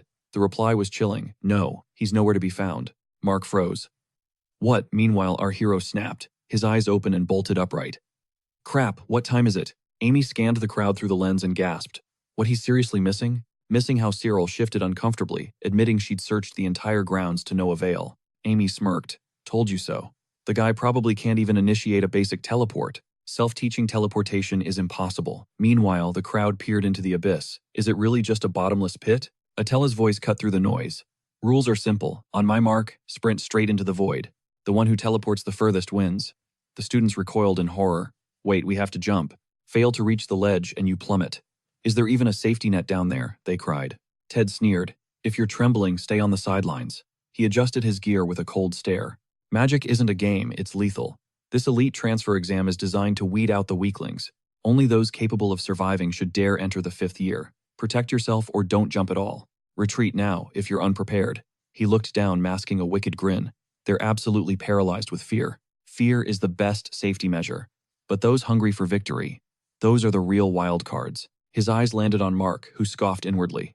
Idiots. They signed up without even knowing if they'd survive. These losers will be kneeling before me soon. I wonder if the rumors about that connected kid are true. Did he really teach himself? Looks like the moron failed. Either way, my plan is set in motion. Atela raised her hand, her voice booming. Single file, everyone. The examination begins now. Suddenly, her eyes widened. A lone figure was sprinting toward them at breakneck speed. Wait, what? His ragged breathing echoed as he drew closer. The examinees stared in disbelief. Is that him? He skidded to a halt, gasping for air. Sorry I'm late. Please, tell me I can still take the test. Cyril bolted upright. Amy, look, he's there. Amy ripped the binoculars away, her eyes blazing. Where has he been? Showing up at the last second. Idiot. She noticed his bloody clothes. Wait. Wounds. Did he train without safety spells? Sina turned to the principal. Ma'am, Teacher Atela is on the line. She's asking if we should delay for a late arrival. Althea remained cold. The students must handle their own destiny. As the final clock ticks down, the atmosphere grows heavy. Everything is set, she confirms, her voice steady and ready for action. Suddenly, a blinding flash erupts in the sky right behind Atela. She raises her arm, her command echoing across the field. Eyes on me. All units stay sharp. No more delays. The exam is officially live. Chiron, she adds with a sharp glance, if the pressure gets too much, the exit is always open. Save the concern for someone else. I'm doing just fine, he retorts coolly. Beside him, a fellow student simply gestures to the empty spot on the line. Get in position, rookie, the student commands. Our protagonist steps up, offering a polite nod, completely unaware of the trap being set in his rival's mind. Phase 1 is a go. Within 10 leaps, they'll make sure he hits rock bottom. Chiron ignores the noise, steadying his pulse and drowning out the world. Total focus. Every ounce of power. Atela's hand shoots up again as she bellows. The 7th grade early transfer exam begins right now. Brace yourselves. Every student drops into a runner's stance. Mark glances sideways, a wicked strategy already sparking in his eyes as he prepares to lead. A flare ignites above Atela, and they're off like lightning. 1 second on the clock, and the frantic sprint for glory has officially exploded. These students have bled through years of training, but nothing prepared them for this. For the first time, they are staring directly into a literal abyss. What goes through a mind when the ground vanishes, leaving only the infinite sky? Is it a cold, paralyzing fear clawing at their throats? Or does a wild electric excitement surge through their veins? Amidst the pure chaos of uncertainty, only one single goal remains in their sights. One student charges forward, his mind, screaming, move or die. Being the lead dog is his only prayer for survival in this high-stakes game. 2 seconds in, the jagged edge of the cliff looms 20 meters away. Mark knows that raw speed alone won't secure the crown today. Sprinting is the easy part, but timing the teleport, that is where legends are forged. One mistimed jump, and your history. There's no second chance. Once that distance opens up, catching up becomes an impossible dream. This isn't just a test of mana, it's a test of pure, unadulterated guts. Forget this, a student roars, blinking forward in a desperate burst of mana. Right on his heels, another student screams as he follows the frantic lead. 3 seconds down, the drop-off is a mere 5 meters away. The frontrunners begin their daring leaps at the critical 3-meter mark. I've reached my limit, one student cries out, looking back at Mark with wide eyes. Sorry man, but I can't push any further than this. Pathetic Mark snarls, his voice dripping with venom. What kind of guards fold before the real fight even starts? You absolute cowards. A flicker of doubt, what if he falls? But Mark shakes it off, warping forward at the 2-meter mark as the timer hits 3.5 seconds. The runner neck and neck with our hero is losing his mind. Is this kid a total psycho? Why isn't he slowing down for the edge? The student on the opposite side feels the isolation sinking in. At this terrifying speed, they are destined to become a permanent part of the canyon floor. 1 meter left. Chiron grits his teeth, his eyes locked on the prize. Not yet. I need more. The crowd watches in stunned silence. No way, Sina screams, her heart skipping a beat. Atela's eyes widen as she taps her timer. He actually did it. He's airborne. 4 seconds. Chiron is soaring 2 meters past the ledge. Let's rewind 1 year to the Ojenta estate, inside Ryan's private training quarters. Seriously, Chiron, you're on a whole other level, Ryan admits. Whether it's a sword duel or a test of wits, the kid is unstoppable. Ryan had never seen anyone stand up to his old man without trembling. Aren't you even a little terrified? Chiron just offers a mysterious, awkward smile. Fear is just a trick of the imagination, Chiron explains calmly.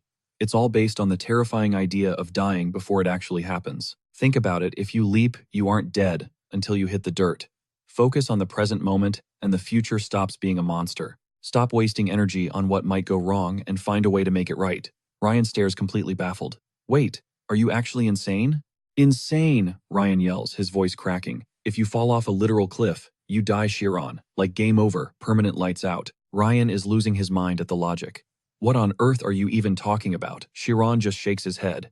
You're missing the point. Listen, Ryan shouts. The moment you step off that edge, the dying starts in the now. It's not just some future problem. Back in the sky, Chiron's body erupts in a brilliant mana glow. Stay conscious, he warns himself. If I black out now, my soul is toast. He thrusts his hand forward, warping through space, and leaving the competition in his dust. The other students can only watch in absolute disbelief. How did he jump so late, one gasps. Across the gap, a thunderous roar of wow erupts from the spectators as the impossible happens. It all went down in a single heartbeat.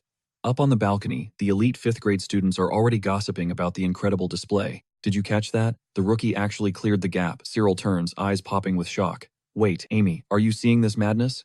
That was his first time using magic. Amy's mind is racing. He started late, but if he maintains this momentum, the kid has a real shot. Chiron is on track for first place if he keeps this pace.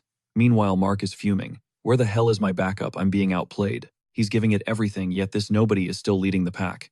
Then there's Maria Erlan, a girl born with divine magic in her blood. But even genius has its shadows.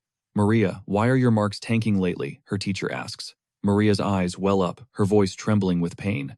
I can't do it anymore, she sobs, her spirit breaking. The bullying. It's constant. I'm at my absolute breaking point in this class. The teacher's response is ice cold. Bullying, that's just competition.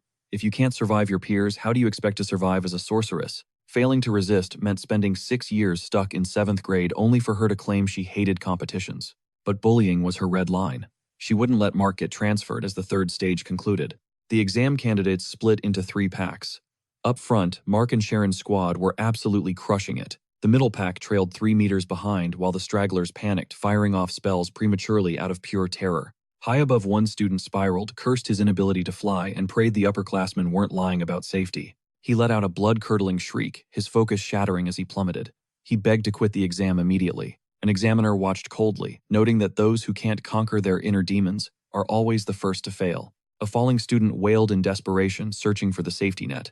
How much longer could this terrifying freefall last? Suddenly, massive fans intercepted the plummeting students. They slammed into the ground, screaming in sheer shock and pain. Seriously, talk about savage, they didn't warn anyone. Just like that, the entire last group was completely wiped out. At the 200-meter mark, a girl reached out with trembling hands, gasping for air before finally falling. He's at his limit, someone yelled, while others begged the teacher to step in and save him. The middle group began losing their grip, but Mark soared ahead, scoffing at those idiots for even trying this. Their failure was inevitable, but then he spotted the protagonist leading the way and hissed, "This is a problem." He wasn't imagining things. The gap was widening. He pushed forward, baffled by how fresh the hero still looked. How was this humanly possible? At the start, he looked half dead. Now he's actually pulling this off. Sharon surged forward. Atella noted his flawless technique, maintaining constant, perfect compulsion. He moved with mechanical precision, repeating his sequence perfectly. Just then, the teacher behind her finally spoke up. While Mark's movements were erratic, he remained top of the class, though his youthful arrogance made him far too reckless. Miss Fella is insane. She used synesthesia from that distance. Total pro move. Alpheus crossed his arms, acknowledging his skill. Syria wondered if he was intentionally cranking up the pressure. Insane. Where on earth did he master such a high-level maneuver? Mages usually tap into the subconscious, but he's built different. He seems to be commanding his unconscious mind directly. This isn't something you just learn. Mark realized his stamina was tanking and bellowed. Let's go right now. A student hesitated, worried it was too obvious. Another teleported sideways, cursing under his breath as the tension peaked. He'd squeeze every drop of mental energy for one final push. The next instant, he blinked forward through the air. Our hero heard a strange rippling sound. Someone had botched their sequence. He glanced forward, his eyes widening in shock. He veered left, shouting in surprise. The student blocked his path, silently apologizing while gambling with his very life. He clenched his jaw, ready to drag them both down. The protagonist wondered if the guy was actually serious. The student dove downward, shocked that he missed. The protagonist followed suit, his mind racing with a grim realization. Disaster. The backlash from the broken sequence hit him like a truck. He had to stay awake and focus. He's a monster, the guy gasped. Fifth graders began gossiping about the chaos. Their movements looked totally off script. He's going the wrong way, they whispered, watching the scene unfold. Did he almost collide with the leader? Iruki smirked, explaining it was a calculated move, leaving the others confused. Who would do that on purpose? Someone scoffed. Iruki sat down, explaining the pincer-style block. It negates both instantaneous movement and interdimensional jumping. If the rookie hadn't veered off his course, things would have turned tragic. He gestured broadly, claiming he could have bypassed such a trap with ease. By stabilizing his own flight, the boys turned away, annoyed by the braggart's ego, while they chatted. Just as Iruki said, his friend noted the teachers might be oblivious, but they surely had a plan. Mark kept blinking forward, laughing like a maniac as he claimed the top spot. Victory was finally within reach. He imagined the jealousy on his classmates' faces. Those sixth-grade losers were about to witness a true genius. He cackled loudly while the protagonist trailed behind, acknowledging that Mark was actually in peak form. Completion was certain. If he wanted the win, he'd have to overtake him fast without trashing his own strategy. Careless distance could ruin his rhythm, so he focused on ramping up speed. Should he accidentally overextend his teleportation distance, he would crank up his speed to compensate. Shironi surged ahead, beating Mark by a split second. The spectating crowd erupted in pure chaos. Look, Shironi's closing the gap. It was a two-man race now. Mark had to floor it. Amy peered through her binoculars, screaming, his body is hitting its limit. He can't take much more. He's burning through mana. Suddenly, she gasped at the path ahead. Mark's eyes widened. What is that? A massive cable whipped toward him instantly. Diving through the gap, he let out a sharp cry. Death nearly claimed him there. Our protagonist trailed close behind as the system suddenly flared to life. Level 10 Impossible Bridge activated. The MC stared in horror. Are you kidding me? Level 10? What does level even mean? Sina bolted toward the instructor, her voice dripping with pure panic. I'm hitting the control room. He levitated, blasting forward. Sina spun around, screaming for the director. End this exam now. But the faculty protested. This double promotion test was too high stakes to quit. The noble families would riot if they failed. Alpheus glared at the indecisive cowards, voice booming with authority. People's lives are at stake, he signaled the immediate termination. A blinding flare streaked into the sky. The MC assumed it was over. Finally reaching the coordinates, Ted spotted the yellow distress signal glowing above. Game over, he sighed. He could already see the mountain of complaints piling up on his desk. Rushing the cavern door, he barked Brad. Did you pass out drunk again? This was no time for hangovers. This exam was vital. He yanked the handle, dead serious this time, only to realize it was locked. This was no mishap, it was sabotage. Gathering mana in his palm, he sensed a presence inside. He leveled his power. Open up now, or I'm blasting this entire door, and whoever is behind it to pieces. Then do it, Maria whispered. Nobody would care if I vanished. Ted froze. That voice, he knew it. Maria, is that you? Inside, the girl sat huddled in the dark, tears streaming down her face. Ted hammered on the steel. Do you realize the gravity of this? Unlock this door, this instant. This isn't just a detention, Maria, but she just buried her face, screaming a defiant, "No." To her, life was over. If Mark left, her existence would become a living hell. Death felt like mercy. She wailed hysterically. Instead, Ted let out a heavy, weary sigh. He finally understood. Do what you must. Stay in there if you want. He leaned back. To be honest, it's not like it matters. The exam's already been scrapped, just like you wanted. Mark glared at the signal flare. Cancelled. No way, I'm inches away from that promotion.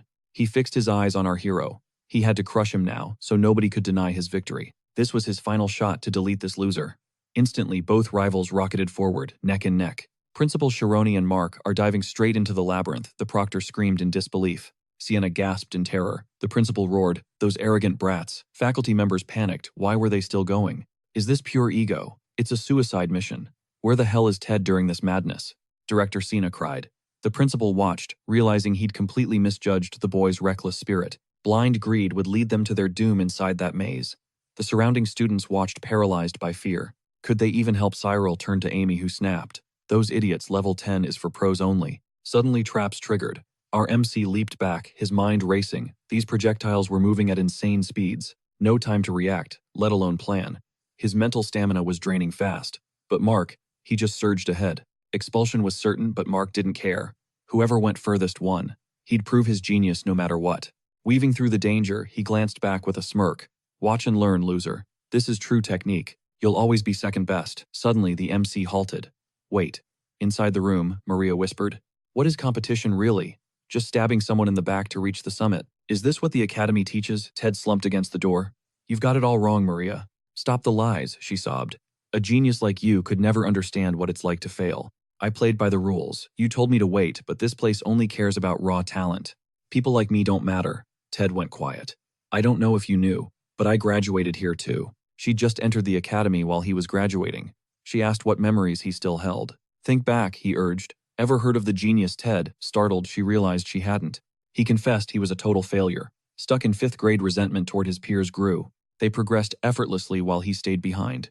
No way, Maria cried as he laughed manically. The principal cornered him with a brutal lecture. Suddenly, he let out a shocked, "What?" He started it, he argued. But the principal just sneered. They didn't care about failures. Alpheus interrupted, posing a chilling question. Do you know what a wizard must never do? Compare yourself to others. Ted looked away, secretly intrigued by the old man's wisdom. A mage must erase their own ego, Alpheus preached. Pure focus is the only path. He can do it, true self-erasure is within reach. But if he keeps looking back, he'll lose his path. Suddenly, Mark charged forward, letting out a panicked cry. A lethal trap closed in, shattering his nerves. He never should have stepped foot here. Reaching out blindly, he wondered, is this the end? Fear took over as he screamed. Mark, no, a teacher yelled. Tension peaked, but in a flash, everything changed. Our hero snatched Mark's collar, hoisting him up. The 7th graders erupted into wild cheers. Sharon rescued a rival mid-exam. You moron, a student barked at the doubters. Does winning matter when a life is at stake? Forget that, the student snapped. Focus. How did he pull off that move? Meanwhile, Mark was flailing and howling for help. Sharon kept a death grip, roaring for him to stay still. He needed to calculate. This wasn't just a trap, it was a labyrinth. He had to decode the layout instantly. First move, climb. He rocketed upward, dodging hazards as the audience gasped in terror. The threat was tracking them. Teleportation was a no-go, so he executed a desperate sidestep. Gaining height was useless. Then a spark of genius, he doubled back, accelerating through the air. Aruki pumped his fist, shouting, Yes, you don't always have to charge blindly forward. Sometimes retreat is the only way. Wait, a student whispered, has he been grinding? She'd assumed he was just a nepo baby with zero skill. Clearly she was wrong. Maybe we totally misjudged him, they murmured. Suddenly a cheer went up. He's got this. It's a war zone out there. Cyril looked stunned. Is that really? Sharon, Amy nodded. He doesn't care about the exam. This guy is purely obsessed with mastering magic. Meanwhile, Ted noted that competitions are just a fast track to the finish line. Going slow is fine. Everyone becomes a mage. But isn't it too late? Maria asked. He promised to support her, urging her to find her courage. Then the director spoke. The exam continues, he'll take the heat. Undaunted, our hero pressed into the danger. It's too dangerous, they screamed. Ignoring the warnings, he dove toward the trap. It moved like a predator, erratic and wild. Predicting its pattern was a total nightmare. Saving Mark was dragging him down. Mark's pathetic sobbing only made the situation worse. I need the big picture, he thought. Map the structure, then lock in with focus. He'd practiced this evasion 1,000 times.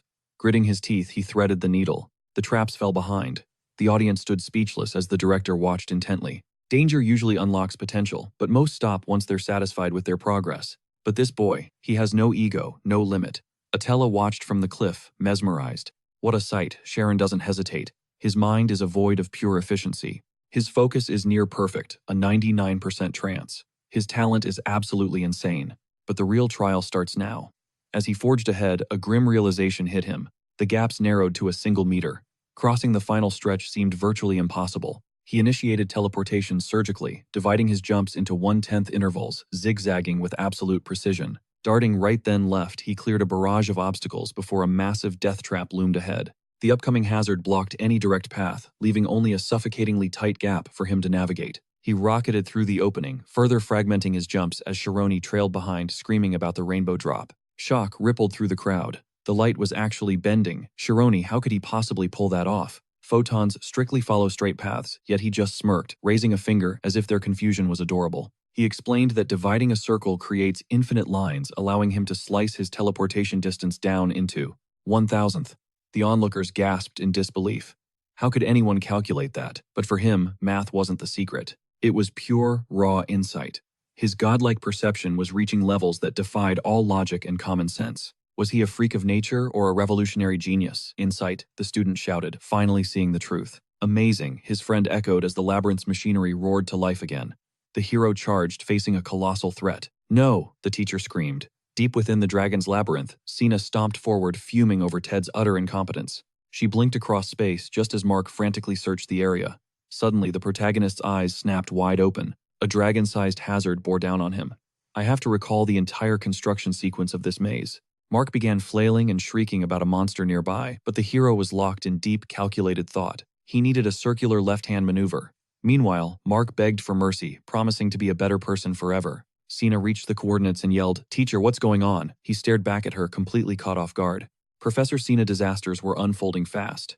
She rushed over, demanding he shut down the mechanism before time ran out. What's the deal? The exam was scrapped, he argued. But she screamed back, "No, you don't understand. Shironi and Mark are trapped in the danger zone." His heart sank as he bolted toward the exit, cursing. Another instructor soared toward them, yelling for Sina and Ted. Sina whipped around, recognizing Teacher Attella immediately. "Teacher Sharon," she called out. The atmosphere grew heavy with dread as everyone braced for Attella's imminent arrival. Tension hung thick in the air. Beads of sweat rolled down our hero's face just moments before the collision. Focus, he told himself. Since he was still breathing, he had to calculate. 1/10 of a second, 1/100th of a second, 6 precise pivots, and just 9 teleportation bursts, standing between them and the exit. 1,000th of a second. Suddenly, reality hit. Saving Mark with this method was becoming an impossible suicide mission. He desperately needed a miracle exit. The trap lunged, forcing a terrified Cyril to cower behind Amy for safety. "Sharon," they cried. The principal signaled, and the protagonist flickered through space, zigzagging with godlike speed and precision.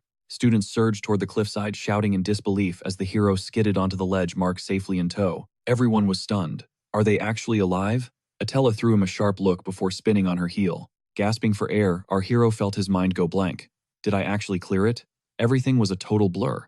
The system chimed, announcing the impossible. Bridge mechanism was offline. Level 0, not quite. A student turned to his friend, wide-eyed.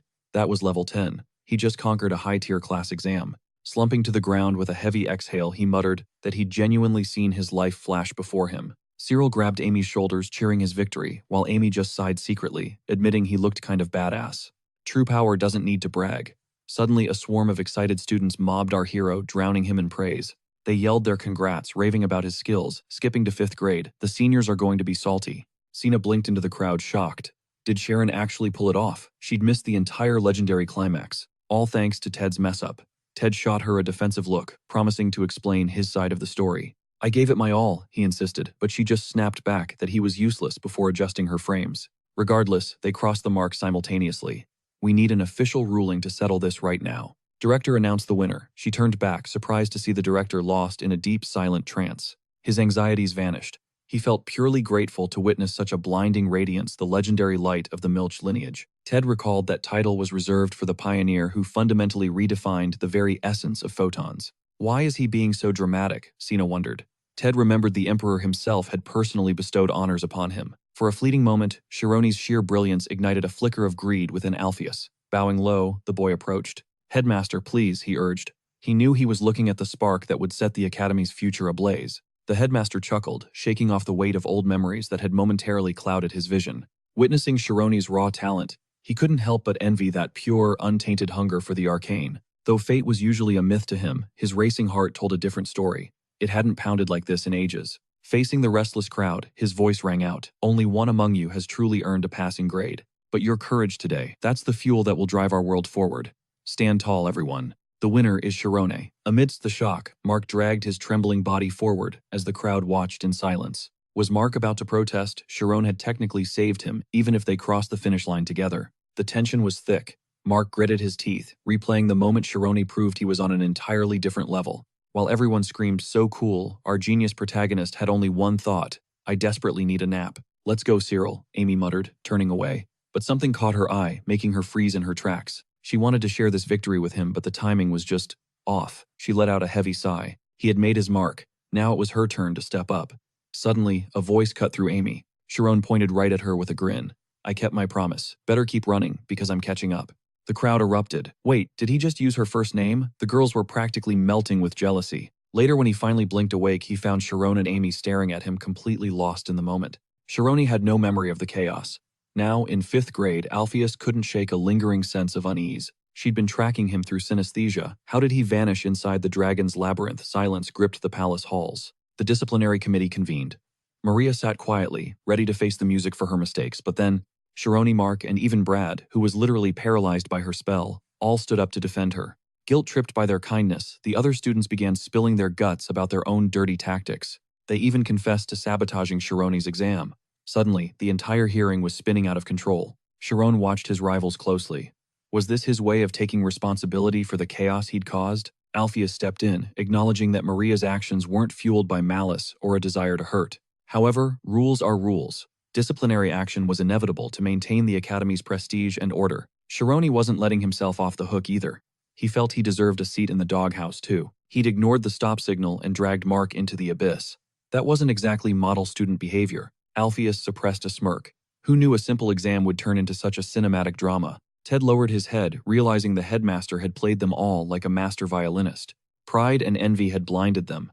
They couldn't see the path forward because they were too busy tripping each other. To become true wizards, they had to own their sins. Ted exhaled, finally seeing the lesson hidden in the chaos. Alpheus was a genius educator, turning a disaster into a profound moment of growth for everyone involved. Bam! He slammed the table, finalizing the verdict as students began to sob, the weight of their actions hitting home. With tears blurring his vision, Mark bowed deeply to Maria. Sina watched, sensing a shift in the atmosphere. For the first time in the Academy's long history, the entire class was being disciplined at once. Legendary. The ink dried on the official report. Maria was slapped with a 2-month suspension for her stunt. Mark got 2 months too, while the rest of the conspirators walked away with a 1-month ban. As for Sharon, a formal apology letter for ignoring the red light and diving into danger.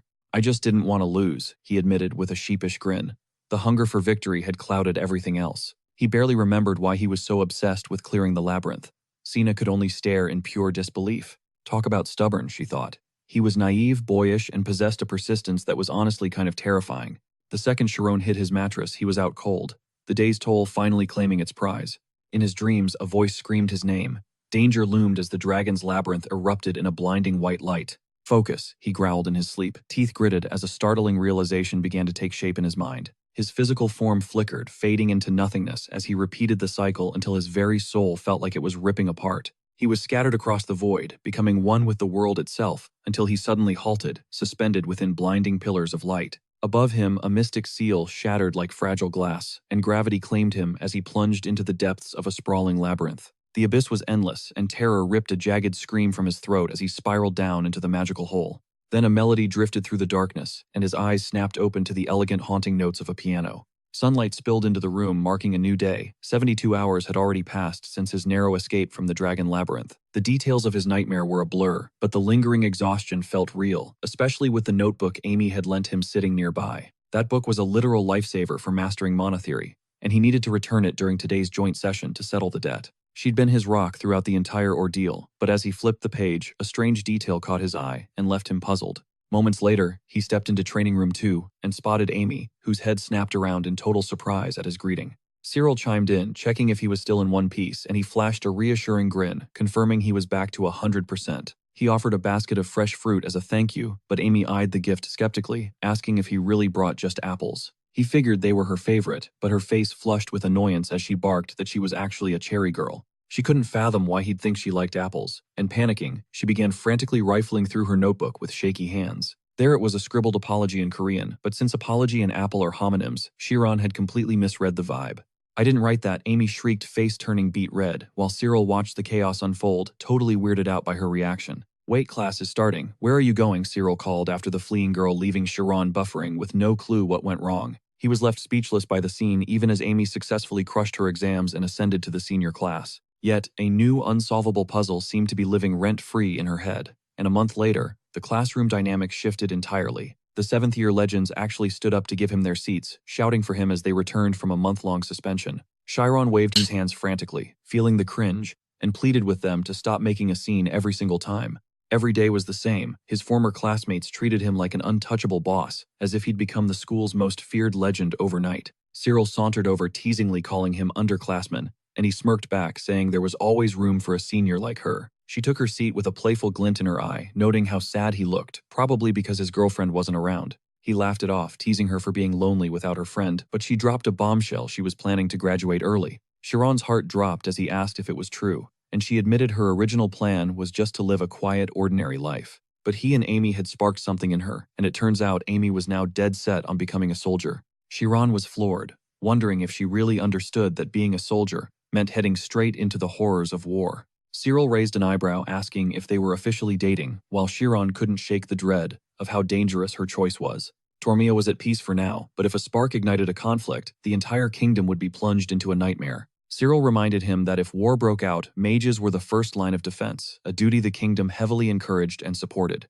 Amy's precision magic was perfect for high-stakes eliminations, meaning she'd likely be assigned to the most dangerous reconnaissance missions. A lethal, beautiful scout. The image suited her, yet Chiron couldn't help but feel a heavy weight of concern in his chest. She was aiming for the top, and by the 5th year, every student had to start considering their future as a professional magician. Having a unique specialty was the only way to survive the competition, which is why the high rankers often looked down on those struggling. Yo, training solo. Again, a cheerful voice called out. It was Nade, the class's most friendly and approachable student. Nade offered his help anytime Chiron hit a wall, and Chiron felt a wave of gratitude for having a genuine friend like him. Despite Chiron's shyness, Nade was the only one who treated him normally, even though his lightning magic was actually quite terrifying. It wasn't a friendly power at all, and as Nade showed him his breathing technique, Chiron realized everyone was hiding a secret ace. 7th grade hit different than the 5th. Even though they were the same age, the atmosphere felt heavy with a new maturity. Suddenly, a group of guys intercepted him, their faces grim as they asked him to listen to their take on the current situation. The tension was thick as they repeated the question, with one of them snapping that he had already voiced his disagreement. Chiron was completely lost, but whatever they were cooking up, it felt like some seriously bad news was brewing. Were they planning to keep their distance, or was there something deeper he just wasn't grasping yet? Was it a disaster in chemistry or biology, or were they actually stressing over their literature midterms right now? Some kid was debating the ultimate waifu, Professor Afella or Sina Shirone, just stood there totally lost. Nade looked baffled, wondering why they were even debating this trash, and Shirone totally agreed. Team Sina all the way, someone roared. Shirone facepalmed as the whole hallway devolved into pure chaos.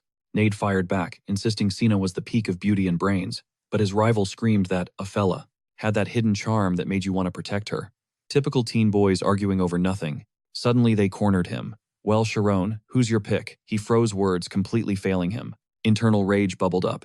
He just wanted to survive school without making enemies, but this was a trap. Both teachers were top tier in his book, but a choice was mandatory. He balled his fists and finally exploded. The guys jumped back, startled by his intensity. Our bad dude, they stammered, fleeing while Shirone blinked in confusion. Wait, what just happened? Chiron asked. Nade sighed, pointing out that someone else had just arrived. Enter Iruki. He strolled over, curious about the heated drama. Nade laughed, explaining the prettiest teacher debate. Just typical immature boy talk, despite being older now. Some things never change in the academy. Shirone sensed a shift in the vibe. Without skipping a beat, Nade introduced the two to each other. After a cold greeting, Nade confirmed it was their first meeting. Iruki was the legendary 5th grade outcast. He reached out for a handshake. Nice to meet ya. Truthfully, everyone in the school knew his reputation. Chiron froze mid-reach. That voice, it hit him like a truck. It was the same guy who told him to stop stalling. Stop hesitating and just do it. You're here to be a mage, aren't you? Those words echoed in his head. It's you, Shirone suddenly shouted. He gushed with gratitude, finally mastering that evasion form thanks to that advice. I owe you big time. After a quiet pause, Iruki just smirked and tilted his head. So, you're a boring one, huh? Iruki muttered. Chiron blinked, confused as Nade burst into loud laughter. Don't mind him, that's just his vibe, Nade wheezed. Iruki shrugged, claiming boring was actually a high-tier compliment. He warned Sharon to stay sharp. The 5th grade was crawling with total freaks and high-level weirdos. Yo, where are you off to? Skipping class already. Iruki just waved him off, claiming he was done with it. Sharon was shook. Who gets bored of magic? Nade just sighed, explaining that this was just standard Iruki behavior. Give him time, he's actually a decent dude. Shironi nodded, though unusual was definitely an understatement. Trying to learn everything is just exhausting, Iruki had said. The scary part, he was a literal genius. A genius in all the wrong ways. Wait, a genius, Shironi asked, just as someone screamed. Look at that. There was Iruki wandering into the vision zone. Please tell me he isn't going to strip naked again, someone groaned.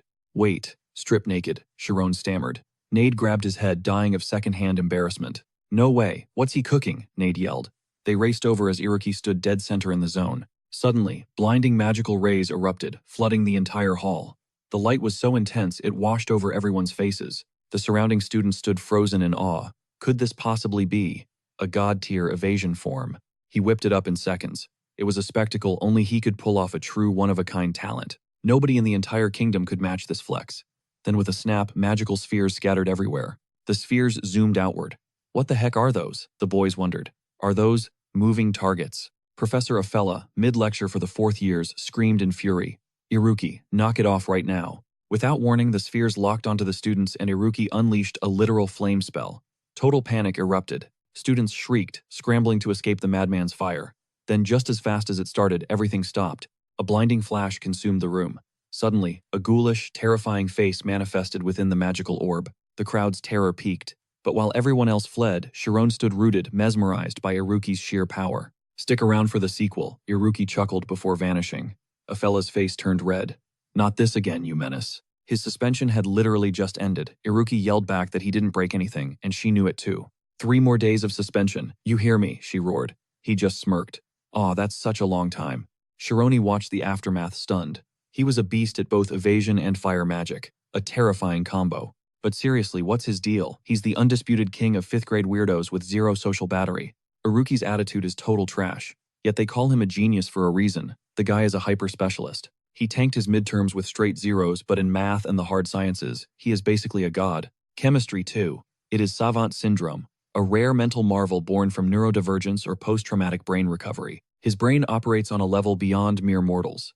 Especially in computational physics, Iruki is the undisputed king. He simulates cosmic chaos in his head, from the stillness of absolute zero to the fury of 100 million degrees. He can pinpoint a date 40,000 years away in seconds or recite the infinite digits of pi effortlessly, if he feels like it. But outside his zone, total disaster. During a literature exam, the teacher finally snapped. Was he seriously trolling the assignment? All he had to do was interpret a simple line of poetry. Instead, he calculated liquid flow velocity across a leaf, factoring in air resistance and complex vector force summations. He proved pressure moves toward higher resistance, concluding his analysis with a full-blown standard leaf model equation. The teacher screamed it was literature, not calculus. The kid was clearly trying to flex his genius. The teacher argued that math cannot touch raw emotion or poetic imagery.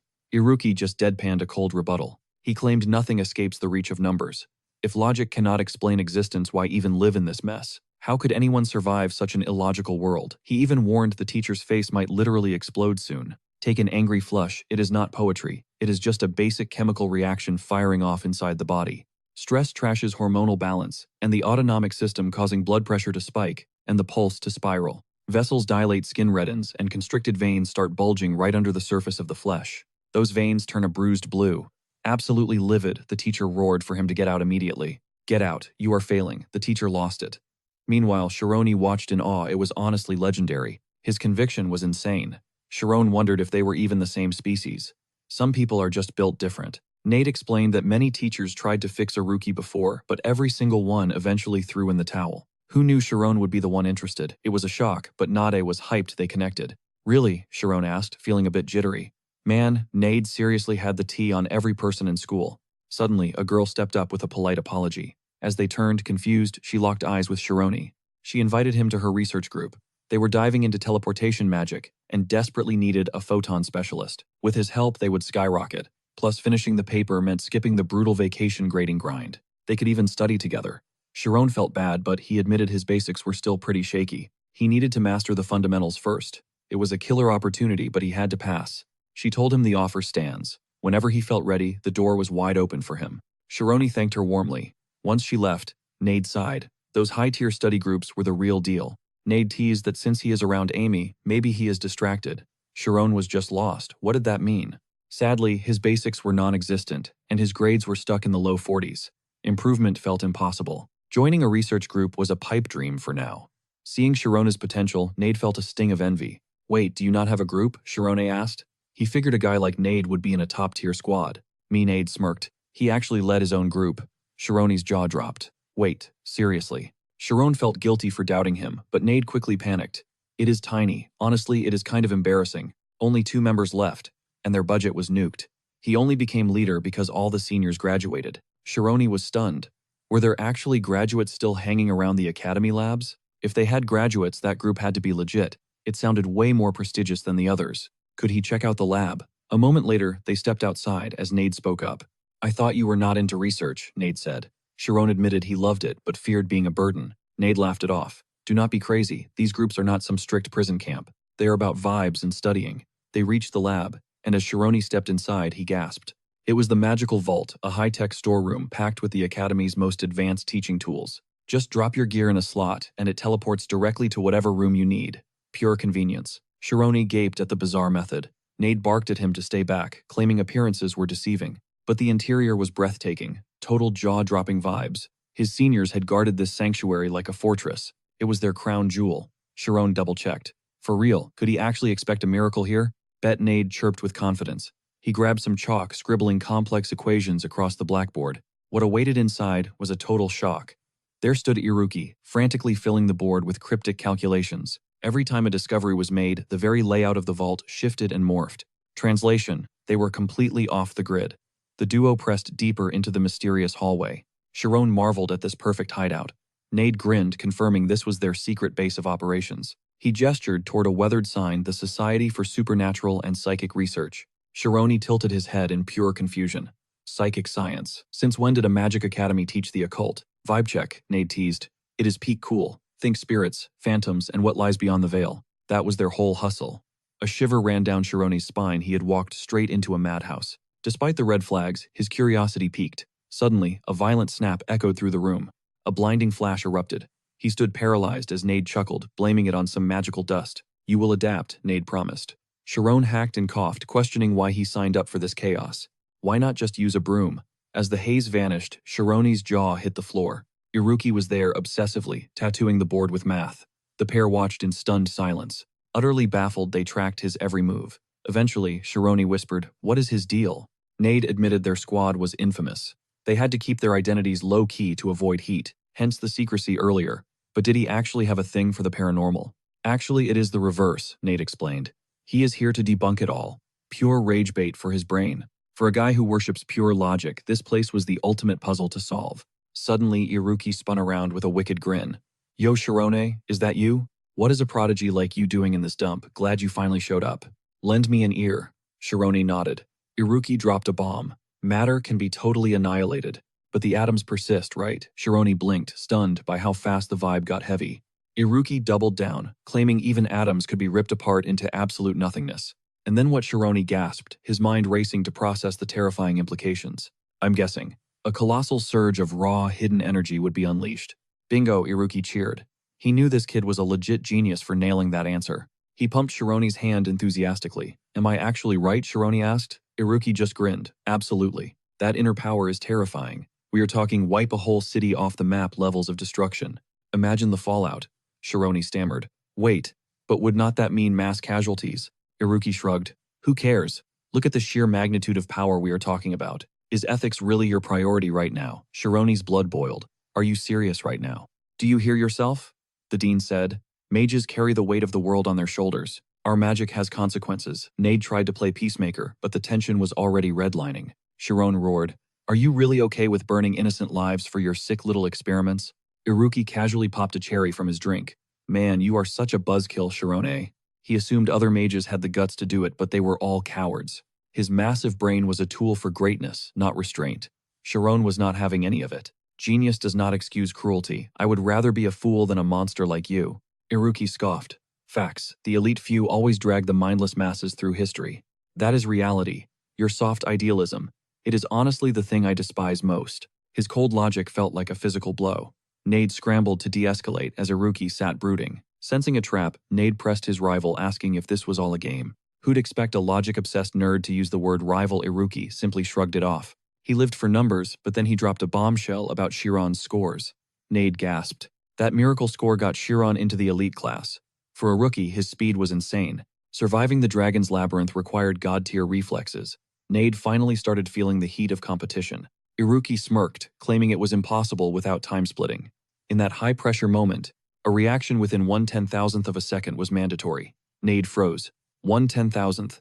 Iruki cackled, declaring this the ultimate secret of insight. Precision and speed were the keys. Raw logic could never beat the lightning speed of insight.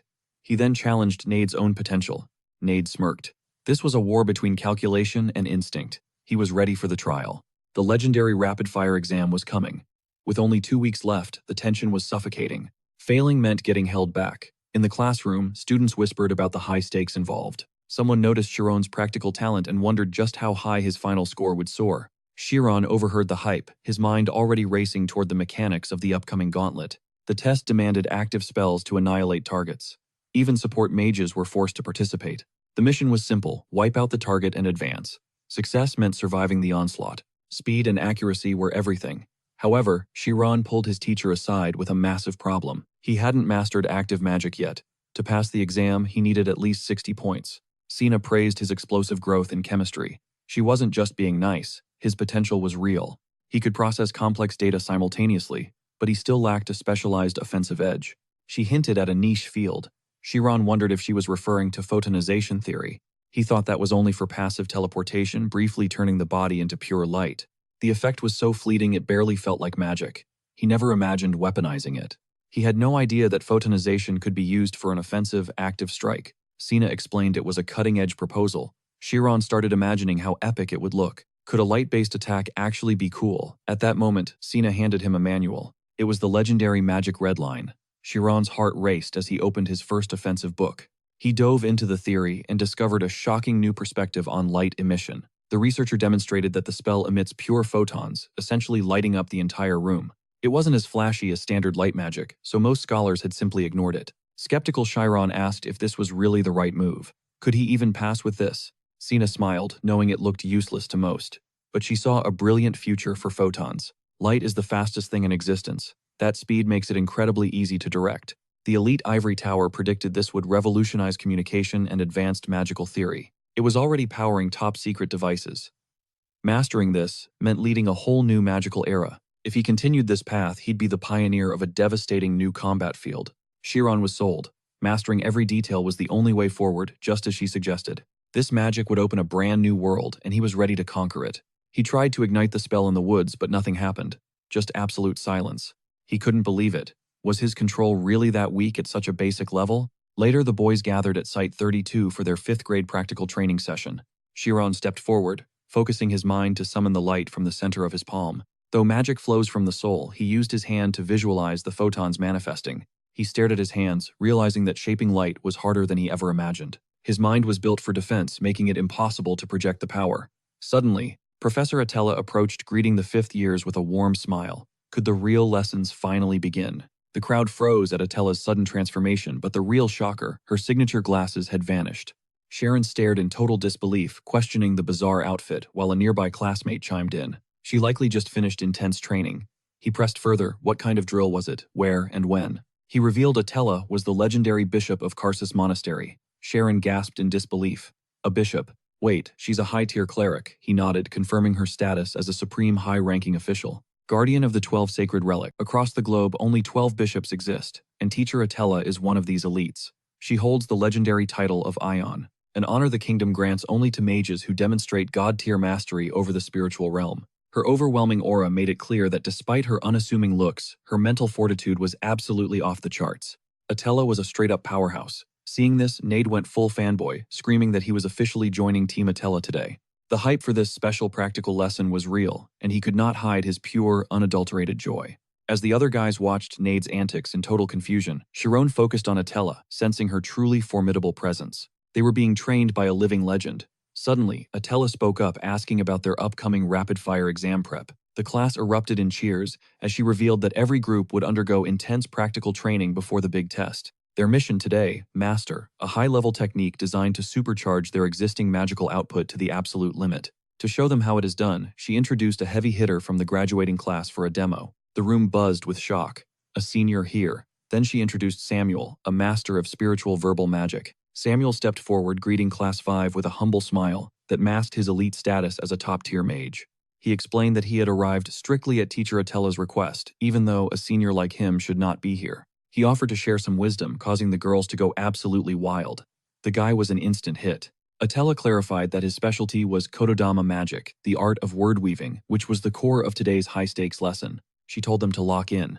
Meanwhile, the guys were fuming their jealousy towards this flashy senior reaching a boiling point. This power was light years ahead of them. Nade stood there, wondering how things had escalated so quickly. Samuel noted that Kododama uses linguistic energy to buff spells. Enough talk, it was time for a live demonstration. To prove his point, he prepared to unleash hurricane magic. He extended his palms, focusing his inner mana. His eyes blazed with ethereal light as a dense orb of mana formed.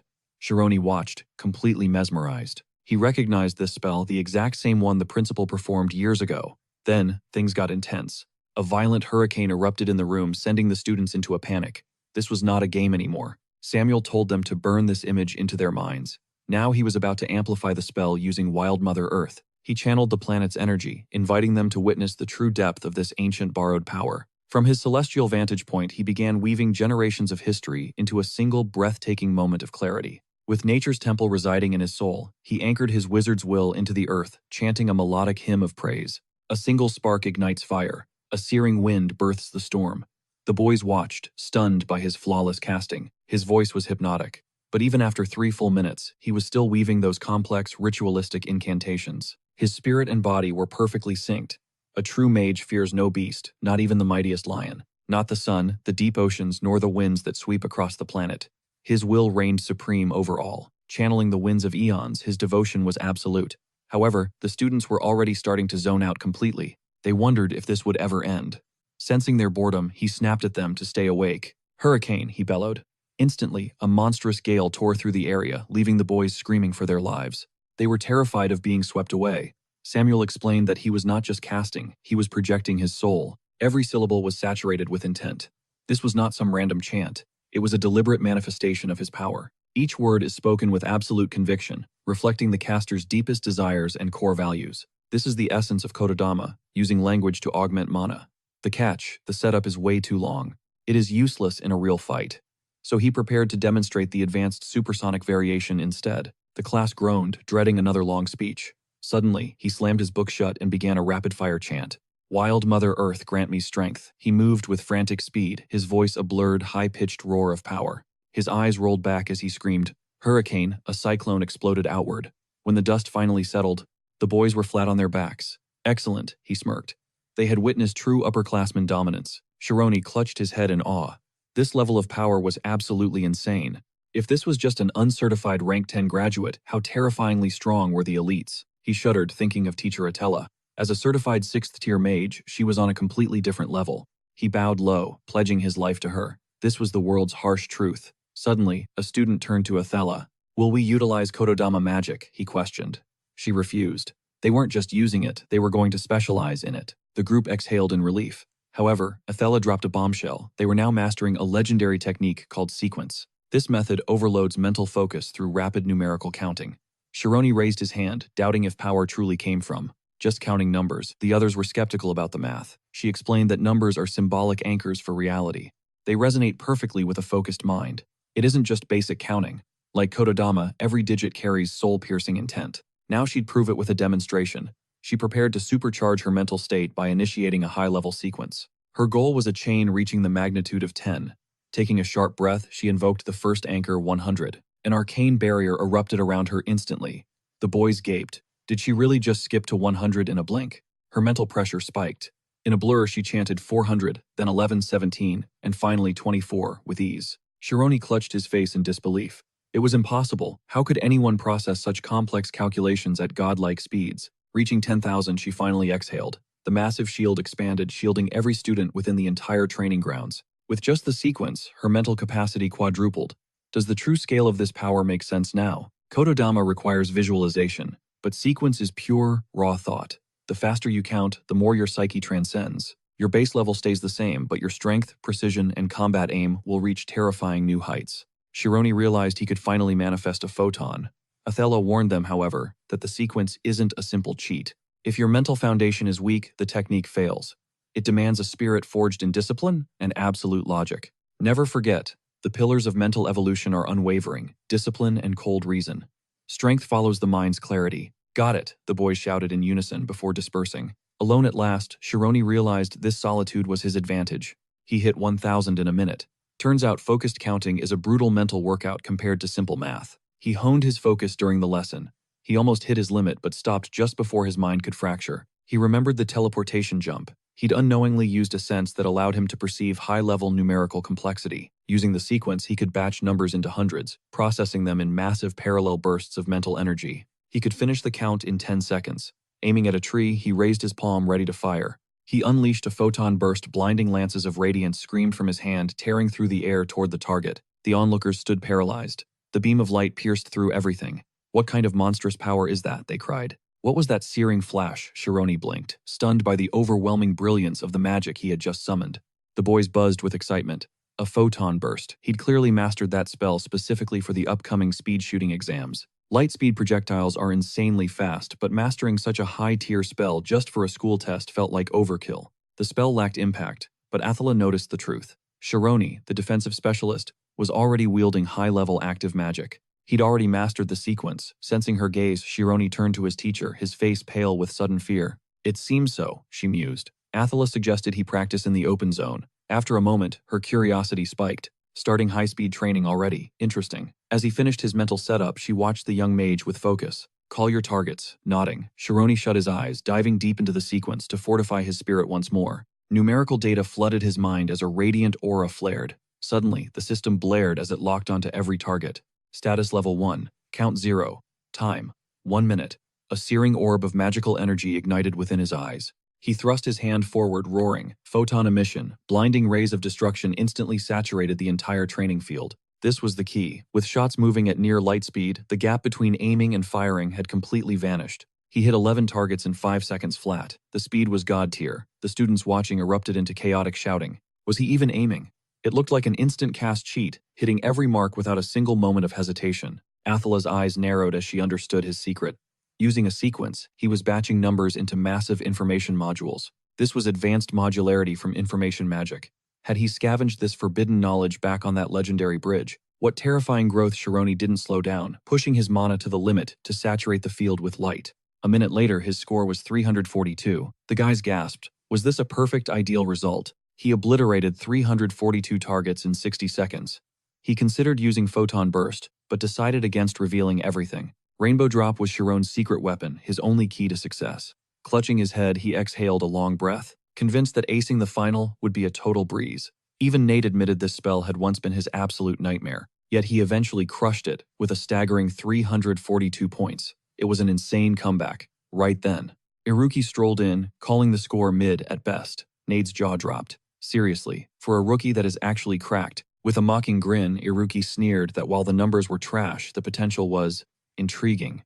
Suddenly, he tossed his hand up, demanding a turn at the range. The instructor's eyes widened in total disbelief. Iruki, is that you? She warned him to keep it professional and skip the drama. Meanwhile, Shironi dabbed sweat from his forehead, hearing his name and pivoting. He didn't vibe with Iruki's arrogance, yet he couldn't deny the guy's magnetic energy. Iruki drifted onto the stage, finally pulling his hands from his pockets. He stood tall, his posture razor-sharp. As a mountain of raw mana surged around him, a blinding pillar of light pierced the clouds, leaving the crowd buzzing in shock. Wait, is he spamming rapid fire through an evasive form? No way, that is impossible. The mechanics do not even line up. He is sniping the room on sight without using synesthesia. Then, with a sharp snap of his fingers, the target started imploding.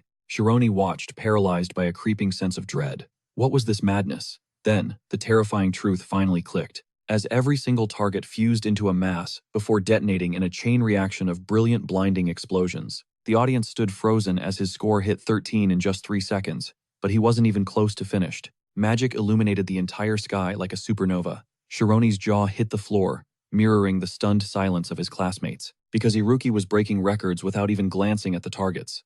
As Shironi's expression darkened, Iruki shot him a cocky smirk, mocking the boy for being so easily rattled by a basic display. Reaching out with a single hand, he pushed his mana even further, blowing everyone's minds.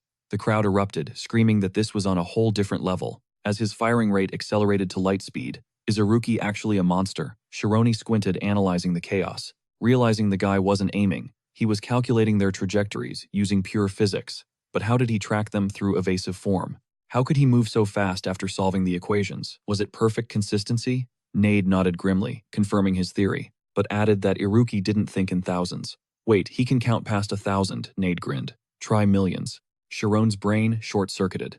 As the timer hit 0, the scoreboard flashed a legendary 548 points. The room exploded. Are you kidding me? He is a literal god. How has he been hiding this kind of firepower?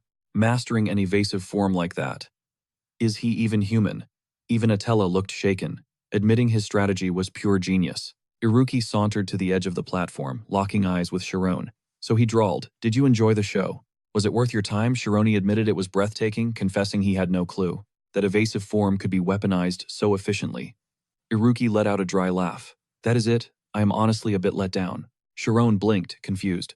Iruki sighed, noting it was somewhat impressive that the boy even attempted to modularize the math. "How are you processing millions in your head?" Shironi bristled. Why should he spill his secrets to someone so hostile? After all, they were supposed to be rivals. Iruki scoffed, claiming it didn't matter if Shironi knew his secret, because he would never be able to replicate it anyway. Sharon stayed quiet while the other students whispered in confusion. "It is simple," Iruki stated coldly.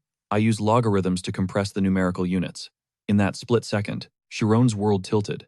That was impossible. Calling that a method was like calling a hurricane a light breeze. The crowd went wild. Logarithms. Is he insane? Sure, they give you an intuitive grasp of massive scales, but trying to apply them to a live sequence should make the math exponentially more difficult. "This is pure savant syndrome," they whispered. Iruki leaned in. "So still think you can take me down?" "I am not here for a trophy. It is just a test," Sharon fired back. Iruki cackled, calling that the ultimate loser's excuse. "Listen up. If you are weak, drop the idealist act and stop trying to play the hero. It is pathetic." Sharon roared back that if he won, he would prove his philosophy was the only one that mattered. Iruki chuckled darkly. "Sure, but realize this, no matter how deep your insight goes. Against my calculations, you are nothing but a worm." The spectators gasped at the brutal, icy disrespect, hanging on every word of the heated exchange. Fury boiled in Shironi's veins, while Nade's squad watched the drama unfold, absolutely gripped by the tension. In this high-speed exam, only one thing mattered: the total body count of destroyed targets. You've only got 60 seconds to clear this trial.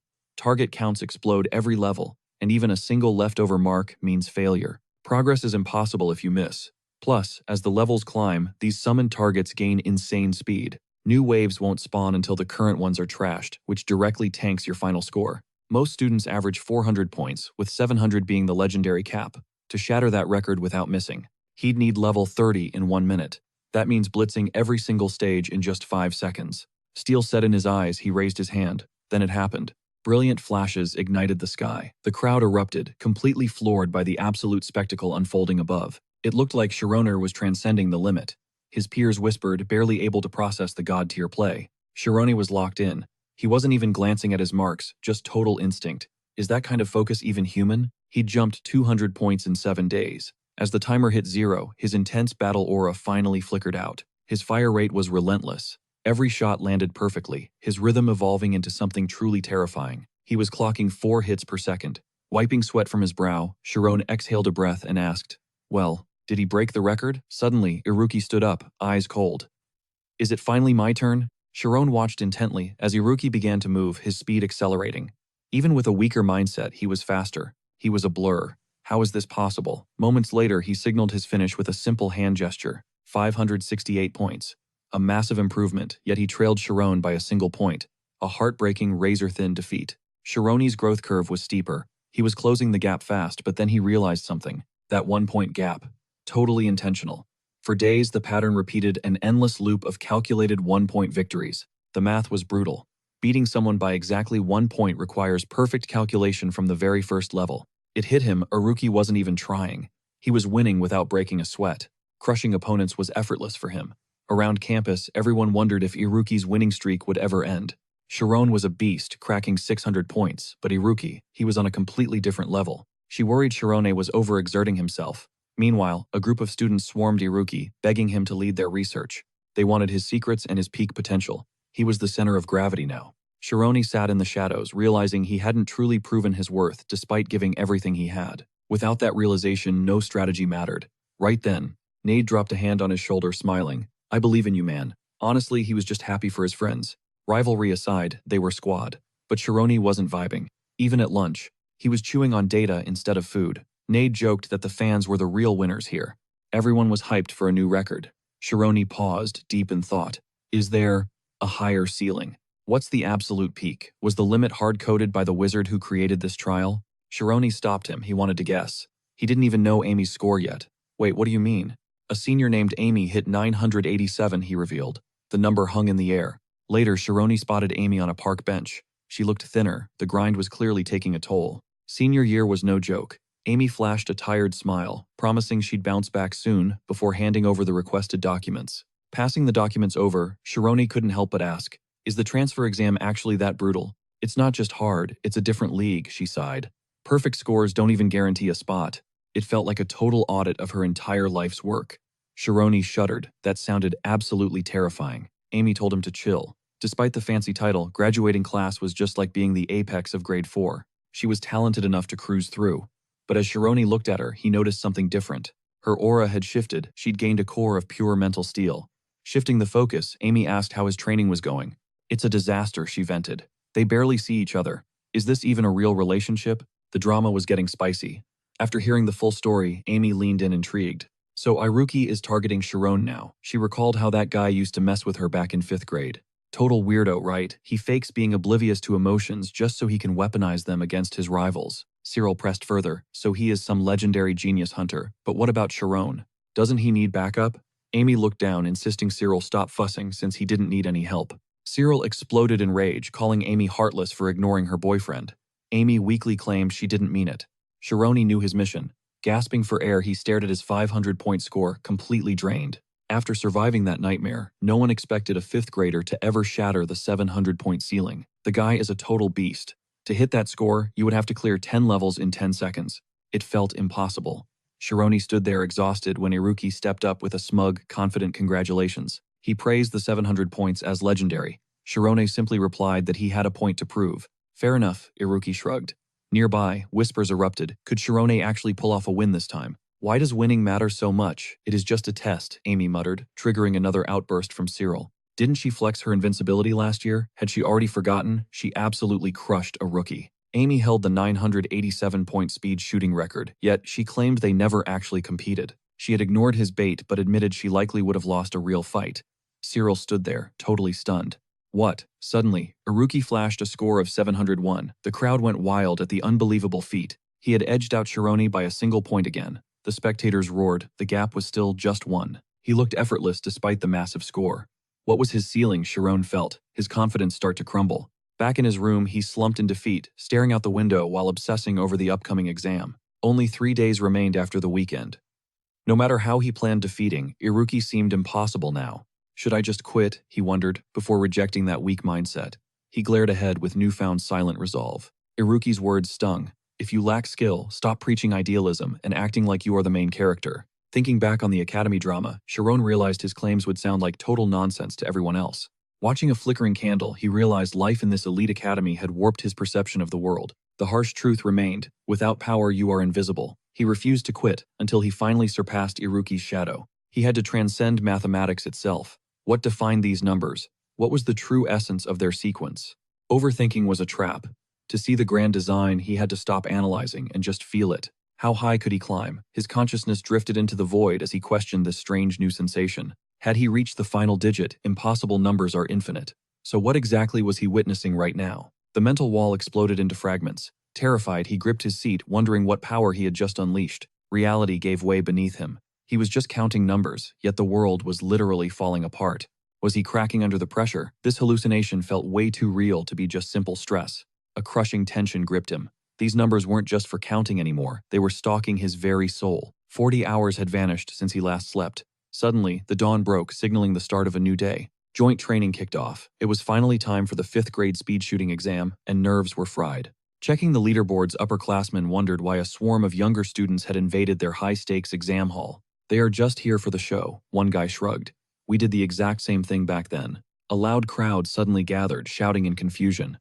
"Wait, why are the fourth graders swarming this place?" Cyril was right in the middle of it, clutching his head as the mounting pressure became unbearable. "Chill out," his friend urged. "Everyone is only here to witness the legendary showdown between Shirone and Iruki. That was the main draw." Cyril took his seat as the entire room buzzed with electrifying anticipation. Today was the big one. Shirone and Iruki were slated for Group 20, fueling endless student gossip. Who would take the crown? Iruki, led by one, but Cyril signaled for everyone to hold their breath. "Don't celebrate yet." This exam featured a head-to-head format, putting opponents directly in each other's faces. Real-world pressure changes everything. This was Shirone's opening. Suddenly, the first-minute whistle blew, signaling the end. "Time up." A student cheered wildly after clocking 427 points, claiming a temporary victory. "It is just a test, chill," someone muttered. Cyril sat nearby, her heart racing as she fought back her overwhelming anxiety. Moments later, Shirone exhaled in relief after a solid performance, earning high praise from Attila. Finally, the last 20 contenders took the stage. The crowd erupted into a deafening roar of anticipation. As Iruki and Shirone stepped up, Shirone looked drained, yet Nadia sensed his terrifying laser-sharp focus. Silence fell over the arena as the crowd hushed. 60 seconds, that was all the time they had. All eyes locked onto the duo. She silently prayed they'd push past their limits in this final trial. Ignoring each other completely, the pair stood ready. Then the starting signal blasted through the air. Mana flared in the heroes' eyes. Instantly, they blurred into motion, launching into a high-stakes clash. Blinding bursts of light filled the arena. The spectators screamed. This skill was purely insane. Moving in perfect sync, every target shattered instantly. Their raw talent and combat instinct were off the charts. Even Iruki faltered. Was this the legendary evasion form everyone had been whispering about? Cyril realized why Amy labeled him a monster. Suddenly, she stiffened, her voice trembling. "Wait, what just happened?" Was Shirone leading? Iruki held 119, but Shirone had surged to 121. Had he been playing everyone this whole time? This calculated move was honestly brutal. Iruki chuckled. He hadn't been holding back. Somehow Shirone had evolved massively in just 3 days. Shirone was actually pulling ahead. Attila watched, captivated, finally decoding the secret behind his sudden growth. Mastery takes time initially, but experience accelerates everything, even the complex mental art of counting. He'd pushed too far. "You're a madman," Iruki yelled. Meanwhile, our hero fought through the sheer mental strain. He triggered modularity. Attila gasped. He was grouping and processing complex data strings instantly. This extreme tactic only surfaces when the subconscious mind hits its absolute limit. He needed total hyperfocus. One tiny slip, one missed matrix, and his entire mental palace would crumble. Concentration was everything. His score began climbing rapidly, leaving Iruki's numbers in the dust. The gap was widening. The crowd went wild as Cyril kept cheering him on. Pressure mounted as the audience screamed for speed. The two rivals remained locked in a fierce duel. Iruki was floored. It was like mental doping. Shirone had completely rewired his counting logic. He was going all out. Iruki realized Shirone was just as unhinged, but his execution was god tier. Gritting his teeth, Iruki accelerated. The students gasped. Had the tide of battle shifted again? His points skyrocketed, overtaking Shirone's speed. Yet Shirone refused to drop his blistering pace. Impossible. The rhythm of Iruki's attacks shifted. The crowd watched in disbelief as the flow changed. Iruki's mind triggered a rare visual glitch, a residual trace left behind by intense focal fixation. Ghostly images lingered after the targets vanished. But Cyril knew this wasn't just a simple illusion. Dual consciousness. It was unheard of. Attila confirmed it. He was operating with two independent mental states. This was the split mind's peak technique. She never expected a student to juggle two sequences at once. Using logarithms, this savant-level talent was insanely rare. How had he kept this secret weapon hidden? A true shocker within these academy walls. Cyril admitted, Amy was right, this guy is a beast. Iruki was purely chaotic. He surged past his rival, and Shirone felt the icy grip of defeat. The gap was insurmountable. Luck wasn't on his side, and Shirone knew victory was slipping away. He'd pushed his limits, yet he barely scratched the surface of Iruki's terrifying potential. After everything, was this his peak? Is this all? He growled. No, he refused to break. Fear gripped him. Could he really cross this line? In that split second, everything shifted. He slammed his fist into the barrier. I'm going beyond the numbers, he roared as he struck. A brilliant radiance blinded him, stopping him cold. Attila's jaw dropped as she witnessed the impossible. What was he planning? Suddenly, blinding beams of light tore through the surrounding magic circles. Every eye fixed on Shirone. The growing luminosity left the entire student body frozen in awe. Shirone halted as the particles darkened. Then an even more intense radiance began pouring from his soul. His score went haywire. Iruki, still in the lead, roared in pure shock as the numbers spiraled. No matter his speed, his rival calculated every digit in existence even faster. Victory was inches away. With 1 second left, he gritted his teeth in desperation. Time suddenly crawled. A heartbeat later, his strength failed, and he collapsed. 1,247 points. Was he the winner? Where was Sharon? He glared at his fading enemy. Iruki lunged forward, gripping his shoulders and screaming. Dazed, he watched her shout.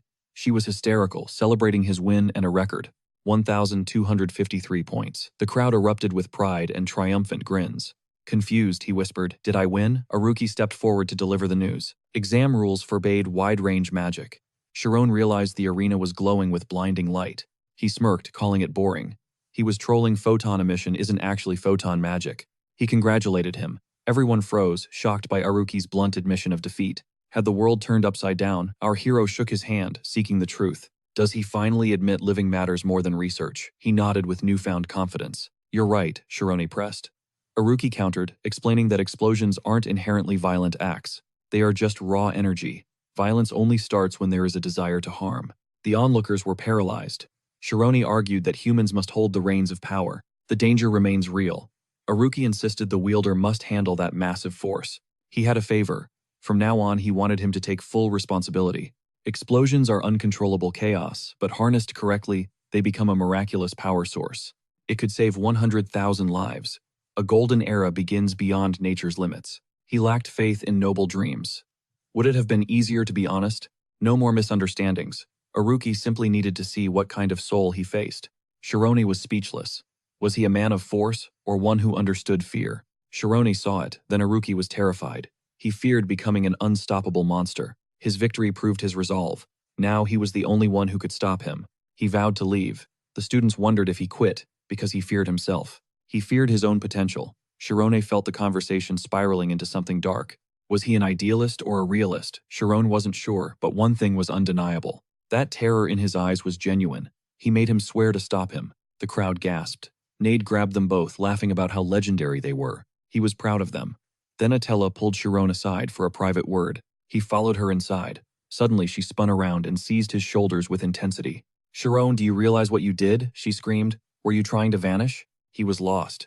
Atella warned that entering that zone meant losing his humanity forever. He apologized, unaware of the risk. She explained he had entered the boundless space. Mages call it the immortality function, while bishops call it nirvana. He was paralyzed. Humans can reach the infinite, but those who do are erased by the void. He had glimpsed a hollow abyss that nearly swallowed him. Then he woke, gasping. Cold sweat poured down. That same horror has haunted his every night since.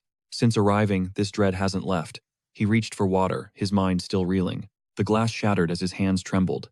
This paralyzing fear strikes without warning. Atella found nothing physically wrong, yet the haunting sensation persisted. What was happening? A phantom was stalking his soul. When he confessed, his friends exchanged worried glances. Nade laughed it off as a prank. Sharon snapped, "I am dead serious." They were a supernatural research group after all. Iruki noted the risks. Even with a genius in their presence, Nade wondered why things got so intense. Sharon hesitated, fearing his question was just low-key stupid. As the vibe shifted, Iruki smirked, pivoting back to that eerie dream. He recalled the void of absolute darkness Sharon had described, a hollow space where the stars were literally flickering out into nothingness. Sharon could only nod and offer a quiet, "Yeah." Iruki leaned in, mentioning that single trembling thread of light at the very end. Sharon's eyes widened as the memory hit him. He described it as a pulse beating in perfect sync with his own heart. Based on Sharon's wild data, Iruki reached a conclusion. The scale and speed were beyond any known calculation on the continent. If this place truly existed, it would be called outer space. The guys were floored. "Wait, you're talking about actual space," Sharon muttered, his mind racing with the sheer impossibility of the concept. It was the stuff of legends, yet Sharon had seen it. Nade shook his head, recalling a dark 200-year-old secret. 2 centuries ago, a death row inmate became the subject of a forbidden experiment involving the transference of human consciousness. The theory was wild. If the soul was made of matter, it could be shattered into components using high-voltage electrical currents. They threw the prisoner into a sealed metal box and surged it with electricity to disassemble his very being into ions. The project was eventually scrapped due to its sheer inhumanity, but the condemned man actually survived the brutal ordeal. His mind drifted for a month before his consciousness finally returned. However, the man who woke up was no longer the same. He began describing foreign lands and hidden secrets he couldn't possibly know. Shironi felt a chill. Is that story actually true? Nate confirmed it. Every bit of that man's impossible intel was later verified and proven to be 100% accurate. The electricity had literally fractured his consciousness, creating a powerful electromagnetic field that shouldn't exist in a human being. Was it possible this force acted like a magnet pulling in forbidden knowledge from across the world to the dying man? That was the leading hypothesis.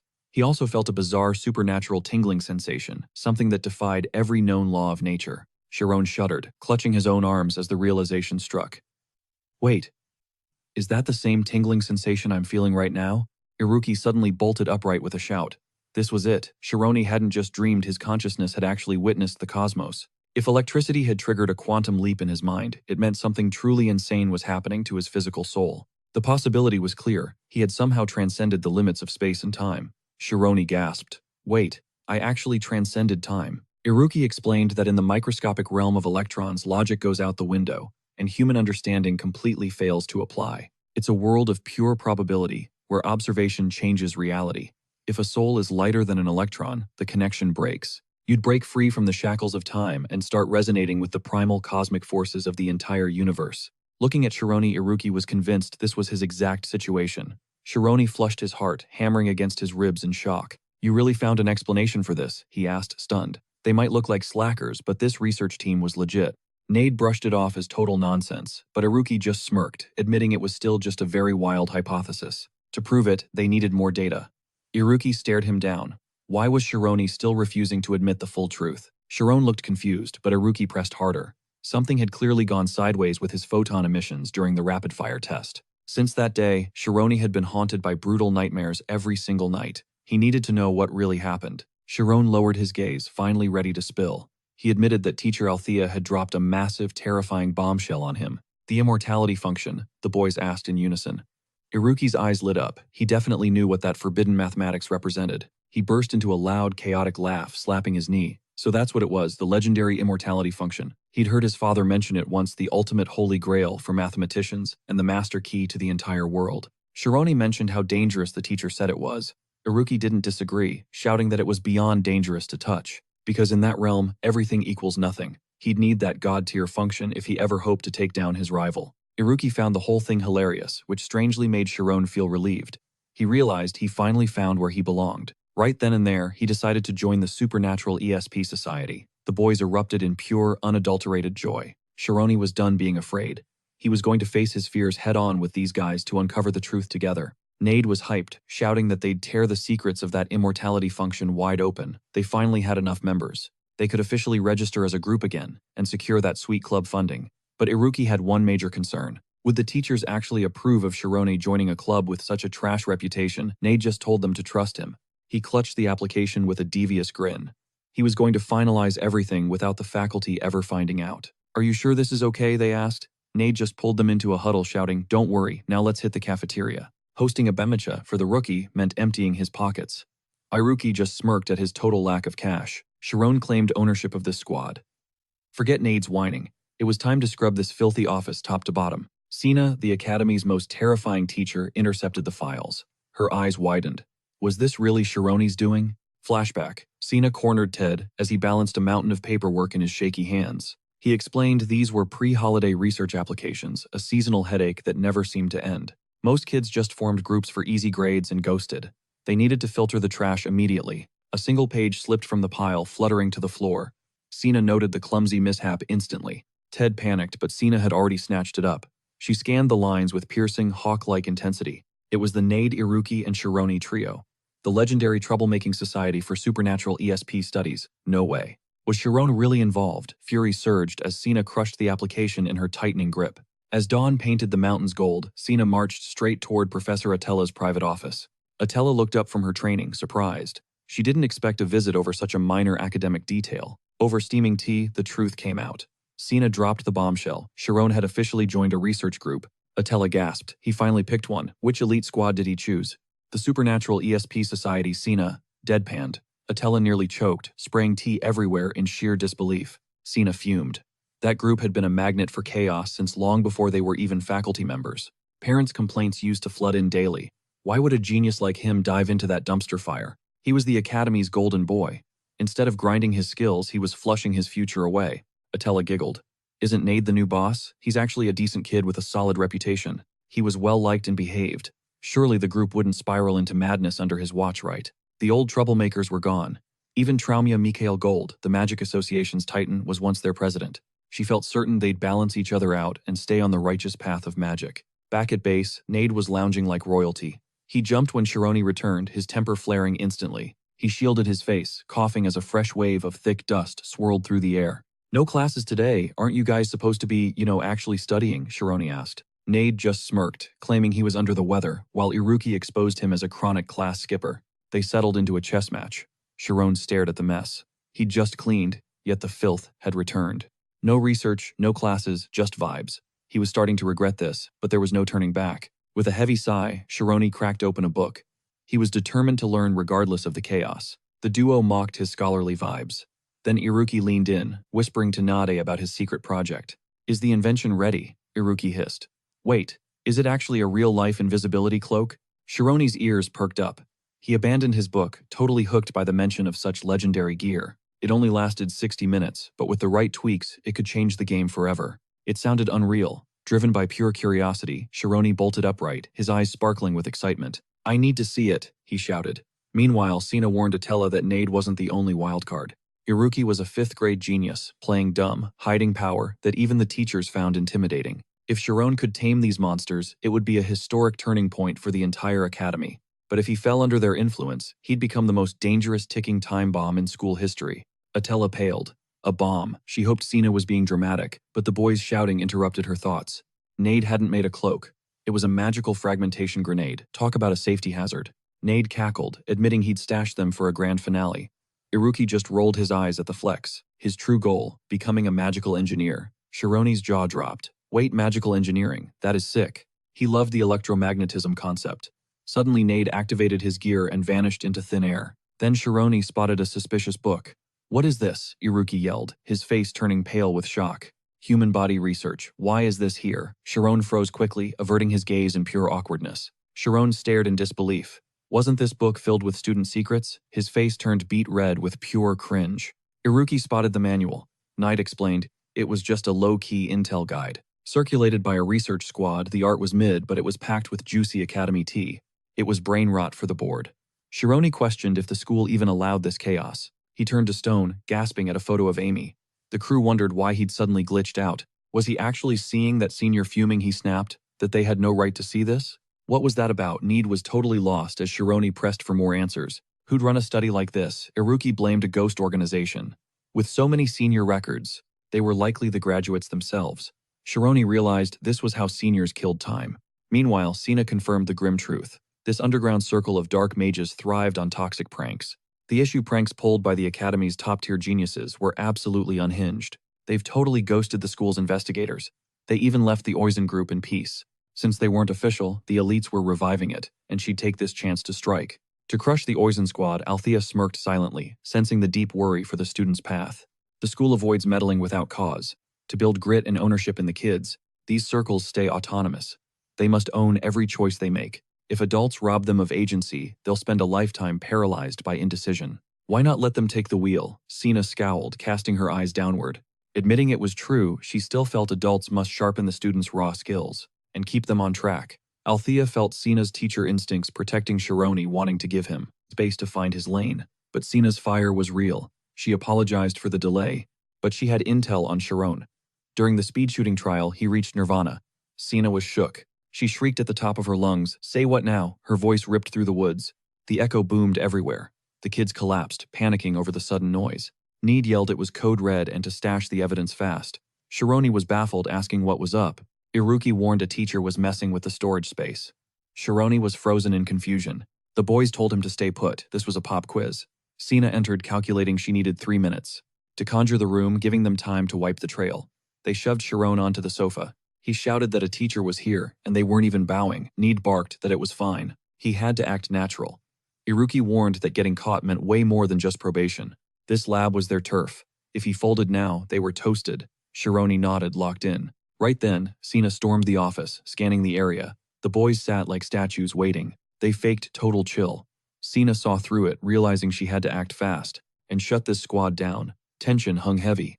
Sina sat, asking if they'd forgotten their manners. This group was self-governed, ruled by students. Even faculty had to jump through hoops to voice opinions, so she expected a reaction. Instead, Need just kicked his legs up. He claimed she'd interrupted a high-level debate. If she'd booked an appointment, they'd have been more welcoming. His attitude rubbed her wrong, but seeing Sharon copy that same energy made her blood boil. He looked stoic, but inside he was spiraling. Sina noted they had company. Skipping the tea seemed pretty disrespectful. Nide questioned if she really wanted some. Could she really trust a drink from them? She adjusted her frames and smirked, cutting to the chase. She ordered them to clear the lab. The trio froze in shock before Need lunged from his seat. The crushing truth finally dropped. After scouring their records, she admitted she was struggling to find one reason to stop the disbandment. Looking back at those 4 years, they hadn't published a single result. Plus, their roster was way too small. Their funding had been dead in the water for over a semester, strictly by the books. 1 month. That was their deadline to prove results or lose everything, sending Nate into a desperate bow. He begged for her aid, ready to do anything except step on that stage for a public presentation. She was ready to axe the only group standing for logic in a magic world obsessed with science. Anything but that. She smirked, adding a final crushing condition if they wanted to save their research. Kick Sharon out. The trio froze in sheer disbelief, their voices cracking as they demanded to know why. As the truth spilled out, their faces crumbled, leaving her wondering if they'd been keeping secrets all along. The immortality function was far beyond the Academy's control, a lethal gamble no young student should ever take. One wrong move and Shironi could vanish. Desperate, he swore he'd never let things spiral out of hand again. But the danger didn't stop there. The real threat lay in the coming redundancy, a concept Sharon barely grasped.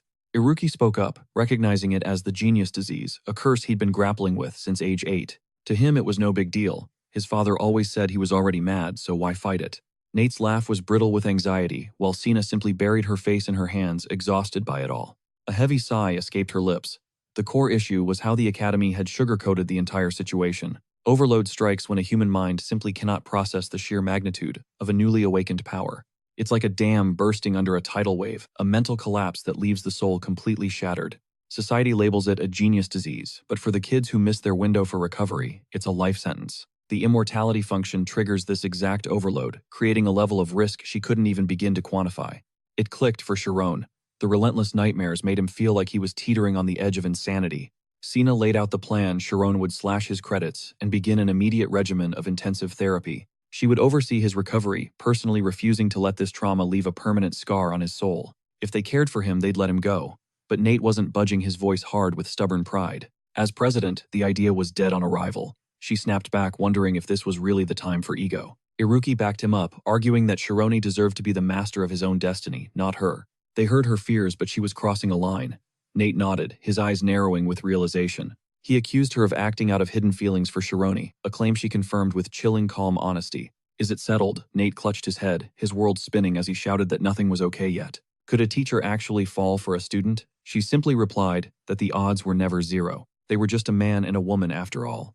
Nate was floored, unable to process her bluntness. Carried away, he blurted out the unthinkable. If she liked Sharon, maybe she had a thing for him too. Her response was ice-cold, zero chance. The brutal rejection cut deep, leaving Nate reeling in the silence. She told him to drop the dramatics and wake up. It was time to face the harsh reality. Iruki questioned if hitting his limit meant death or if he could survive the storm within his mind. Sina expected him to understand since he'd already walked through that fire and felt the heat himself. This wasn't a game. The immortality function was a black hole of unknown variables and lethal mysteries. Shouldn't they trust his strength? Her protectiveness was starting to look more like a dark obsession. She bit her lip, a flash of memory returning, surrounded by jagged ice spikes and a world of pain. Through the chaos, a voice screamed for her to escape. Sharon stood firm. This choice belonged to him. He admitted the madness felt real, sometimes making Sina more desperate than ever to pull him back. But Shironi looked at her surprisingly calm. Wait, doesn't everyone feel this way? He asked, leaving her stunned. He confessed his fear of the nightmares ending, terrified of losing the key to the universe's hidden truths. If a question exists, he needs the answer. He chose to conquer the unknown instead of fleeing. Sina went quiet, seeing the ghost of the boy who saved her. Persuasion was useless against that resolve. She conceded, honoring his will, and finally dropping the demand to have him kicked out of the group. Relief washed over the three of them as she offered a rare, soft smile at their victory. If things reset to how they were, we could drop some actual results within 30 days, couldn't we? The news hit the squad like a brick. Facing an impossible grind, they stepped outside to clear their heads and brainstorm. As Nade practically expired from the stress, a frantic Sharon spiraled. That 1-month deadline was looming like a death sentence. Every past record had vanished into thin air. Iruki dropped some cold truth. The Supernatural Science Society was a total enigma. They'd never actually stepped into the spotlight before. If psychic phenomena were legit, they'd be in every textbook by now. Science demands proof, yet ghosts remain a mystery. Finding evidence was a dead end, and Nade finally hit rock bottom. He whispered a pathetic apology to the ghosts of past presidents. Their clock had run out. Trying to keep his cool, the MC begged him to snap out of it. Suddenly, Iruki spotted a total 10, and Nade's depression vanished instantly. A stunner with flowing violet hair glided through the square. "Who is that goddess?" he gasped, his jaw hitting the floor. "Is she a senior?" Iruki shook his head. A baddie like that would have been legendary. She must have already moved on. Shirone raised an eyebrow, wondering if Iruki had literally cataloged every single girl in the entire graduating year. But as he squinted, the puzzle pieces clicked. "Wait, that's Professor Sina," he yelled, absolutely shook by the realization. Nade's brain short-circuited. No way a person could have such a glow-up. Iruki just smirked, clowning Shirone for his refined taste. He frantically denied the accusation. Still, why was their teacher rocking such a fire outfit? Where was she headed? Iruki figured she was off to a secret date. Nade looked like his entire world had just crumbled into pieces. Springing from the bench, a wild idea sparked in his eyes. This was their shot. They'd shadow their teacher, dig up some dirt, and use it as leverage to save their club. The MC was absolutely horrified by the plan. Iruki was down for the mission. Tailing a certified level 6 mage was basically a suicide mission for amateurs, but they had their secret weapon, the invisibility cloak. Shirone couldn't believe they were actually gambling their lives on this. The operation was set. Iruki would stay on her tail, while Shirone and Nade sprinted to grab the cloak. They'd regroup and close the trap. It was a desperate play to save their squad. Hearing the scheme, Shirone groaned, wondering why they didn't put this 200 IQ energy into their schoolwork. Then the stakeout officially began. Sina slipped through the market, her eyes darting back suspiciously. Iruki realized she was on high alert. This wouldn't be easy. They nearly got busted a dozen times. The MC let out a soul-crushing sigh, questioning his life choices in this moment. Nade gave a villainous chuckle, convinced she was hiding something majorly sus. Just who was she meeting in secret? Shirone's doubts intensified. Why would a high-tier noble be looking for romance in the gritty commoners' district? It made no sense. After one last paranoid look around, the teacher hurried away. Even Iruki had to admit this was getting very weird. She was moving like a secret agent. Nade gasped. Was she dealing forbidden artifacts on the black market for extra cash? The MC scoffed, knowing she wasn't as reckless as Nade. Finally, they tracked her to a mysterious, secluded residence. She scanned the street one last time before tapping on the door. A man emerged, and they immediately embraced. Nade was vibrating with excitement. This was the ultimate tea. Their teacher had a secret commoner boyfriend. A total scandal. It was a classic forbidden romance story. The MC, feeling like a creep, begged them to just walk away now. But she'd already slipped inside. Nade ditched the safety of the cloak and charged toward the building like a madman, screaming that they needed cold, hard proof to blackmail their way into survival. It was now or never. Even Iruki was stunned by the turn. They crept into the backyard, stumbling upon a hidden entrance to the basement. With a flick of his mana, Iruki snapped the lock like a twig. Nade smirked, unimpressed by the amateur security. The duo slipped into the darkness, pulse scanning the area with magic. Meanwhile, Shirone stood there questioning his sanity, wondering why these geniuses didn't use this focus for their midterms. Despite his fear, he followed them into the abyss. Shrouded by the cloak, they phantom walked down the corridor until a woman's muffled voice drifted through a closed door. The MC was literally on the verge of tears, terrified of getting caught. He pleaded for a retreat, but Nade refused. "She drew first blood, not us," Nade hissed. They had no choice now. He pressed his ear against the wood, catching her asking if she should swap outfits. The man whispered to keep them on, though she suggested stripping down. He insisted she stay dressed, saying she looked more radiant. The boys were sweating bullets, their hearts hammering in sync. Shirone tried to play the moral card and told them to stop, but even he was too curious to leave. He'd missed his chance to bail ages ago. Inside, Sina asked when his wife was returning. "In 2 hours," he replied. The revelation hit like a truck. Their minds immediately raced to the worst possible conclusion, a scandalous affair. As things got serious, Iruki smirked, claiming they had finally unmasked her ultimate weakness. It was time to bounce, but Nade wasn't about to let it slide. He stepped in to block their exit. The trio crashed into the room, pleading through tears for her to stop this criminal act. But the scene inside stopped them cold. The door they'd just obliterated slammed shut behind them. A heavy silence fell. The guy was just sketching the teacher a twist they never saw coming. Face flushed with shame and rage, Sina forced the boys onto their knees for a brutal scolding. As penance, a trembling Nade apologized for his wild assumptions. Sina absolutely blew a fuse. Did they really think she was that scandalous? Their return to the academy would be a living nightmare. Iruki immediately threw Nade under the bus, volunteering him for the punishment. Talk about a betrayal. With zero defense, they followed along. Chiron then revealed the invisibility cloak also belonged to Nade. The mysterious man returned, gently asking Sina to chill. He was fine and the door was fixed. He knew they were just worried. Sina admitted her guard had slipped during the surveillance mission. Infiltrating a home was a massive deal, even accidentally. But the man just gave a warm smile. He figured they only trespassed because their beloved teacher was inside. No harm, no foul. Heading for the kitchen, he offered to brew tea while they all got better acquainted. The trio thought he was an angel, but Chiron noticed how he felt around for objects, blind. Suddenly, a heavy weight settled over Chiron's head. Was it the portrait? Sina wearily covered her eyes. She explained that Armin was a saint. Naturally, the students were dying to know his real identity. She finally confessed Armin was a legendary senior from her days back at the academy. A mage who couldn't see Sina's expression darkened with a heavy, painful memory. The tragic truth: Armin lost his sight protecting her during a devastating disaster years ago. During a torrential storm, she had bolted. Armin chased after her into the rising deadly floodwaters. Terrified of hurting him, she kept running until she plunged straight into the raging river. Without a second thought, Armin dove in. They clung to a log as the current dragged them down. He promised they'd be rescued if they held on. But a wall of jagged logs loomed ahead. He looked at Sina, realizing their only chance was to submerge. "Can you do it?" he asked. As panic set in, he told her to hold her breath. He'd shield her from the impact. She vanished beneath the surface while Armin stayed above, taking every brutal blow from the timber. He sacrificed his future for her.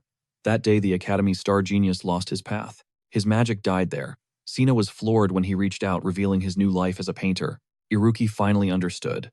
This was why she was so haunted by the recent calamity. Armin returned with tea, laughing off her serious tone. The boys gratefully accepted the refreshments. He teased that, despite her exterior, Sina cared for these kids more than anyone else. Nade felt a wave of respect, while Chiron's gaze drifted back to the mysterious canvas. Chiron asked to watch him work. Armin paused, clearly caught off guard by the request. When the others questioned how a blind man paints, Sina snapped at their lack of manners. Armin just chuckled. With time running out, he really needed to finish his masterpiece anyway. He checked if Sina was comfortable. Blushing slightly, she gave him the green light to proceed. As his brush danced across the canvas, Nade was mesmerized. How was such perfection possible? Iruki theorized he was using pure mental intent. Was this man at the legendary zone level? Chiron noticed a flaw. "You can see, can't you?" he whispered. Armin's hand began to tremble. With a cryptic smile, Armin pulled off the blindfold. He'd been waiting for someone to notice. Chiron's jaw dropped as Armin's eyes began to glow. He stood up, unable to look away. He frantically slapped his friend, pointing at the glowing irises, but they didn't react at all. Ron scanned the room, but everyone stood like statues. Time had simply stopped. Baffled, he demanded answers. Armin revealed the spell's name, Pause. "Impossible," Ron gasped, finally facing a legendary time wizard in the flesh. Ron stood paralyzed before a lightspeed master. Sensing shock, Armin offered a seat. "We have plenty of time," Armin noted. Sharon's nervous chuckle met his heavy admission. Clarity was coming. While mortals process light, Armin knew Sharon's connection was primal. His eyes were pure radiance. Armin recognized the phenomenon. He'd walked that same path. "You felt it too," Armin nodded, dropping a bombshell about true immortality. His heart hammered. Desperate for answers, he begged to know more of this power. "This is the gate of infinity," Armin explained. "And you have become an opener." Their minds merged with the void, granting absolute liberation and godlike strength.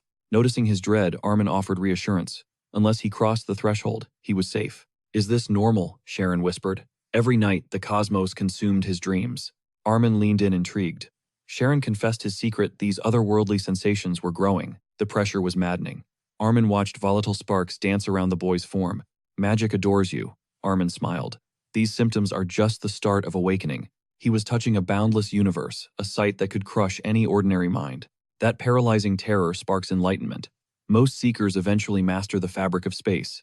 It births world-shaking magic, yet Sharon's fear wasn't rooted in the void's vastness. He'd touched something else entirely. Once identified, his soul would finally find peace. "How do I find it?" Armin sighed. Time alone would tell the truth. It could be tomorrow or a lifetime away. For now, worry was his enemy. The power already resided within him, nameless. Sharon fell into a deep silence. Was there a hidden world inside? He couldn't grasp the cosmos shifting within. He wondered if the radiant threads from his dreams were the missing key. Armin mentioned gauge symmetry, the scientific belief that our reality is a flawless masterpiece. A world governed by absolute physics, steady as the unchanging speed of light. This perfect balance felt like a creator's work.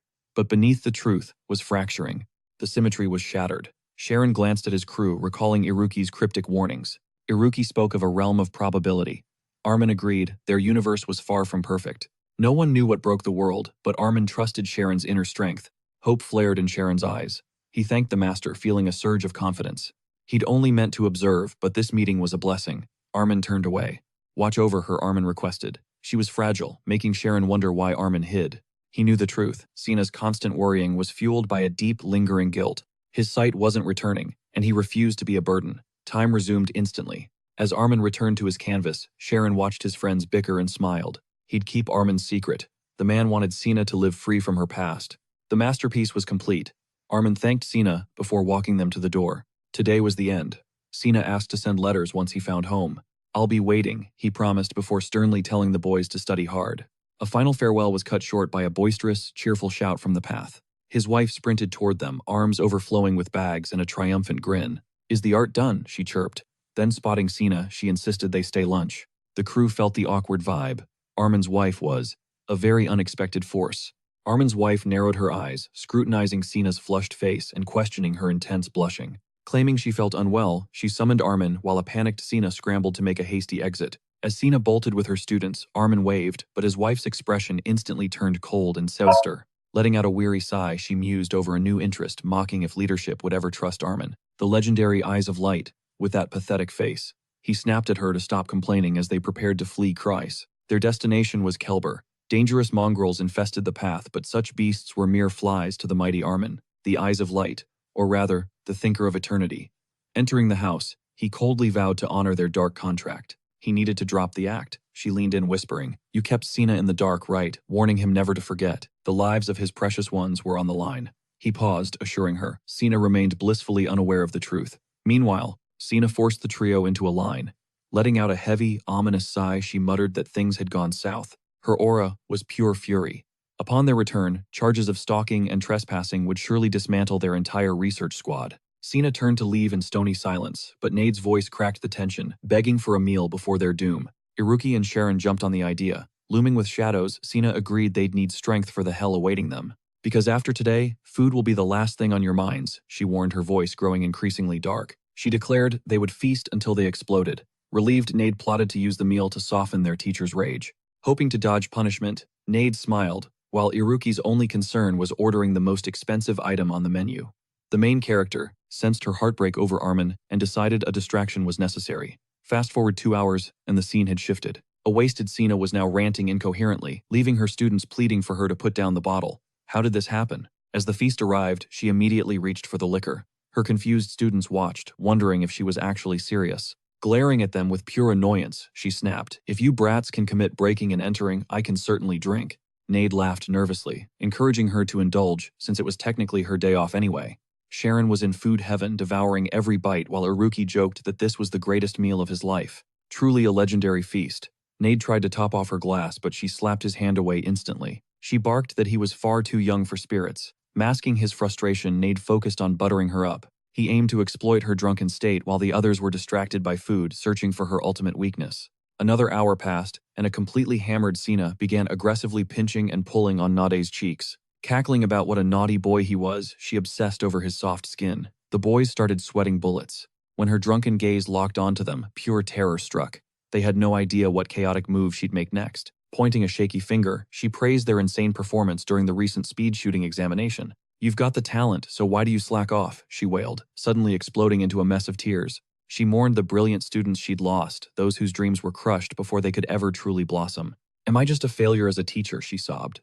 They frantically reassured her until she finally quieted down. Then bam, she passed out face first on the table. The meal ended, but their teacher remained completely unconscious. Panic set in for Nade as the expensive bill arrived. The main character desperately tried to shake her awake, but she was out cold. Suddenly, a suspicious man named Douglas loomed over their table with a grin. He mocked that the lady had overdone it with alcohol, offering his private carriage but only for the girls. Chuckling, he ignored Nade's firm refusal. The creep snapped that children should stay out of grown-up business. He ordered his lackey to grab Sina, reaching out with greedy hands to take advantage of the situation. Douglas made a disgusting comment about her body, but Sharon intercepted, crushing the man's wrist in a vice grip. "Don't you dare lay a finger on our teacher," Sharon roared. Douglas recoiled, sneering at their student uniforms. He questioned why mere students were out past curfew, mocking that little kids should be tucked in bed. He threatened that one word from him would have them all expelled from the academy permanently. Nade snapped, striking the man down with a bolt of pure lightning. frightening him, and threateningly said that they better leave here quietly if they do not want to see a slayer right here. The man excitedly noted that this is magic. Douglas asked, "Are they from Alpheus Academy?" Iruki asked, "Is he an administrative official?" Douglas Silver, he immediately turned his gaze to him. Seeing his wallet in his hands, he exclaimed, "When did he manage to steal that?" Iruki asked, "So he is a civil servant. If he wants to exclude them, then let him look for Iruki Mercadine. He will accept their challenge at any time." He threw the wallet at him, hitting him right in the face. He did not react at all. Now he was only concerned about the Mercadine name. They are upper-class nobles, a family that has been royal advisors for 3 generations, and one of the Mercadine is right in front of them. They immediately ran in fear. Iruki asked after them if they were not going to start a fight. Then why show off his influence? Nate asked why he mentioned his family. He hated doing that. He told him that idiots, who believe in their connections, are the exceptions. He suggested that they leave. They ate well, but their mood was now worse than ever. But before that, Nade had collected dirt on Sienna, taking a photo of her with a bottle of alcohol. When they left the restaurant, he started spinning and jumping with joy, saying it was a sensation. Such a perfectionist got drunk and fell asleep. Now they would be able to prevent the group disbandment. Shironi was already very tired. He called out to them and asked why he was the only one carrying the teacher. Nade asked what was wrong with that. He even envied him. Iruki said he was the strongest of them. Nade tried to carry her, but after 10 steps, his legs started shaking, and Iruki fell without taking a single step, leaving only Shironi left. Iruki decided to help him with advice. He could use a diagram. He asked if he could do it at will. Shirone answered that if he knew how to use his state of mind, then everything would work with the diagram. Nate agreed with him. There were swordsmen in the kingdom who possessed magic, and Iruki said that he was sure he had the ability for this too. He was very interested in it and wanted to learn it. Iruki told him to first close his eyes and focus on himself. He would ask him leading questions, and he should follow his voice. Shirone closed his eyes and concentrated. He did everything as Iruki said, and he asked him if he could hear him. He should breathe deeply and slowly, listen to him carefully, and answer the questions. He took a deep breath and told him to begin, and then Iruki asked where. And when Nade's loud laughter was heard, he realized that he had been deceived. They continued to walk in silence for some time. All this time, the MC thought about what was happening and suggested that they not use the teacher's weakness as an argument. Nade turned to him and indignantly asked why they had been through so much to get this photo. He said that the teacher had had a very hard time, a sad day today. Nade looked down and Iruki said that she wouldn't want them to go through the pain. She had experienced that herself. His friend scratched his head in confusion and agreed with them, but the previous president of the group entrusted it to him. If they were disbanded, he would be blamed. Despite this, he tore the photo up and threw it into the river, and enthusiastically said they would do everything in their power. His friends agreed with him, and then Sina suddenly appeared next to them, asking with a creepy smile why they were having fun. They screamed loudly in fear, and Shirona asked if she was feeling better. She threw on her coat. They apologized for the trouble they had caused. She would keep quiet about their secret foray out of the academy. All 3 thought they misheard, and when she repeated that she wasn't going to punish them, they were very surprised. After that, she pointed her finger at them and said that she was giving them another month, starting from today. Let them show her a ghost or whatever. If they really love their research team, then let them proudly convince the academy of it. They should take advantage of this opportunity. Sharon stared at her in surprise, and Nade wiped his nose with satisfaction and laughed, after which he energetically exclaimed that with a presentation or something, they would proudly and confidently prove the value of the research team. Iruki said that they would use their brains. The teacher ordered them to do their best. MC looked at them with a smile and thought that the situation hadn't changed. But now he was calm. They walked on, and the guys asked when she woke up. It turns out she was conscious the whole time. She heard everything. A few days later, the academy made an announcement about a presentation by the Society for the Study of Supernatural Psychic Sciences. It appeared on the bulletin board, and when the students learned who the members were, they were very surprised by the announcement. They promised to reveal the terrifying truth about the Magic Academy, but everyone had doubts. Was this really an academic presentation? 10 days ago, Alpheus Nade clutched his head. He could not think of anything at all. Just like his friends, Iruki sighed heavily. Looking at the huge pile of papers on the table, he said that they had discussed so much without sleeping. In the end, none of these topics were suitable. They covered various topics: spiritualism, aliens, the afterlife, and ghosts. They researched Ouija boards, exorcism, and so on. Nade said that even if all this happened in real life, they would not be able to recreate it during the presentation. 3 days had passed since the promise made to teacher Sina. They confidently told her that their presentation would be a success. But they were researching supernatural psychic sciences. How can they demonstrate something invisible to the naked eye? Because of all this, Nade went crazy. Sharon yawned loudly and said that he cannot do this anymore. When he turned his gaze to Nade in his place, He saw a creepy, grinning ghost. He was so scared that he fell out of his chair, but it turned out to be just a hologram. Nade laughed and asked, maybe they will pull a trick like that. They can say it is a ghost. Iruki asked, is not that a shadow of lightning? MC stood up and said that it was looking at him. That is why he got scared. And his friend dismissed Nade's idea, saying that wizards definitely would not fall for such a trick. He asked why that was. Sharon fell for it. Can you call a person deceived if the deception only lasted a couple of seconds? And then, MC realized something. He jumped up and exclaimed that they did not need confirmation. There was no need. Nade then suggested they find the teacher's weakness again. Iruki looked at Shironi with interest, telling him to wait. He seemed to have a good idea. MC said he was scared not because he had been deceived, but because a fear deep within him was triggered. Instead of making them believe by showing them evidence, they would bring out their hidden fears. Iruki liked this idea and asked, does he mean they should change their strategy, not assert, and make them believe but first gain their faith and then prove it? He confirmed it. It was some kind of psychological game. Nade was overjoyed. He rushed to hug Shironi, saying that he would save their entire group, but Shironi tried to push him away since he had not washed in 3 days. Iruki, puzzled, noted that the inversion concept sounded quite original, but if they showed such terrible magic, even those who believe in the supernatural would renounce their beliefs. He turned to Nade and asked if he could move it more intimidatingly. He confirmed this, after which he used magic and made several movements, and the hologram began to repeat after him. He began to dance and said that he would use it 24 times per second and then achieve a smoother movement. He had not slept for 3 days, which is why he was acting like this now. MC said that they definitely would not do such a thing, and Iruki asked if they would not be able to build the device either. Nade calmed down and answered him that he had already thought about it, but there was a problem. He could add a program to the device and move the hologram, but if it did not react to a person, would it even be able to scare anyone? Sharon thoughtfully noted that he was right. He was so surprised because it was looking at him. Iruki said that he thought he could handle it. They will succeed if they anticipate people's reactions. They will apply complex systems theory, and then having analyzed most of the possible reactions, they will program them. For example, after they predict that Sharon will look to the left, the ghost on the left will look back at him. MC was surprised and asked, can he really do that? He told him that everyone's day goes by the same way, so it is quite possible, but they need a lot of information and devices to store it. More importantly, they need a way to transmit the entire program to several devices. Nade noted that his lightning energy would not be enough, and then an idea occurred to him. He excitedly called out to Sharon and asked, can he use photon emission? He himself became excited and asked, can he really use that? He remembered how the teacher Sina told him about this photon emission. It can be used as a means of transmitting information. Nade was very excited about this idea and happily said that they will be able to create the perfect ghost. Iruki remarked that he did not think it would be enough to just scare them with a ghost, and turned to Sharon asking if he had another plan. Right. He took a piece of paper and wrote something on it, saying they could use this psychological tactic. They both stared thoughtfully at the paper. Since they had not said anything, he asked if it was really that bad. If they did not like it, they could change it. Nade immediately refused, saying the idea was incredibly cool. He never thought they would be able to use it at the presentation. Iruki said that if it worked, he guaranteed that on that very day, the Academy would turn around 180 degrees.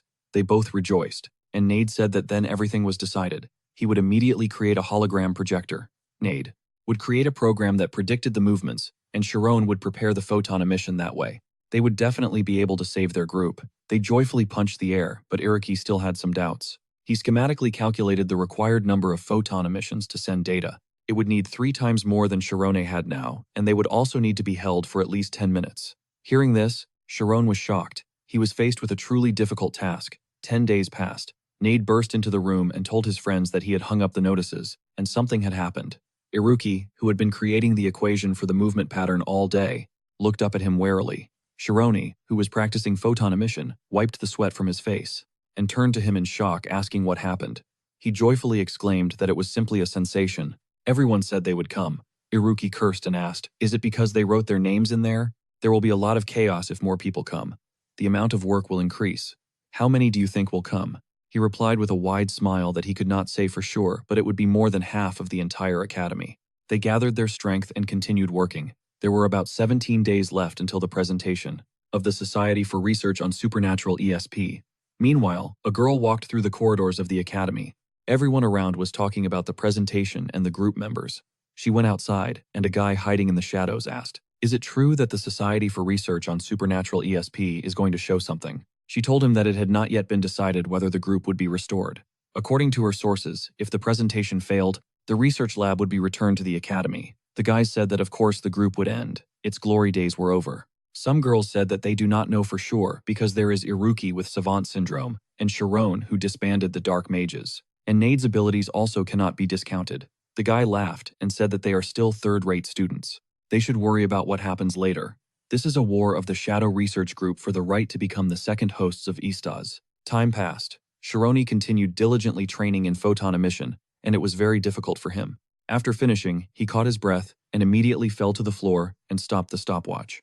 The so-called mental feedback is an extreme method for quickly increasing magic output. After you extend your willpower to the maximum, it takes about 20 minutes to recover. Then you repeat this until you reach the limit again. This is a stupid method that can endanger lives. If the teacher found out that Shironi was doing this, he would definitely do something. But that is bad. The result of his mental overexertion is that he can only use photon bursts for 5 minutes. There are 7 days left until the presentation, and to reach his goal of 10 minutes he has no choice but to continue until he destroys his consciousness. Nade popped into his room and asked how things were going, and he excitedly told him that everything was fine. He would make it before the deadline. Nade was upset and said that, to be honest, the goal was too exorbitant. It was beyond the capabilities of a 5th-grade student, but if he could not do it, then the group would be disbanded. Shironi turned to him nervously and told him not to worry. He hurried to change the topic and asked if he was almost finished. He immediately perked up and said that he just wanted to test it with him. Shironi came out of the dark room, and seeing Iruki still working on a pile of papers, asked if he was okay. Had he even slept? Without taking his eyes off the papers, Iruki waved at him and told him not to worry. There was nothing to worry about. He would have time for everything. He smiled nervously and thought that he too was unstoppable, like a madman. Nade showed him what he had made so far. Seeing the large device in front of him, he was very surprised. He asked, "Is this a prototype?" Nade laughed nervously and said that the final test would be with its photon emission. They needed to test the performance of the optical cable Iruki's father had given them. He gave him an orb and asked him to use magic, after which he closed his eyes and concentrated. The orb glowed brightly. Light began to travel from it along the cable to the device, and he exclaimed with delight that it was so cool. Nade laughed contentedly and asked, "Does this look real?" Judging by Shironi's face, the projection looked very good. Time passed. One rainy night, hiding under the invisibility cloak, Nade came to Istaz and looked into Shironi's room, saying it was time for the presentation. Was he ready? Not seeing him in the room, he called out to him again. Then a pocket watch rolled across the floor and stopped right at his feet. He picked it up, his eyes widening in surprise. He excitedly called out to Sharon and asked, "So did it work?" He came out of the darkness with a satisfied grin and said that he was now ready. On the day of the presentation, many students had gathered. Everyone was excited. Organizers were handing out snacks and managing lines, and Mark Slider, who had returned after a 2-month suspension, was rather puzzled by the number of people there. A girl gave him a flyer and asked him to wait in line. He thought the poster looked like it was drawn by a child. Seeing Shironi's name on the list of participants, he was immediately intrigued and thought he'd never forget it. But what kind of children's presentation was this? Who would even go to that? He thought he was a genius. Maria Erlin, who had also returned from suspension, glanced at the flyer with a smile. She suggested he check out the presentation since Sharona Sr. was there. She enthusiastically began to persuade him, and he said he was going to go anyway because it was an opportunity to learn something new. She grabbed his hand and immediately led him to the line. Maria and Mark had been studying under Ted during their suspension. More precisely, Mark had become attached to Ted and Maria. Meanwhile, some girls in line spotted the graduates who turned out to be seniors, Amy and Cyril. They began to wonder why they were coming to a high-level class presentation. When one of them revealed that Sharon, a senior, was her boyfriend, Amy became very embarrassed. She growled in displeasure and exclaimed, "Why do they need to watch a presentation of high-level classes?" Her friends smiled and asked how many times she would repeat this. Of course they would watch it because it was her boyfriend's presentation. Realizing that she had brought this disaster upon herself, Amy grabbed her head, trying to make up for this shame.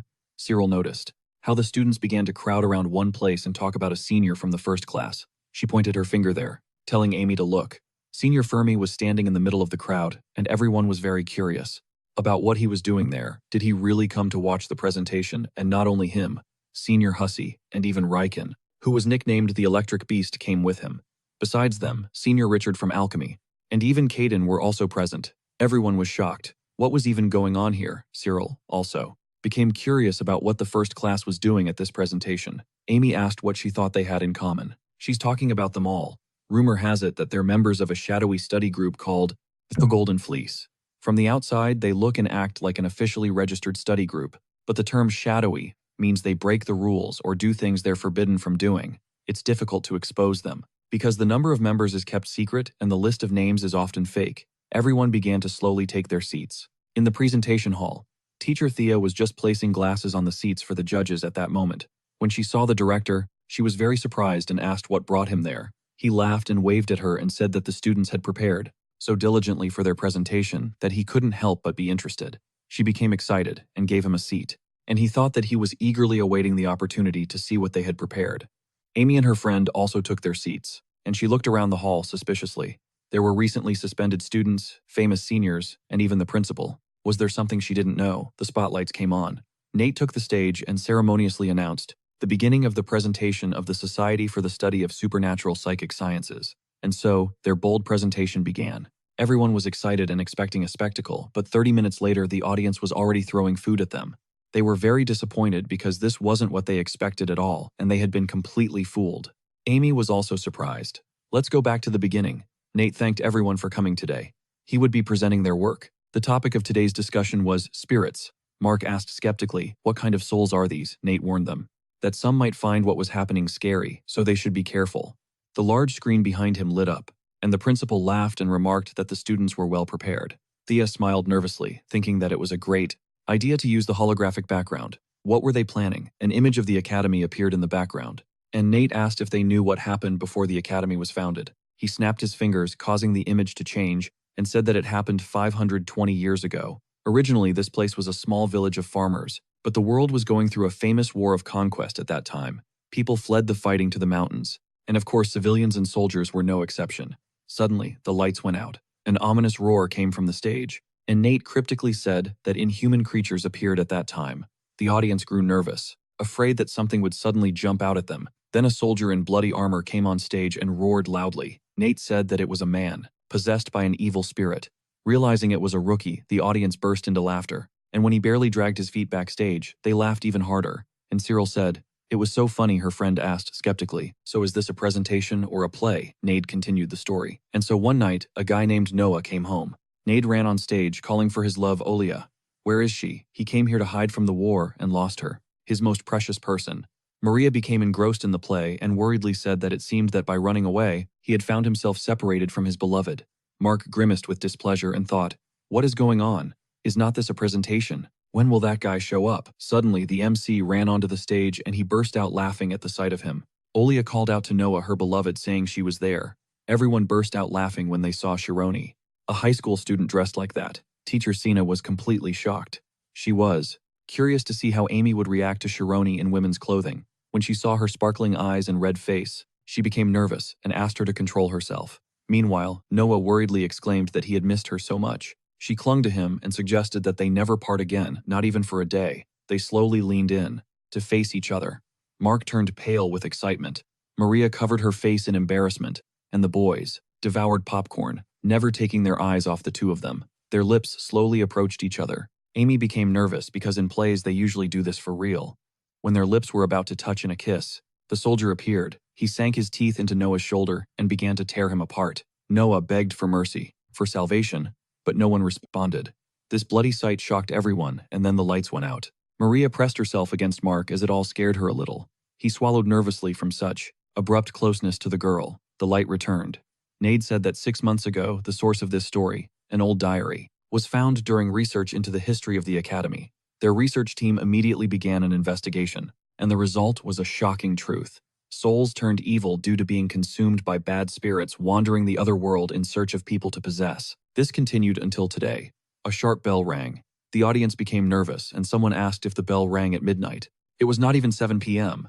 Nade continued, saying that midnight is the time when the light disappears, and that is when evil spirits come out. They had never seen an evil spirit at midnight, and that is not surprising, because they only show themselves to those who want to see them. But with their presentation, they should have at least become a little interested in them. In other words, they all tuned into the frequency of souls today. When the bell strikes midnight, let them look around. They will surely notice an evil spirit wandering around. His words frightened everyone, and he added that of course this would only happen if they were lucky. With that, they ended their presentation. They were confused by such an abrupt ending and only believed it when the lights came on. Now everyone was wondering only one question. Is that all? They expected more, so they got angry and started throwing popcorn, screaming loudly. They called this a presentation. In the end, there is no evidence. They did not even show them anything. They were idiots for believing Shironi and Iruki. Amy felt so ashamed that she immediately ran to the exit, irritably, saying that she knew this would happen from the moment she got involved with those weirdos. Her friend rushed after her, and those upperclassmen also began to disperse. Sina felt so ashamed that she started apologizing to the principal, promising him to punish those students for sure. He laughed, saying that this is what he expected from the supernatural science group, and she should not worry so much. He left and she sighed tiredly and clutched her head, asking why they did this. She trusted them in vain. At this time, Alpheus walked along the stage, and glancing at the bell, thought that they would not have started if they wanted to stop there. He chuckled and turned to Shironi in his thoughts, asking, "He is right, right." Meanwhile, Nade laughed, turning to his friend and asking, did he see their faces? He wiped the makeup off his face and said with a grin, he was sure one look would be enough to understand that the seed had already been planted.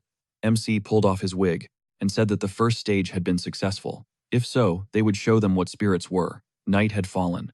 The clock said it was 11:30. Nade looked into Shironi's room and asked if he was finished with the meditation. He nodded confidently in response, after which they went to put the plan into action. The day before, Nade had installed hundreds of projectors throughout the school. Iruki had entered his behavior code into some of them, and all the wires from the projectors led to the sewers, where the main device was now located.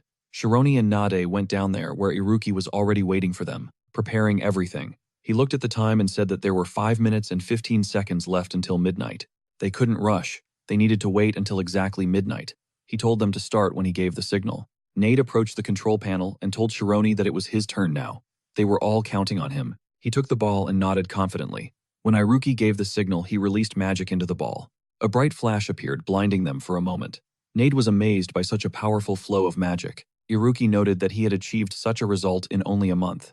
His friend was very happy. Saying that this was expected of him, Chiron frowned and said it was strange, as if his magic was leaking somewhere. Hearing this, Nade became very worried. He immediately rushed to the device and began to check the indicators. To see what was wrong when the light died down, Iruki asked what happened. The guy turned to him with tears in his eyes. He said the indicators weren't growing. He also started to worry and asked if he could fix it. He said he didn't know. He calculated everything perfectly, but nothing was working. It turned out that the wires conducting the magic were damaged. The sewer rats were to blame. Iruki looked at the time and said disappointedly that this was the end, they had failed. Nade declared that it was his fault. He was stupid and hopeless, he couldn't even take care of the equipment. He burst into tears and apologized for dragging them into all this.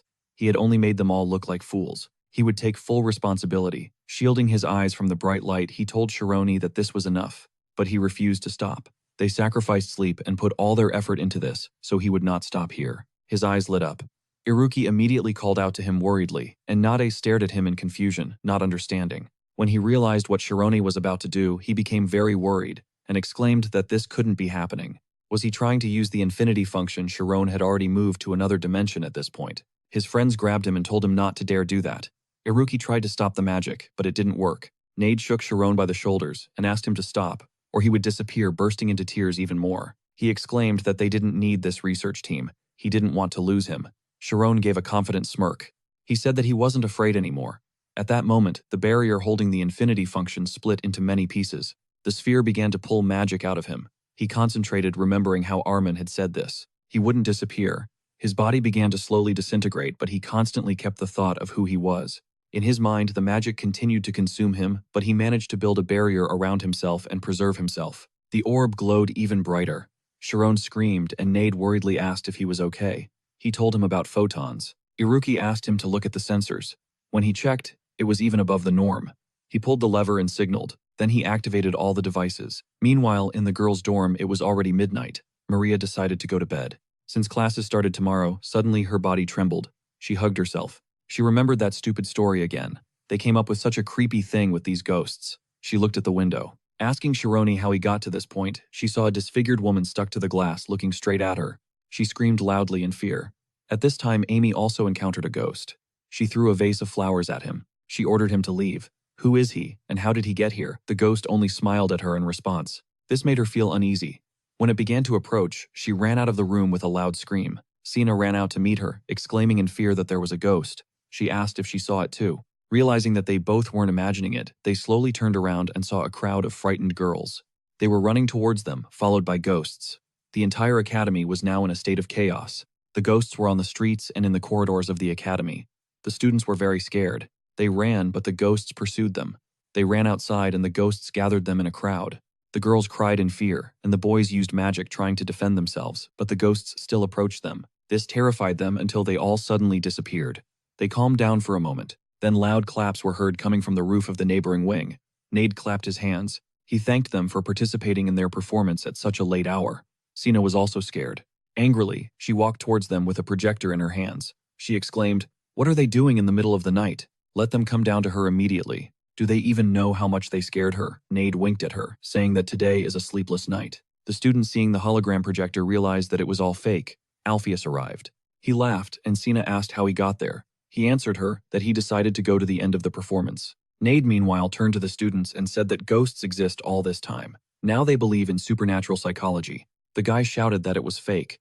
"What do they think they are doing?" He continued cursing. The girls behind him started wondering how they did it. He turned to them saying that, of course, they did it with magic. One of the students remarked that this was unusual. How were the holograms able to follow them? No matter how much they thought, they still did not understand how they could pull off such a thing over such a large area. It would require a lot of information and energy. Alpheus created a small ghost with a hologram and laughed, asking how they could do that. He turned to the teacher Sina and asked if she could explain it to them. She smiled nervously and adjusted her glasses, noting that this was a high level for children's games.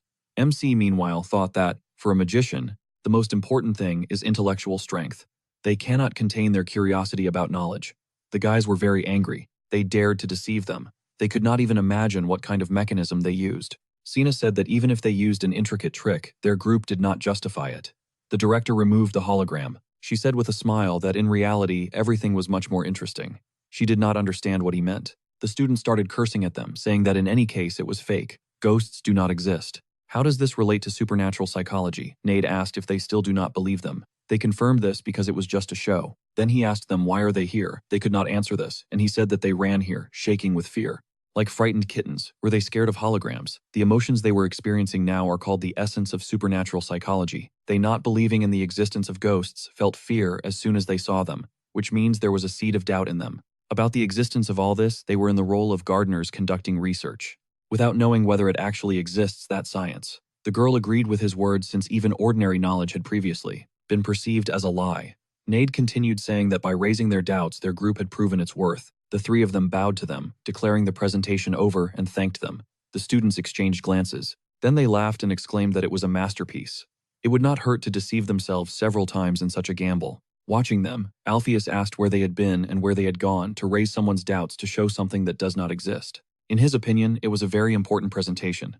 Ted agreed with him, and Sina laughed nervously and loudly. She announced the decision of the faculty council. They recognized the merits of the Society for the Study of Supernatural, Extrasensory Sciences. The three of them looked at her with excitement, waiting for her next words. She exclaimed irritably that they had recognized their merits, but they would be suspended for 3 days. Rejoicing at their success, they began to hug. Other students began to congratulate them. Sina shouted, "Did they not hear her? They were suspended." Maria applauded them and turned her gaze to Mark, whose eyes sparkled with delight, saying that Sharon was truly a genius. Cyril also really liked the presentation. She said that it was great. Sometimes, smart ideas come to a person when you want to surprise the whole world.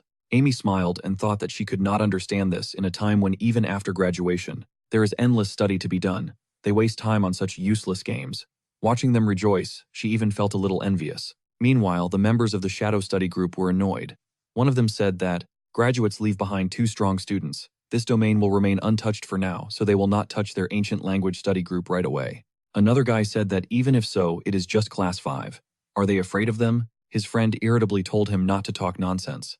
The girl reminded them that they would soon be graduating. He needed to graduate this year if he did not want to run into them next year. He said that she better watch her words. She was from a toy collecting group after all. Fermi told them to stop swearing. The walls have ears, they should not forget that. Even getting together occasionally will not turn out well for them. They need to wait for the right time. Sina, who had been watching them for a long time, sighed heavily and thought that this shadow group was simply unbearable. When will they finally come to their senses? At this time, Alpheus looked at the hologram and said that this was incredible. Even he who specializes in light magic can't help but be amazed by this. Sharon was able to do something truly difficult. While he turned a blind eye, this kid can really make his wishes come true. At this time, Sharon lay down on the grass and laughed, saying that it was so funny. His friend settled down next to him. Nade worriedly asked, "Are you sure you're okay?" "Is he dizzy?" He answered that he was fine. Iruki asked. Is he really an idiot who puts their life on the line for a joke? He laughed guiltily in response, and he said with a smile that he really is the best. Nade agreed with him and excitedly said that if he hadn't used the immortal function, then nothing would have worked. Iruki fell on the grass and said that he withstood the immortal function and used the protective spiritual zone. He will go far. Shironi became embarrassed and asked why they were showering him with compliments. After all, they are geniuses too. Iruki calculated the entire school's movement patterns, and Nade created so many devices. His words confused them both. Iruki asked, so this is how a frog that fell into a well feels. Nade said he never thought he'd use that phrase. Sharon remarked that it was also embarrassing. He looked up at the starry sky and extended his hand, saying he wanted to go even higher, like the brightest star. Iruki grinned and said he played around enough. Maybe it's time for them to graduate. Nade excitedly stood up and suggested they graduate together. If they go out into society, they'll be able to see so many interesting things. Shirone was interested, and Iruki remarked that it sounded good. He suggested they release their seal. Nade extended his hand, saying it was a promise. They should walk this path together until the very end. They covered his palm with theirs, and Shirone happily said that they would definitely give it their all. Iruki asked what their group slogan would be. He told them to come up with any, and everyone offered their own. Nade said, the science of paranormal things forever. Iruki said, let's try our best, frogs. And Shirone couldn't think of anything more original than let's graduate from the academy together. Upon hearing about the frog, Nade laughed and said that it wasn't a slogan. He said with a smile that he meant, let's not become frogs. Shirone laughed joyfully. That evening he was sure that together they would become the best magicians. The next day arrived. His friends came for him and tried to wake him up. He still wouldn't get up. Nade asked, is he going to waste his suspension time so stupidly? They needed to go play. Iruki said he was sleeping. He seemed very tired. Shirone couldn't move at all, as if he had sleep paralysis, all because of that nightmare again. He fell into the abyss and thought, is this beyond the edge of infinity? The stars move towards their final destination and a huge flickering light awaits him again. But something was strange. He always woke up at this moment when he realized something was wrong. Space cracked. A flickering light rushed towards him and exploded, covering the space in different colors, and his body began to disappear. He immediately woke up and realized that the dream had changed. Was this how yesterday's experience affected him? He stared in shock at the flickering light circling above his head and wondered why this was happening. On the table, he found a note from his friends. They were going to the casino to use Iruki's calculations and get rich. He immediately had the thought that they would lose everything, and he wondered what he should do during the 3-day suspension. He thought about going home, but he imagined how worried his parents would be about the suspension, and so he decided to keep it a secret. Having dressed up, he looked in the mirror with a smile. Something occurred to him, something he had wanted to do for a long time. He headed for the exit with anticipation, but his reflection in the mirror suddenly stopped and looked at itself. It was flickering. After a while, he was already in front of the threshold of a bookstore. He had been studying non-stop for the last few years, so he wanted to buy himself a book. He remembered how an angry woman had chased him away as a child, and worriedly wondered, what if she told him again that he couldn't touch them? When he entered the bookstore, the woman greeted him kindly, and immediately began bombarding him with questions. Her reaction was not at all what he expected, which made him confused, and told her that he just came to buy a book. She told him to go inside and feel free to look at whatever he wanted. He thanked her and thought that it seemed like she didn't remember him. Only 5 years had passed. He took the book and wondered if he had really changed that much. He paid the shopkeeper and then went outside and looked at his first purchase, his first book. He was so happy he started spinning around, attracting the attention of the commoners, and then headed down the street. He thought that he hadn't been saving the money. Sir Ogent had sent him in vain. Suddenly someone grabbed his hand. It was a girl. She asked, "You're Shironi, right?" He became very flustered by her touch and asked shyly, "Who is she?" After making sure it was Sharon, she called her friends, and when he saw them, he immediately remembered his childhood. They were the kids he used to play with, but now they were all grown up. The guys were very happy when they saw him and asked, "Is it really him?" MC immediately recognized the biggest guy. It was Altor, and the girl next to him was Lumina. He was very surprised by such an unexpected meeting, and she asked, had he really forgotten what she looked like? He remembered how she used to walk around with a perpetually runny nose. As a child, he said that he didn't recognize her because she had become so beautiful. She clenched her fist in displeasure and asked, "Does he mean to say that she used to be ugly?" He laughed nervously and told her that he didn't mean that. After which his friends began to look at him from different angles and ask, "What's wrong with him? Why is he dressed like a nobleman? He had changed so much." Altor smiled and said that they hadn't seen him for so long. Where had he been? They asked his father, but he wouldn't tell them anything. Sharon got worried and didn't know what to tell them. Well, sooner or later, they would find out the truth anyway. If he lied, it would hurt them later, especially Altor. When he told them that he was studying at a magic academy, they were very surprised, and Altor's face changed. It became somehow sad. He had been a cheerful and strong person since childhood. Thanks to this, he naturally became the leader of the children. When they were 10 years old, Altor, along with the others, often came to him and asked, "Is he reading something again?" The other children were surprised to see so many letters in the book and said that he must be very smart. They can't even read such things. Altor's shortcoming was excessive arrogance. He quickly snatched the book from his hands and asked why he was reading. If he didn't even need to go to school, they must become stronger and work together in a small settlement in the mountains. Where there are many external dangers, there are rules that are more important than others, and this is to do as the leader says. That's why Sharon always smiled at him and said that he understood everything. The boy sighed heavily and returned the book to him, saying that he just needed to know this. He laughed at him in response. The leader protects the population, and everyone follows him. That's the secret to survival in small mountain villages. Altor invited him to go play ball, but suddenly he heard Lumina's menacing voice behind him. She was running at him and yelling that she told him not to touch Sharon. She started hitting him, and he exclaimed, "Who's touching him anyway?" She exclaimed that he had just recovered from the flu, so he should stop teasing him. Altor got angry and exclaimed that no one would love a child like her. At the moment, MC remembering this thought that it was so long ago. Altor smiled awkwardly and said that it was incredible. Does he really go to the academy? His other friends were delighted and asked him to show them magic, but he refused, citing that he was still bad at it since he was just starting out, and using magic outside the academy was against the rules. They were upset, and Altor laughed, noticing that he was still walking around. With books in his hands, he decided to see what they were reading at the Magic Academy, and grabbed his book. Sharon nervously asked him to wait because it was a novel that he bought just for fun. He grabbed the book with all his might, and Altor pulled it towards himself. Because of this, they dropped it, and Sharon immediately rushed to catch it, because it was his precious book that he had just bought. Not paying attention to anything, he fell after the book and remembered how it all began. In this flickering glow, he grabbed the book, but he fell himself, and the girl immediately rushed to him asking if everything was okay. She began to blame Altor for everything, which made him confused. She exclaimed, "Why is he always making fun of him?" MC got up and told her with a smile that such things happen and not to worry. She told him that she couldn't help but worry when he fell so suddenly, and he said that it didn't usually happen. Altor, meanwhile, nervously pursed his lips. Feeling uneasy about the whole situation, Lumina suggested that Shironi come with them so they could eat something delicious. Altor agreed with her and said that they were planning on having a party at Lumina's store to celebrate the sales. "How about we all have fun together?" The girl nodded excitedly several times, confirming this, and he happily agreed. He had nowhere to go anyway, so everything worked out just fine. After that, they headed to the carriage. Altor effortlessly lifted him and put him in, after which he laughed and asked, "How could a man be so light?" He climbed into the carriage himself, and MC thought that while he wasn't looking, Altor had become a monster. And now he knows how to run a business. Perhaps he will become the next leader of the village. The carriage started moving, and Shironi stared at his friend the whole way. When they arrived at Lumina's shop, her mother met them, and she was very happy to see Sharon.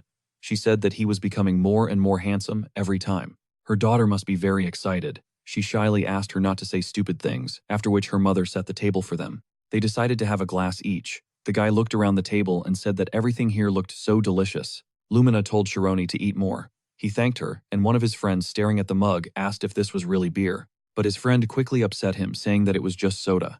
Altor glanced sideways at Sharon. He must have wanted to say something, but one of his friends beat him to it. He asked Sharon to tell them about the academy. Since it was him, he must be in first place, right? He spat his soda back into his mug at the unexpected question. And his friend said he was so interested he couldn't help himself. Will he become a magician? The other guys were also very interested. They say only the nobility attend the academy. Is that true? Does that mean he studies with aristocrats? Shironi nervously asked them not to praise him in front of Altor, after which one of his friends laughed and said that there must be a lot of beautiful girls among the aristocrats. Had he dated any of them? He nervously waved his hands and told them that studying alone was already tiring him. Altor noticed how Lumina sighed with relief, then loudly put his mug on the table and told Shironi that studying is good. But does he have plans for the future? Uncle Vincent is responsible for providing for his family. After him, it will be his responsibility, and he also has to get married. Will he be able to do that after finishing his studies? Shirone didn't know what to say. There was no guarantee that he would graduate. Noticing his reaction, the guy said they should be realistic. He thought that he was so immersed in studying that he didn't even think about it. His friends are already helping with family affairs. His father still does all the hard work himself. When will he be able to help him? Noticing how deep he was in thought, everyone felt uneasy. Altor said that he didn't mean to create such an atmosphere. To ease the tension, he extended his hand with a smile and offered to wrestle him. After so many years, after all, he was very good at it. Sharon was slightly surprised by his offer, and the boys began to support him. After all, in childhood, they were often equal in strength in arm wrestling. They heard that Sharon was very good at it. He smiled awkwardly and remembered that he often did this when he was little. And he always beat Altor, but today is about saving his honor. This must be a reflection for the well-being of the village. He rolled up his sleeve with a mischievous grin, agreeing to this, and Altor laughed, saying that the loser will pay the bill. The others began to support them, and Sharon thought that in order to save Altor's honor, he should hold out as long as possible. But in the end, he should lose. But as soon as it all started, Altor easily knocked down his hand, and him, which he certainly didn't expect. Sharon, who fell to the floor, didn't even understand what happened, and Lumina indignantly exclaimed, "Why did he pull him so hard?" He excitedly answered her that he didn't know that this would happen. Since this had never happened in the past, she started scolding him, which made him feel uneasy once again, and he apologized to Sharon, saying that he would pay the bill. He immediately got up with a disheveled look. He said that he would pay everything since he was the one who lost. Someone laughed, saying that he didn't know he was so strong, and Sharon at that time reached for the bag of coins and carelessly dropped it, and all the coins scattered on the floor. His friends immediately began to collect them and admire them. Lumina asked why he carried so much money with him. 5 gold coins is the sales revenue for the month. Sharon realized that he had screwed up big time. He wondered what he should do, seeing Altor's face burning with shame. He thought that he had ruined everything.